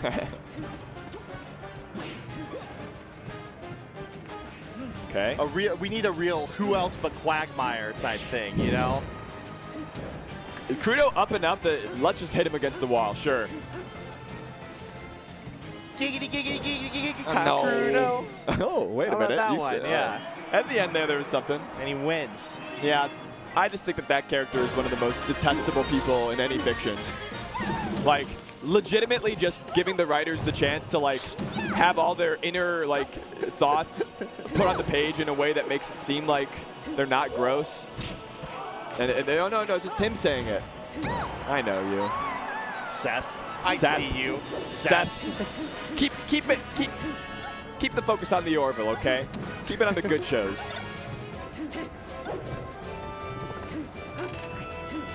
When I was checking into my hotel, the person at the front desk was just watching American Dad. That's a banger theme song. It's true. Have you ever seen if you guys haven't seen it, you should go search up the Tectonic Improv Summoning Salt parody video. Speaking of American Dad, his whole job would be to prevent that kind of threat. The American Dad theme song speedrun Why did we video. switch? What's going on? Swedish Delight is playing Game & Watch, and Nikki is playing Fox here. And that's how it's going. Dude. I was wrong. I said I didn't think the Swedish Delight was going to pull out anything wacky in that set. And here we are. I should have known better because Swedish Delight is the guy who would play Luigi against Hungrybox. That's true. Swedish Delight is low-key, very Plup-esque. Yeah. A little bit goofy, a little bit silly, perhaps. And a little bit willing but to also pull out. with something of a normie aura at times. Yes. We're talking about his normie aura, and yet he's playing this guy. I think this matchup is horrendous for Game & Watch. Yeah, it's not great. Game & Watch has like amazing follow-ups on grab, but who doesn't versus Fox? Yep. And then just gets eaten alive against a lot of shield pressure. There are things that Game & Watch can do. There are things that are cool, but ultimately, not having a good shield versus Fox, it's just, it's over, Nikki right? just won neutral 34 times in a row in this game. Yeah. And it's just whiff punishing. And all Game & Watch can do is like whiff punish and go for, you know, amazing moves off the grab, to be fair. But it's harder and harder to whiff punish. Yeah. You know, in this day and age. Genuinely, like, just everything that Game & Watch wants to do, I feel like DK just does better in terms of like the mid-low tiers. Yeah, for sure. Against the Fox. All right, so that was a fun intermission. Wow, big showing for Jmook here. Trying to close it out on FD. All right, they gave the win to Swedish Delight. Is that because the mistake has been made, or because Nikki was playing? No, that was game 2. Okay, I see. It was just, And I was a little Swedish fast. Peach coming out as well. Just a counter pick war. The Sheiks are sick and tired of these ice climbers, Mikey. Yeah. We're picking Zelda. We're picking Game & Watch. We're picking Peach, of course. Yeah, we're out here. It's no longer rock, paper, scissors. It's like rock, paper, scissors, spot, gun, you know? And that's the state of Melee in 2024. Jmook 3-0ing Triff. I think that's a good win for Jmook. Jmook sent to the losers bracket by, I think it was Nikki with the Zelda game. Or was that, God, there's so many ice climbers in this tournament, and I'm already forgetting. Yeah, it was Nikki. It was Nikki. Yeah. They've just... And holy moly, we got Leff and Amsa over here. Yeah. Amsa taking 2 of them here to start the game. But we did see Leffen kind of come alive over the course of that LOD set. We'll see what he's got in the bag here. Yeah, we were saying that Leffen is on a sort of Benjamin Button this journey this tournament. He's starting off as a 58-year-old Mike Tyson. We're seeing if Leffen can rediscover, you know, Holy oh my God. Amsa. The full punish. Wow. Anyways, we're seeing if Leffen can figure out getting back to 2016-17 Leffen without overshooting the 2009. Yeah. Oh my goodness, Amsa's still going. Dude. Oh, catches the jump with the egg. Oh my God. Oh, wow. Amsa, one of the last people, we're both old enough that we watched Armada play live in person. And I know it's different. I know this is not like one-to-one. Please bear with me on the analogy. Amsa makes me feel like it felt watching Armada combo people. I know exactly what you're saying. Like, he knows exactly what to do in every situation. And nobody knows how the heck to DI, to the point that you start to believe there is no DIing. There's only DIing. Yeah. And I like do think Leffen maybe a little bit underprepared to deal with it. I think even when they were kind of both actively going to tournaments in 2022, we didn't really see this matchup very often. Yeah, let me see. I'll go look up their head-to-head. But and I will say, I do think this is a very warm-upable matchup for Fox. Yeah, we have seen Cody get whacked and then shake it off like it was nothing. Yeah. Amsa's had some Fox trouble, you know, primarily in 2023, I would say. You know, definitely had a good start to 2024 anyway, got second at Genesis. Yep.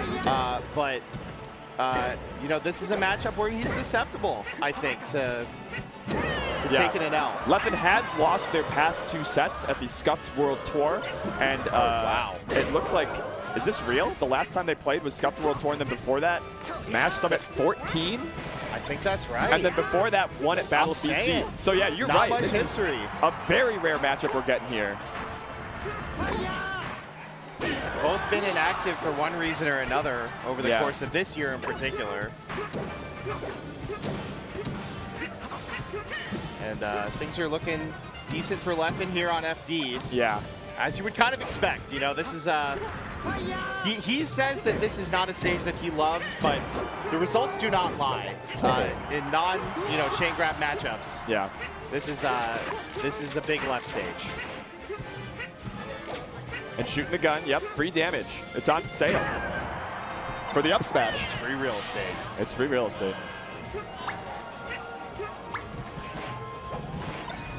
Sticking that tongue out there. Yeah.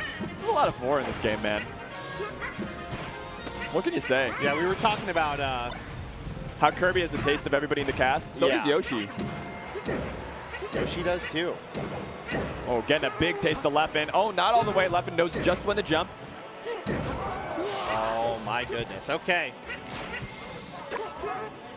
Amsa's punish game has been insane. Leffen, by the way, correctly, I think it's okay to challenge Amsa at the ledge there. I think you have dash attack that can sometimes catch if it's not perfectly invincible. And getting back to stage is not great. A rare sort of movement flub there from Amsa. Yeah. And can't do that against Fox when you're at, you know, 100-ish%. Yeah. That's a layup for Leffen. We go to Dreamland. Oh, God. The thing is, so many of Fox's tools do feel like they were designed to kill the dinosaur. Absolutely. I mean, like, the drill kind of nullifying parrying, you know, being able to wave shine into, you know, into up smash. The one thing that is kind of not bread and butter, or kind of bread and butter that Fox doesn't get in this matchup is like the grab game, right? Yeah. Like, doesn't really have a strong And shine spiking. punish off of grab. And shine spiking, yeah. Yeah. But maybe that focuses the Foxes up. Instead of having 10 options, they have like 3. And they're so good that you really can't just spam them. Definitely a simplified game plan, I think. At low percents, you're going to be looking for drill a lot. You know, wave shining into, you know, up tilt, maybe grab, down throw. Leffen again punishing Amsa off the ledge. It's tough. Unless Amsa wants to commit to just throwing a million eggs to try to create that space, I think it's a really good idea for Leffen to challenge. And even if Amsa is doing... Oh, that was dangerous. But Amsa able to do the egg throw without jumping. You know, would have lost his jump. Yeah. But, you know, he's not out here messing that up. Wow, Leffen getting around some of the Amsa traps. This is he's kind of a ball knower. It's looking like it. He's warming up once again. Oh, wow. Like, this is what I was saying, is that usually I watch Amsa versus these Foxes in these edge guard sequences, and I think there's no way out. But Leffen is showing us how to weave and dodge. I do think Leffen, wow. That is horrible at 25. Leffen, you know, recovery mistake there, but I think your point is well taken. You know, against Pikachu in particular, I think Leffen, we've seen him, like, hit recoveries that nobody's able to hit. And the same here against Amsa and Yoshi. Axe takes one game against Hungrybox, immediately gets rested on game 4. Yeah.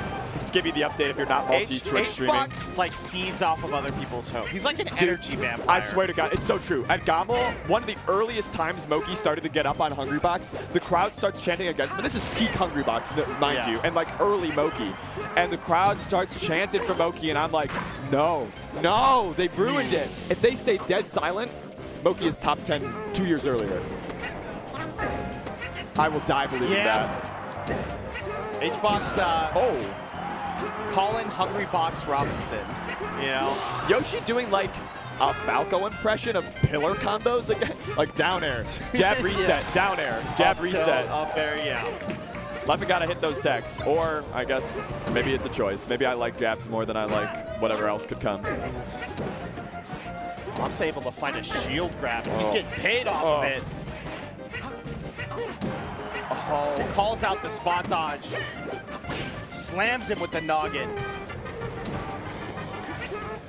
Oh, Leffen tournament winners gets away with it.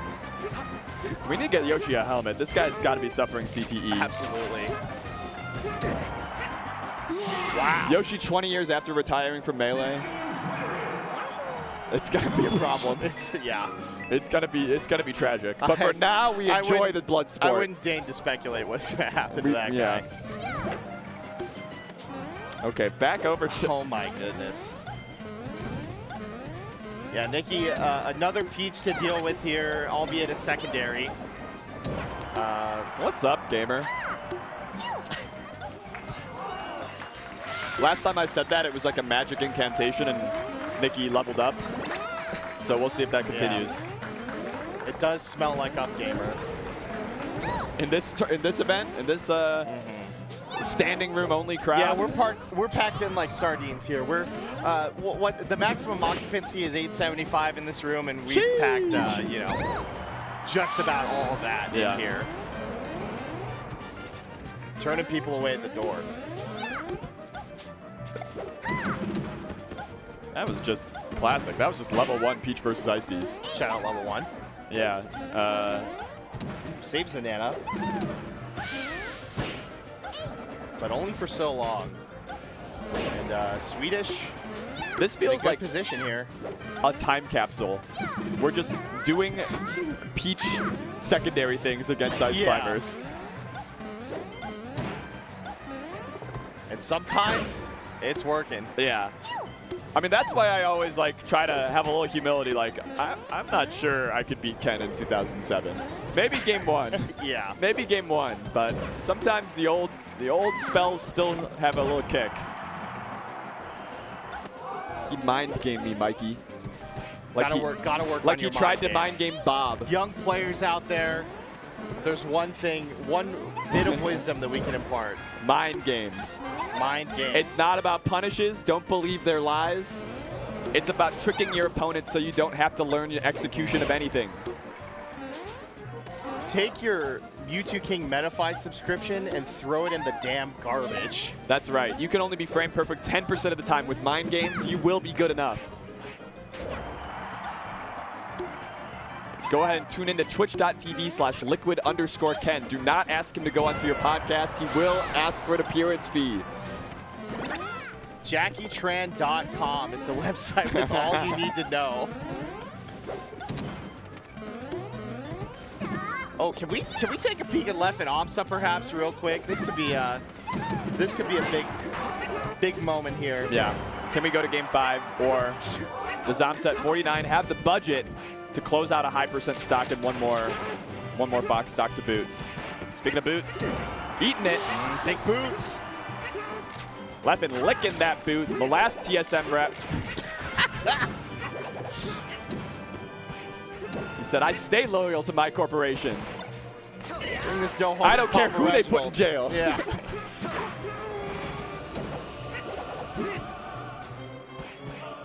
Oh, just trading jabs? Up against the tree. They're calling him the last solo mid laner. Oh. No jump. Okay, gets back down. Oh, just punish that. Yeah. Goodness, that's yeah. gonna be it. Amsa went for it all. What Would are that we have killed? doing? Would that have killed at 75? Absolutely not. And he teched the wall. No shot that kills. And there's no other B move that's any good there. It's just a missed input. Insane. It's got to be. Yeah, two big I mean, actually, mistakes for Amsa. At best, if it hits, there is a lot of landing lag, but maybe Amsa knows that it would have been still enough time, even with the tech. I don't know. That feels like an uncharacteristically huge game-losing risk. Oh, and gets caught with the... No! No! Leffen! Oh, no! For Leffen. It's like double derivative at this point. Yeah. Okay. When do all the Scar commentary things enter the public domain? That's what I'm asking. Yeah. I think immediately. Scar's based. That's right. You said that shit's Creative Commons from day one. Yeah. I would like to see a police officer We'd come like some and stop me attribution. from saying that. Yeah. You can give attribution, but that's about it. Oh. Oh. This is a Tough disastrous spot. opening now for Oh, what wow. an angle. A magician taking disaster and turning it into a stock. 80% is still rough. That is still a neutral air and an edge guard away. And Amsa knows it. He's ready to fight. There's the neutral air. Here's the edge guard. Oh, goes for a reset. Oh. Leffen great at course correcting in the middle of mistakes, except for the first one that cost him his whole stock. Nothing to do about that one when you side B off stage. Okay, Yeah. can't hit the meteor cancel in time. That is a lot of percent. Yeah, I think The that Fox one's moving, doomed. Yeah, moving very fast towards the bottom blast zone. Oh, and Amsa just taking 29%, charging for good measure. That's mind games. Absolutely. Take notes. Some He's people. seen Leffen tournament winnering, and maybe That's right. thought that he could shark the landing with that. Who's to say what goes on in the mind of an Amsa? Oh, wow, the platform assisted up smash. All right, That's remember big. the last time we saw this Leffen was at 80%, so he is making slow and steady gains back to normalcy. Chris Kornacki is at the map praying for these Philadelphia That's suburbs right. to have higher Leffen margins. needs some boat drops now from the deep blue cities. Otherwise, it's this red dinosaur taking it the whole way. Looking a little elephant-like, if I do say This so. does kind of look like the electoral map. That is about how much blue there was on the shoes. Oh, just double power shield. Yeah. Ba-bum, ba-bum. Sounding like a sample for Smasher Magazine. Great idea. Oh, Leffen just holding down. Oh, we're losing budget. Oh, we're still way over budget. Held down one time too many, and it's a 3-2 win for Amsa. Yeah. Leppin just never could come back from the SD. Meanwhile, what is happening here? This is How are we playing this matchup? It's over. Going. Oh my god, the infinite from Nikki. Nikki's Fox is insane. His Fox can wobble. That was supposed to be the end of the game, by the way. What character can't Nikki wobble with?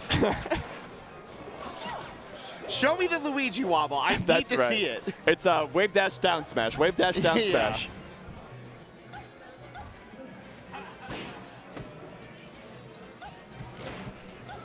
All right, yeah, that's gonna do it. Nikki, All right. After all that, game 5. Yeah, we tuned back into some craziness. Swedish Delight, happy. A great performance for someone who is credibly able to say that they are retired. I know that Swedish has been going to some tournaments, but I think it is a low enough activity that I'm willing to say that you know, Swedish came out for this one out of the goodness of his heart as the reigning champ, and that means that the belt belongs to Nikki. Yes, that's true, yeah. We'll see who it ends up with by the end of all of it. I will say, I've always had this theory about retirements in Melee, right? That there's an inverse correlation between the length of the retirement post and the length of the retirement. I don't think Swedish made a post. Swedish is not a poster. Yeah, I guess, yeah, that's fair. He's a ghoster. He's a ghoster. Yeah. He was ghosting us. But I guess so did Don't Park on the Grass for 6 years. That's true, yeah. Listen, Don't Park on the Grass, everybody matched. Everybody was swiping right in 2018. 6 years later, you up? Yeah, it's not just Don't Park on the Grass, it's Don't Park anywhere. True, you know, true. Don't come here. And we're all up. Especially our East Coast fans who are going to be in for a long night. I beg you to stay with us. There are going to be some awesome matches. It's worth it. Yeah, you don't need sleep. Oh, they're giving us slides. Oh, we got ads. Ads? I love brand activations. We love making money for the people that make us money. It's called sharing the love. But first, let's talk about what we got cooking right here at home. Level1.tv/DPG shop. You could get some shirts, you can get some hoodies, you can get some pet supplies. I walked past that stand and my girlfriend said words I'd never heard her say to Smash a tournament. Real quick before we move on. I like that. The Level 1 shop, way faster than the Start GG shop. That's you will get right. your stuff within like a week or two. Prepare for battle. Battle of BC7 happening right here again in Pacific Northwest, a little bit north of Vancouver. That is what Gandalf says to the troops of Minas Tirith after Denethor gets hit in the head because he's lost it. Nardwar's going to be there. Anyway, Galint Gaming. Shout out to Kevin Deere and Samuel and the whole Galint squad. Stream ads get seen. You can put your ad right here. And they run tournaments like Plat Fight. I don't know if that's a slide that's going to be in here if I'm getting ahead of myself. But first, let's talk about the Rano skin. He's balling up. Dan Fornace. Give me Phoenix Suns, Rano, and my life is yours. Who you made in this game? This guy. Really? Oh yeah. my God. Okay, you've been gifted. Lawless Bife is the name of my Orianna one-trick account in League of Legends. Nice, she throws a ball. Eugene Bound 3. I love the branding for this tournament. A big Earthbound fan. Yeah. That's in Eugene, Oregon, as the name would, suggest. Will they get a little foresight action? Almost certainly not. Yeah, we'll see. It's more of an audit type thing. We're 3 towns away. That's right. 5 Iron Melee Satellite. Seattle's premier bi-weekly. Remember that overclocked ad that I said overcooked for at Press 1 in the chat if you remember that. I know that there will be 5 of you, but I love you all. I know somebody's seen I love that, you all for watching Melee for 6 years at this point. 6-year veterans in the chat sound off. Glasses. I got a pair. One second. Let me put it on. When the camera comes back, you will see Jackzilla in Zenny frames. Yeah. And lenses. Use promo code DPG15 for 15% off. You'll look nice. And look at that. Look at that. See, here's the thing. Looking like the John Lennon instant karma. That's what I'm saying. Yeah. Yeah, and I know John Lennon's famous catchphrase. Drums. Drums. Yeah. These glasses do not look good when I put my hair back. So I will say they are for a particular time, place, and situation, which is anytime I'm not wearing a giant headset. Yeah. So shout outs to Zenny, shout outs to the crew here. I've never in my life gotten a perk as a commentator that was a product that we were advertising. Thank you, Zenny. Unless you count the Papa John's pizza, which I don't. That was gone. When Chroma was on screen, it was gone in 5 seconds. Gone in 5 seconds, that's Yeah. right. That man knows how to eat. We could learn a thing or two from him. We could all learn a thing or two from Chroma. Shout outs to Chroma in the chat. I know he is moderating, keeping it clean and educated for all of you at home that are hopelessly lost, that don't know what we're looking at, and that aren't getting the information you need from us. That's what Chroma 09 is all about. Now, some information for upcoming matches. What are we looking at? They're trying to bring them, into this quad area. It is hard to wrangle gamers. Oh, we're hearing from production. We're going to have an Amsa match coming up. Match. Okay, That is Amsa versus SDJ. Interesting. SDJ. How many games did SDJ take off of Zane, if any? It was... Over under is 0.5. 0. And there it is, yeah. Okay. You would have been right to bet the under. Yeah, I think, Puff, a matchup that Amsa struggled with, I think, for a long time, and then kind of unlocked it. Yeah. And became a bit of a menace. Another thing for us to look for the qualifiers into top 8 is Axe versus Nikki now. Axe is lobbying. Long-time struggler in the Ice Climbers matchup. Yeah, and you can point a pretty direct line between him and Plup talking about wobbling on their streams and the end of wobbling as we know it. Yeah, so Nikki maybe trying to get some revenge for the Climbers. I believe almost all the matches, I think all the matches we have left for y'all are top 8 qualifiers. So the stakes could not be higher. It is do or die. I mean, they could. It could be grand finals. No, I disagree. I think getting into top 8, always the most exciting matches. Yeah, it is, money or not money. That's what I'm saying. Yeah. Yeah. Would you rather make $0 or 20 versus like 20 and 40? I think that 20 being on the balance sheet feels bigger. Okay, I have a would you rather. Maybe you've I love considered would you this rather. before. Would you rather have $1 million right now or a 50% chance at $10 million? I know this is one of those questions that economists put out onto the social media sphere to mock idiots. Us irrational idiots. I've got debts. I'm not the best with credit cards. I'd take the $1 million and if fix you were my really life. about money moves, you're turning that $1 million to $10 million in 30 that's days right. anyway. I turn down that $1 million. I get one dinner with Juan de Biedma, and I learn. I grind. I stream. I go to game 5 against SDJ. I buy every 4090 before the tariffs hit. I start mining. Bitcoin, We're taking it to the moon. It's coming back. Not here at Dump Park on the Grass. To be clear. But just out there in another hypothetical place where I'm allowed to say that. You'll have to find Jack after the tournament for real financial advice. A big moment was when I really needed to leave my last job, and I reached out to Fendi and I said, do I need to delete my anti-crypto tweets for you to get me a job at Coinbase? It was bad. It got bad. I didn't end up selling out, but they didn't give me the chance, so I guess we'll never know. I guess we'll never know. Everybody was wondering what was going to happen if I got a crypto job offer. Guess we'll never know. All right, we're going to have 2 more sets for you here on the quad stream. The first of which, it's not the quad stream anymore, by the way. It's just going to be one. The first of which is Amsa versus SDJ. SDJ, are we saying it now? Is SDJ the consensus second best Puff in the world? Except for Jack, who is going I to think say he's that the SDJ best is because Puff. he beat Wizrobe. And I think if you can beat Wizrobe and I watch it happen, you're the best. For today. Maybe it'll end up different. Who knows? But right now, SDJ is my president. Let's look up and see if these two have a match history. I'm going on smashdata.gg. Shout out to smashdata.gg, an excellent website that helps me when I'm in a pinch trying to look up recent results. Hemorrhaging free cloud away here. Come on, man. I give attribution. That's what I do. It's a great start for SDJ here. As I say that, the up air comes through, but 108% yeah, 100 lead. is fine. They have never played, and generally, Amsa is outplacing SDJ with some notable exceptions, like tipped off 15. Or sorry, other way around. With some notable exceptions like get on my level X. Excuse me, I was reading the colors wrong.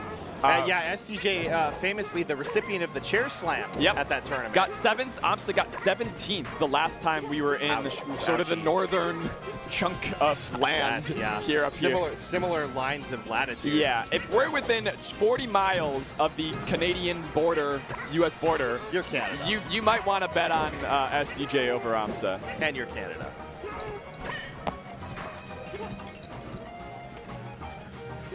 Okay. So just resetting, going back to the top platform. So the thing that makes Yoshi really strong in this matchup, besides being heavy, is that Yoshi is one of the characters that has the most access to vertical kills on... Whoa! We have seen a lot of that from SDJ. SDJ lets them rip against Ice Climbers, against Sheik, against Fox. If you are unsafe on my shield, you are going to pay for it. That is something that, you know, we talk about certain things that the box has not really unlocked necessarily, that other puffs are innovating on, and I think that's one of them, you know. The rest out of shield is crazy, you know. It's that's a one-frame move, so it's going to, you know, technically be, you know, achievable on a lot of hits on shield, but obviously the risk. But when you're up 2 stocks, there is pretty much no, let him rip, a small risk. Okay.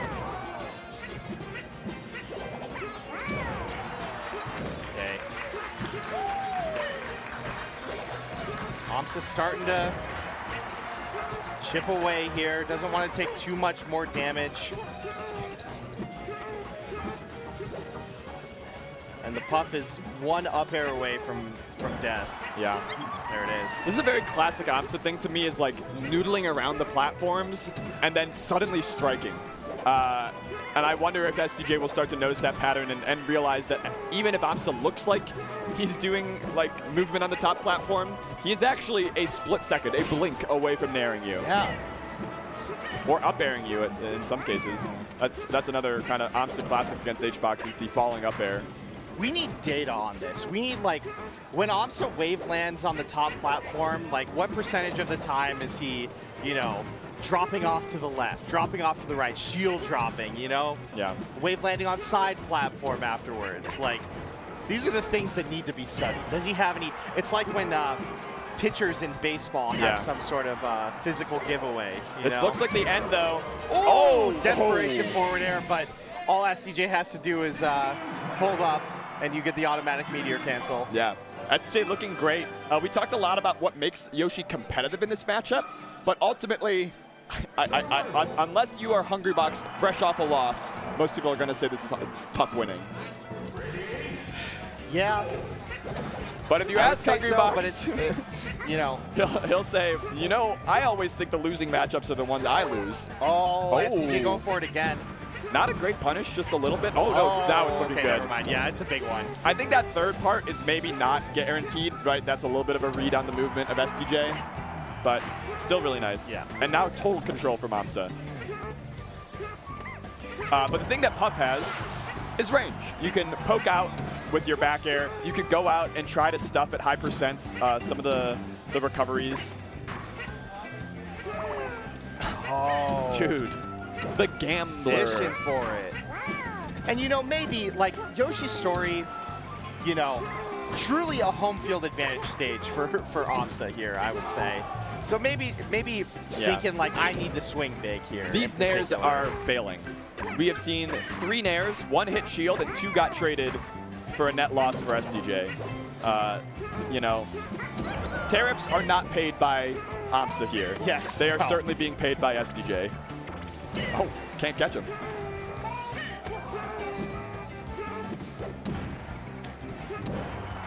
Yeah, there it is. I would always recommend to people who are Amsa fans pick up Yoshi for a couple weeks and just feel the experience of how terrifying so many things he does regularly are. And how easy it is to screw up. Even the up B from the ledge. Yep. You know, like. Yep. I've seen Yoshi mains, you know, even people who've been playing the character for years who can't do that consistently. Okay, forward throw. Not going to do it quite yet. Oh. See, right there, you needed to be just the tiniest bit to the left to get to the ledge. Like, But if you go too far to the left, you die. Yeah. But also, I do think that down B catching Puff like dead on one of the platforms probably kills at this percent. There is a guide out there that like gives all of the kill percents that Yoshi has. What the heck? Whoa. We've seen actually a couple flubs from Amsa in the past couple sets that he's been on stream. We saw the down B on Pokemon Stadium. Two mistakes that pretty directly led to 2 game losses against Leffen. Yeah. Still won the set because Leffen also screwed up. Yep. That's how it goes. Melee is just a karmic calculator. It can happen to anyone, and it does, to be clear. We even saw a very wonky Puff SD earlier. You know, that doesn't happen that often, but everyone is susceptible. It could happen to you. Oh my God. Looking for it again. And the punishes, is 43 worth the risk? I think yes. At this point, probably. The way this game is going. Yeah. If you give me that hand again, I do the same play. Wow. Almost the most horrible DI to end it, but Amsa gets the classic egg into up air. That starts working. I don't know exactly what percent, but at 70 to 80, I'm looking for it. It might start a little earlier though. Cody Schwab and Kudo on the other stream for those interested.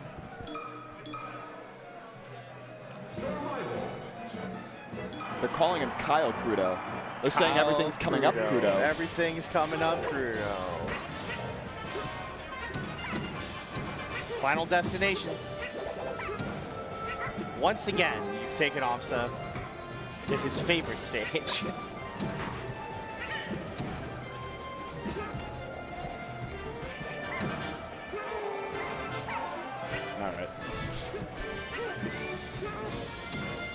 All right, trading damage here early on.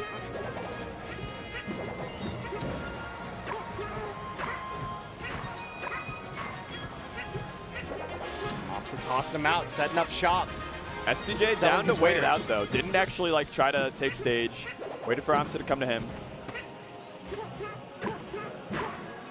Yeah, I like the dash attack. I'm not sure if it has the same, it must have the same properties as like the Falco dash attack, Fox dash attack, where if Amsa isn't frame perfect, it is a lingering enough hitbox to catch him. I wonder if Puff has that same quality. One thing that I'm kind of surprised we haven't seen from STJ come out much is going for drill up smash. Yeah, that is the Hungry Box staple, is drill, drill, drill. Yeah. I don't know that we've seen down air used at all. No, yeah, and again, it's kind of like Fox drill. It's, oh my goodness. Should we say it really loudly? Do you think that would work? And we get wondering about the drill. It's not gonna break through those those headphones. Those muffs are locked away. Listen, if Crunch can get away with saying it at Evo, listen, no, if Bob Money, G Money, sorry, if G Money can get away with coaching SFAT, G Money didn't get away with it in broad daylight, and he shouldn't have. They canceled each other out.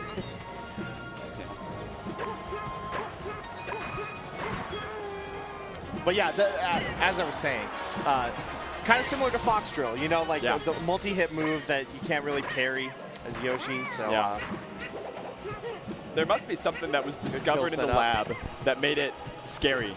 Amsa must have something cooked up. That's the only explanation I can think of besides SCJ kind of forgot. That happens. That does happen. I don't know if it happens to top players, but all the time I'm playing and I'm like, oh yeah, that move is good. Yeah.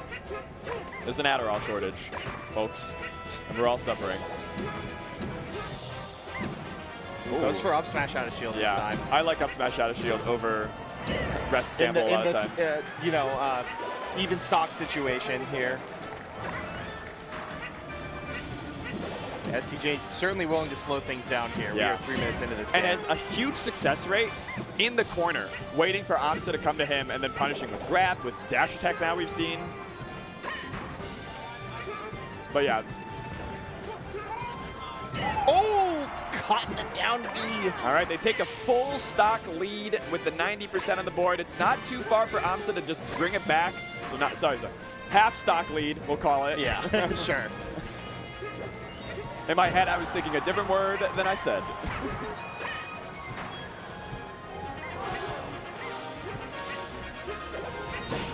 Once again, SDJ Yeah. taking their time here on the ledge. No need to commit to anything. Finally goes to the stage. Oh, wow. That is one of the craziest rests I feel like I've seen. Is it a pure call out, what, on the startup of fair? On Amsa to like delay a hitbox? I'd have to watch that one again. We're gonna need that in the replay. I think it was after the fair. Yeah, maybe it was a punish of a miss. Okay. Weaves around the eggs, gets the air dodge. Okay, takes a bit of the tail. We were theorizing yesterday that Jigglypuff has marbled intramuscular fat. Yeah. Kind of like an A5 Wagyu. And, all right. It kind of spontaneously combusts. Yeah. It cooks itself when she hits the rest. Right now, SDJ wins when they hit the rests. It's a trite observation, but I do think that's why, like, the one game that Amsa has taken is the one where SDJ was not able to add an explosive early kill to the repertoire of being defensive in the corner. So if SDJ is committed to, like, not really attacking with down air, to playing this corner position over and over, the missing key ingredient that makes it sing is hitting the rest. The secret sauce, the sake that they feed to the to the steer. But I was going to say on that stock, STJ, very much the opposite. Running in, trying to contest space, trying to use wave dashes to push Amsa to the other side of the map, and it didn't work out. Wave dash back F smash. Yeah. Puff's forward smash, very similar, I believe, in like base knockback to Marth's. One of the strongest forward smashes in the game. Yeah. Puff has a lot of good moves. Long-lasting hitbox also. Yeah. Relatively for a forward smash anyway. Yeah. Oh, wow. I am surprised we didn't see a rest out of shield there. That dash attack is very laggy. Okay. Not something that I think Amsa is needing to do, particularly in this matchup. Okay, goes for the drill. Looking for drill grab. I don't think up smash would kill it. Yeah, certainly not going to kill it at this point. They remember drill. Yeah. Yeah, we'll see if that unlocks it here for the remainder of this set. Memory unlocked. Soul obtained. This is such an it really is. I am on the ledge, but not ledge camping. It just camping in that like scenario, that slice of the stage. Keeping your options open. Yeah. You know? Which is interesting because if you put yourself in that spot, you're constantly hitting Amsa away from you, but not off stage. Like, it's just this situation resetting over and over. But if you win neutral 20 times in a row, you're going to rack up a ton of damage, and eventually... Oh, there's the dash attack. Yeah. Covering up B from the ledge. Yeah, a very effective game plan from STJ to this point. And really all unlocked from having the lead. We'll see if that changes here as Amsa cleans this stock up.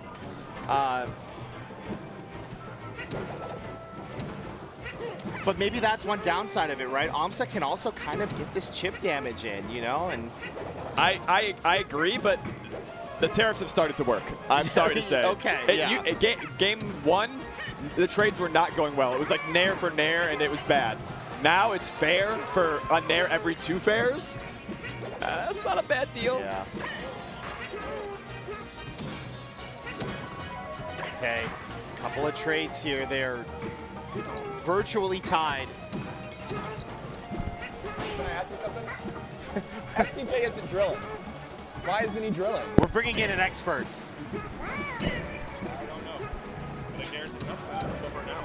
Hbox, would you say the drill's good in this matchup? I would say it's very good. Any multi-pick and Zoshi and you're dead. You're gonna go for a drill. We've seen it once so far. One drill used in. As you can see, he's an innovator. They're an innovator. Excuse me. Yeah.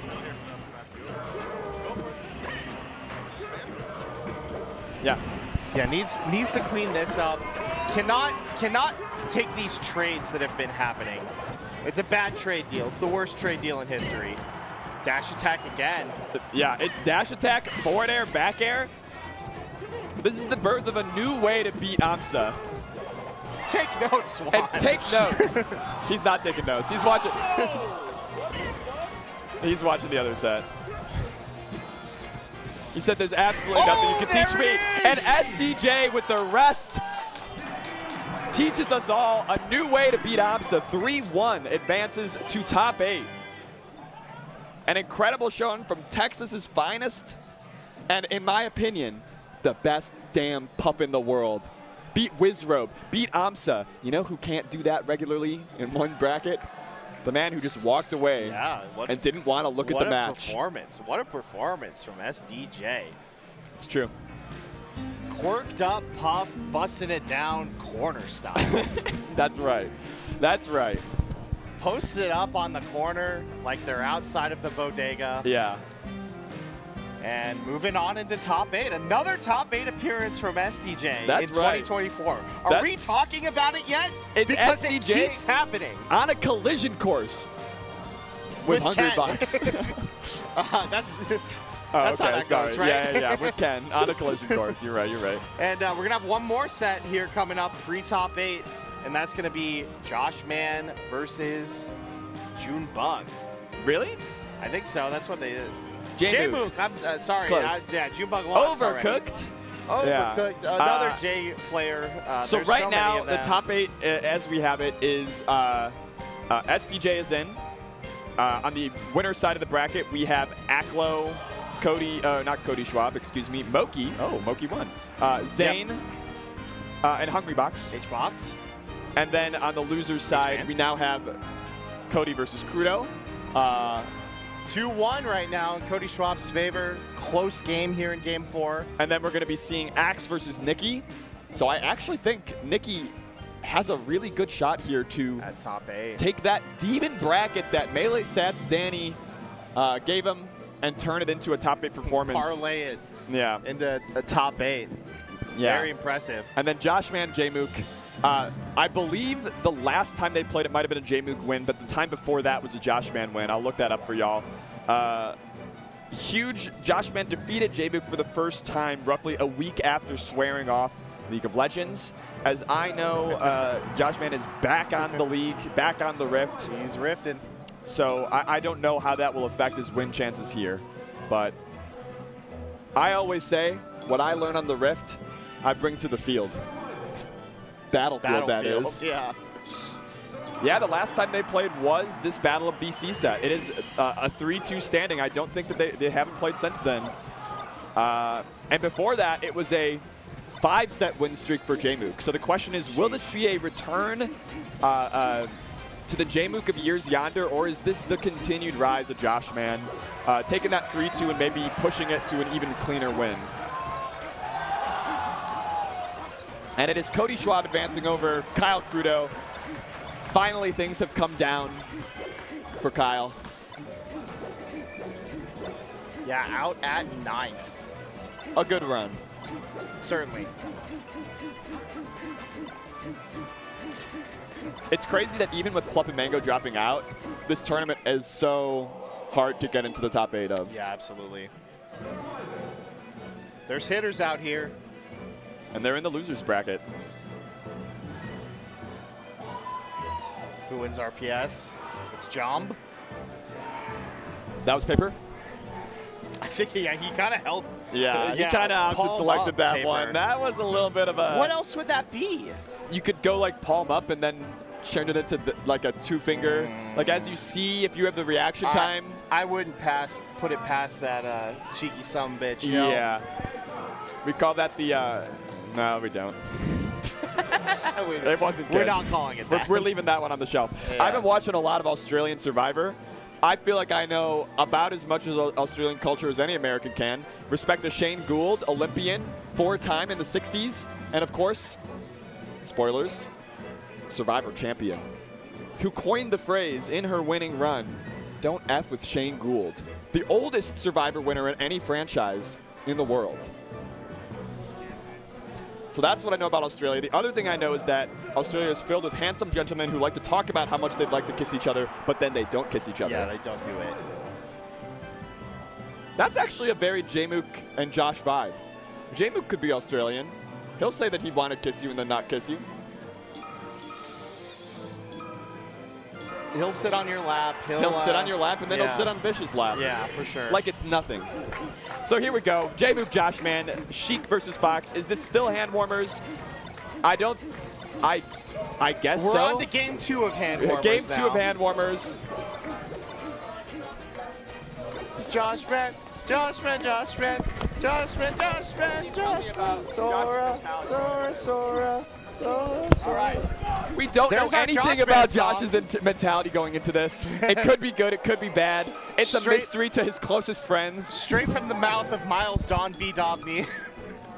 Who knows what Josh is thinking? That mind is so mixed up and twisted. It could be anything. Jmook, on the other hand, rocking a 64-degree hotel room, as is tradition. He keeps it cool in Didn't he say cryogenesis. 62? That's what he said, I'm pretty sure. Oh, I thought he said he put it up to 64. Okay, 62. That is 2 degrees higher than at full bloom. So perhaps that's all the difference it takes. We're off to the races. You think Jmook does like float sessions? Yes. Jmook in a sensory deprivation floater. chamber on cooldown. All right. Jmook Tech Chase has arrived. Oh, an excellent short. shorten. And then a bad fire stall. Doesn't matter. Yeah, Jmook was so Fine. impressed by the shorten that he gave a lot of space on the ledge.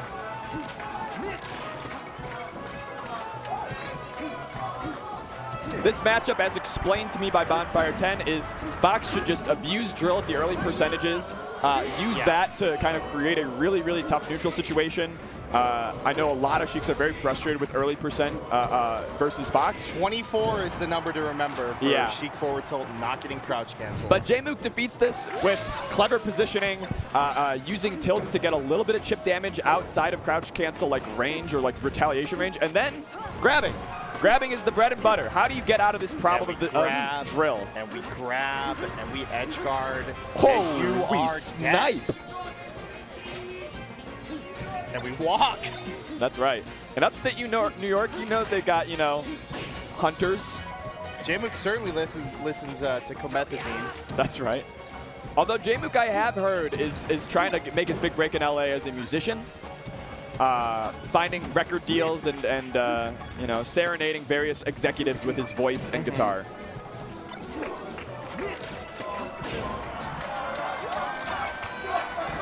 The Aussies are here, and they're being moved by security. That's right. Security in America does not have a lot of experience with soccer fans, football fans, and they're about to learn today. Okay, welcome to the real world. We're doing some hooliganism here. Yeah, at the Husky Union building. there's some hooligan energy, and you're gonna learn today, Mr. Security Guard, who's checking every single person's badge in the audience. Okay. Oh, Josh Man goes in with the nair. Loves to hold down and grab. Yeah. You can't do that yet, Josh. Okay. Josh opts for stage position. He's going in with nair a lot. I want to see if I can figure out why he's doing that. Angle. Hits the ledge dash. That's huge. At 109, though, we're definitely in nair time. He's unlocked it. All right. Doable. Yeah, that is a model for this matchup that a lot of people have pointed out, that like at different percents you level up and unlock new moves. Yeah. Josh Man gets called out from a full hop drill that ends before he's even close to the ground. Wow, able to get the shield up before Jmook can hit the down smash. This might be the end of it. Just slaps just viciously. forward air. Yeah. Something that I really like about Jmook's gameplay is very, very kind of smooth, calm, and then bursts of movement. And the other thing that I always like about Jmook, and I'm always looking out for it, is his ability to recover from mistakes. I think there are some players that I think of as like aiming for perfection. Jmook to me is aiming for, I can fix the mistakes that I make, and I can turn it into something good. Very adaptable, and he's trying to manage the situation. Yeah, you know, yeah. he's hitting a lot of singles and stealing a lot of bases, and Yeah. maybe not necessarily very present in the moment, Yeah. looking at the screen. Like, like right there. That's a tough spot. Okay. That was actually a great read from Jmook that Joshman was going to switch to side B recovery after, you know, previously in a similar spot had just done up B. Oh, roll out and in. Josh just holding center. Waiting for Jmook to commit. Holding down. Gets caught on the needles on the ground, making the nair take a little bit longer so Jmook could get like that little forward tilt in. That's the kind of thing that allows Jmook to avoid the crouch cancel problem. Yeah. A lot of needles on the ground to create unique situations that he can get chip damage in on. Bread and butter for Josh Man, or bread and Vegemite, or whatever they do. They don't have butter in Australia? I don't know. They gotta have butter. I can't believe they don't have butter. Yeah, he's ready for it. He's ready for everything. Yeah, Jmook has been very collected on the edge guards here. After a little bit of a messy one on the first stock that led to, you know, a new on-stage situation, he's been good on the reads, good on the coverage. Oh, even catching there. Wow, SDI to make it difficult for Josh, but Josh still finding a way to keep this going. Josh Man is on him. Big stop for Josh Man. What I want to see from Josh, or what I'm curious about, is does he have that like Fox level up where you start getting the momentum and just running over Sheik? I think Josh is not usually that kind of player in this matchup. It's closer to this. Is it happening right now? I mean, this is very collected. I don't see this as like, I'm going to get so hyped up that I win the match just on pure passion. Great short. Oh. Ooh, there Sniped it is again. Wow. Perfect. I think Jmook just edge guarding. Yeah, did a perfect edge guard game, just about. Yeah. The judges are all, yep, I see from the judges we're getting 8s, 9s, not a 10, and they're harsh, right? They're like, well, there's one of them who said, well, he's not Mewtwo King.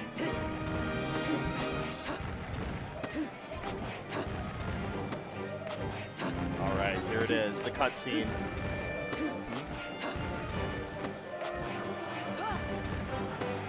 Holy moly. Is he going to take a place again? Okay, no. Wow. And Jmook just waits. Doesn't take too long. A lot of Sheiks there, I feel like, will go for the quick hitbox. Oh, my God. It's cruel. Insane. You don't miss, but Josh Man finds that forward air into up smash at just the right percent. And that's fine. Josh has been getting decent mileage out of these crouch cancel grabs. Jmook spacing well around it there. A running up air to open. That's the kind of stuff Zane tells me I should stop doing. And do you listen? It's so fun to run an up air. It's so fun to run and hit them with the up air. Wow, and Jmook this time cuts it short before the edge guard, hits an up smash. Let's go, Nikki!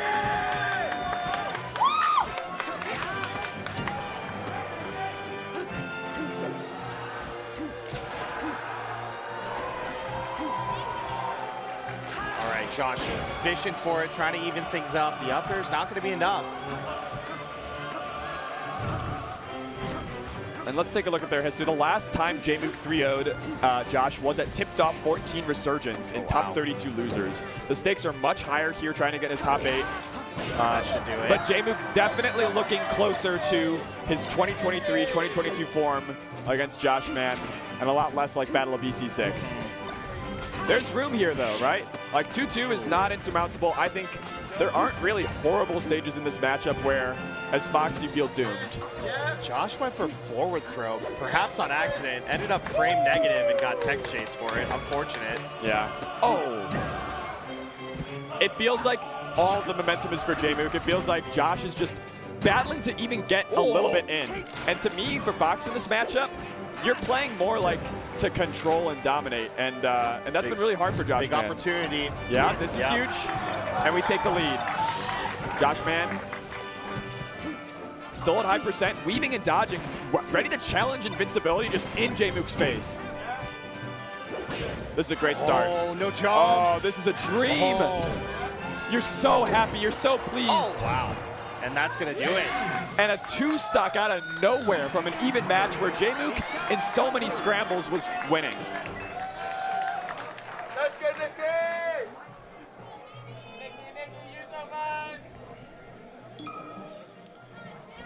Where do we go from here? Jmook thinking. Maybe a fountain pick, maybe a dreamland pick from Jmook. Yep. We'll see. Wondering in the back of my head, am I going to need both of these counter picks? And if so, which one do I go to first? It is Fountain of Dreams. I think Dreamland versus Josh Man would be a huge mistake. Yeah. I think Josh Man has been very willing to take time, and Dreamland would give him all the time in the world. Okay. Wow. Josh Man essentially spawns in the game at 53% with a quick grab. But Jmook's right there as well. Yeah, we're tied. Finds the nair. Hold the cool. Wow. Caught the jump with it too. Yeah. Jmook has to go Up into angled stage. up tilt. I do not see that one very often. Wow.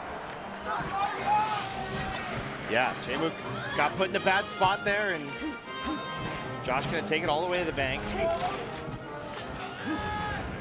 I feel like Josh Man definitely getting a lot more confident as time has gone on. Not that it's like suddenly become dominant one way or the other, but A couple of Jmook mistakes also. yeah, we've left behind the horrors of FD and getting edge guarded and sniped a million times. Oh, Oof. little laser for good measure. Goes for back air. Yeah, just go rinse and repeat. Yeah, There we go. Clean stock lead. this is the for best Jump. lead that Josh has had. There's our Josh Man song. Yep, the Josh chants are back. You want to do a demonstration of the chant? I already did. Oh, okay. You were, I don't know what you were doing. Looking up the Talking data. to Juan or something. Yeah, on the phone. Always on the phone, you know. That's right. These millennials. We used to live in the moment. Nice. Great ledge dash from Josh. Clean ledge dash nair invincible. Or intangible. More accurately. Good coverage from there. This next stock feels very important to me. Jmook already down quite a bit, but can he get his mojo back? No. Just immediately hit. grabbed. Yeah, single hit. Oh. Finds a big up tilt. Okay, but Josh out of it. Jmook Wait for a sec. recovers. There you go. Jmook's got backup plans. That's right. Jmook is not pressed. if Plans the within tech plans chase within drops. plans. Much like the Harkonnens. Wow, so quick to get to ledge, and just like that, this game is even. Josh all over the roll from Jmook. No jump. Josh Man can't follow it up, and now Jmook, despite being down in percentage, is also got Josh on the end of his tournament life potentially. Josh still in hold down territory though, which is huge That's for the it, moment. yeah. Tacking on even more damage, and that's gonna do it. We take the easy one. We take the easy one. Game 5. And now, Josh Man looking to add another top 8 to the resume. Made it at Supernova, but mind you, that bracket was a little bit twisted, like Yeah. the Joker. he thinks crime is funny. Yeah. This is a man who looks at the world and people breaking the law, and it fills him with mirth, Mikey. It's shocking. And now he has a girlfriend, and they sing? It shocks the mind, much like Jmook's mind must be shocked from Little Trick Shot taking 2 in a row And looking better and better each game, Would honestly. you say that the end of the first Joker movie on the talk show was a bit of a little trick shot? I was tricked. We all were. I thought, I'm sure this guy will calm down now that he's getting the fame he wants. Yeah. Now that we've given him the attention he was looking for, he will be normal. Jmook grab once again. Oh. Ooh. Point blank needle. This is tough. One he for the doesn't road. miss those. No, he doesn't. We love when two gamers just take turns doing it to each other, you know? Yeah. Messing each other up. Yeah, it hasn't been like the most scrappy set. It feels like it has been more of a taking turns. Josh can't quite get the ledge, but a clever shine to just say, hey, you are not going to chump check me here. You are not going to cheese me. Josh having a long moment there, thinking about, do I want to just take some percentage with the get-up attack, or is it worse to roll? Slide off from Jmook. That's a Josh great finds grab. the grab. That was the longest grab I've ever seen Fox do. That's a Marth grab on Fox. Maybe the dash grab, a little bit longer.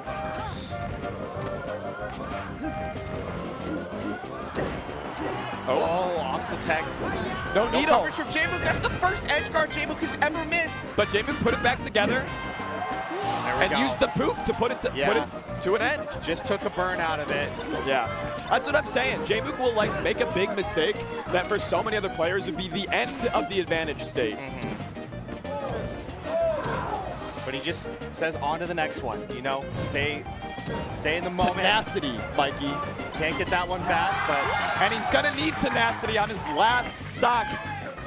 Looking at a 9th place finish at Don't Park in the Grass, and Joshman trying to keep visions of top 8 out of view. Let's keep us in the present.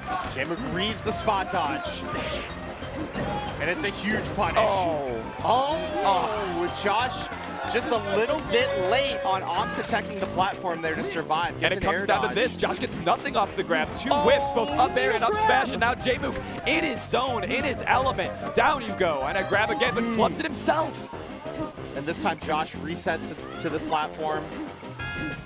Looking to win neutral all over The crowd again. holding their breath. There's no more chance. They can't bear to even look away, to give any energy to cheering. It's only oohs, ahs, and gasps.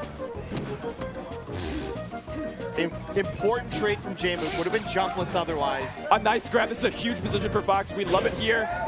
And we love that the up air actually sent off stage.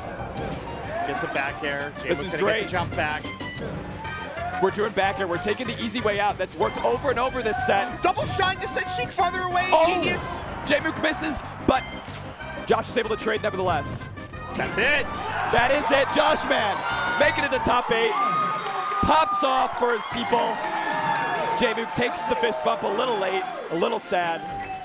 A great run for both of them. Not a loss you should feel anything sad about. Joshman has had an excellent year, and Jmook fought hard to get here. Pulling out the Zelda, but the crowd is chanting for Sora.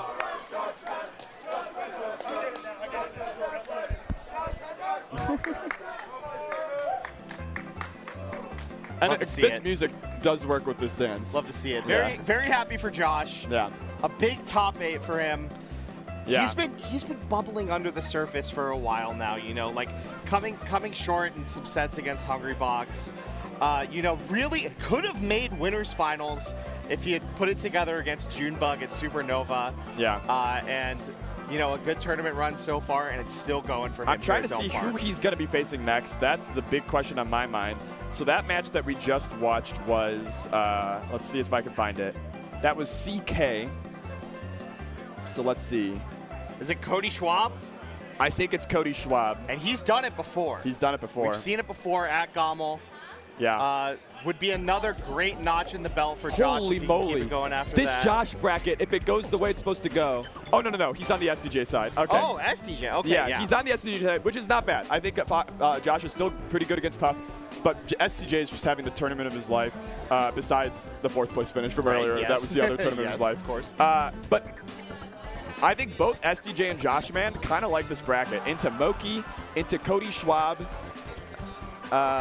That's I prefer that to being on the winner's side, I guess. Yeah, and while we're at it, let's the people on the winner's side. We can just recap who's going to be in top 8 here real quick. We've got Zayn and Aklo, and Moki and Hungrybox. Those are going to be our winner's sets. We just saw Josh Man qualify. He will play against SDJ. And then the loser of Moki Hungrybox. I'm clicking on projected and acting like it's the real thing. Moki could beat Hungrybox. Yeah. Yeah. Absolutely. So this actually could be a puff bracket for Josh Man. Possibly, yeah.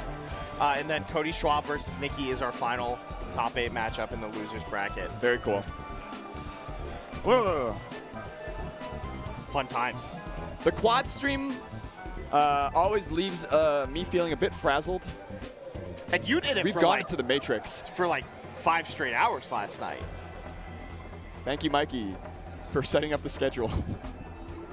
My bad. That's okay. We are very excited. It's going to be top 8 action coming at us for Don't Park on the Grass.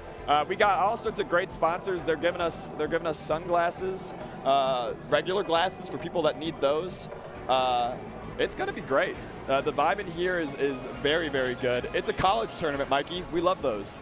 We love college like Asher Roth. I've never seen a campus so beautiful as this one, honestly. I know I throw out never a lot, but it's a mix of architectural styles. It's raining, it's moody, it's atmospheric. I like IUB more. You like, okay, he likes my alma mater, but more.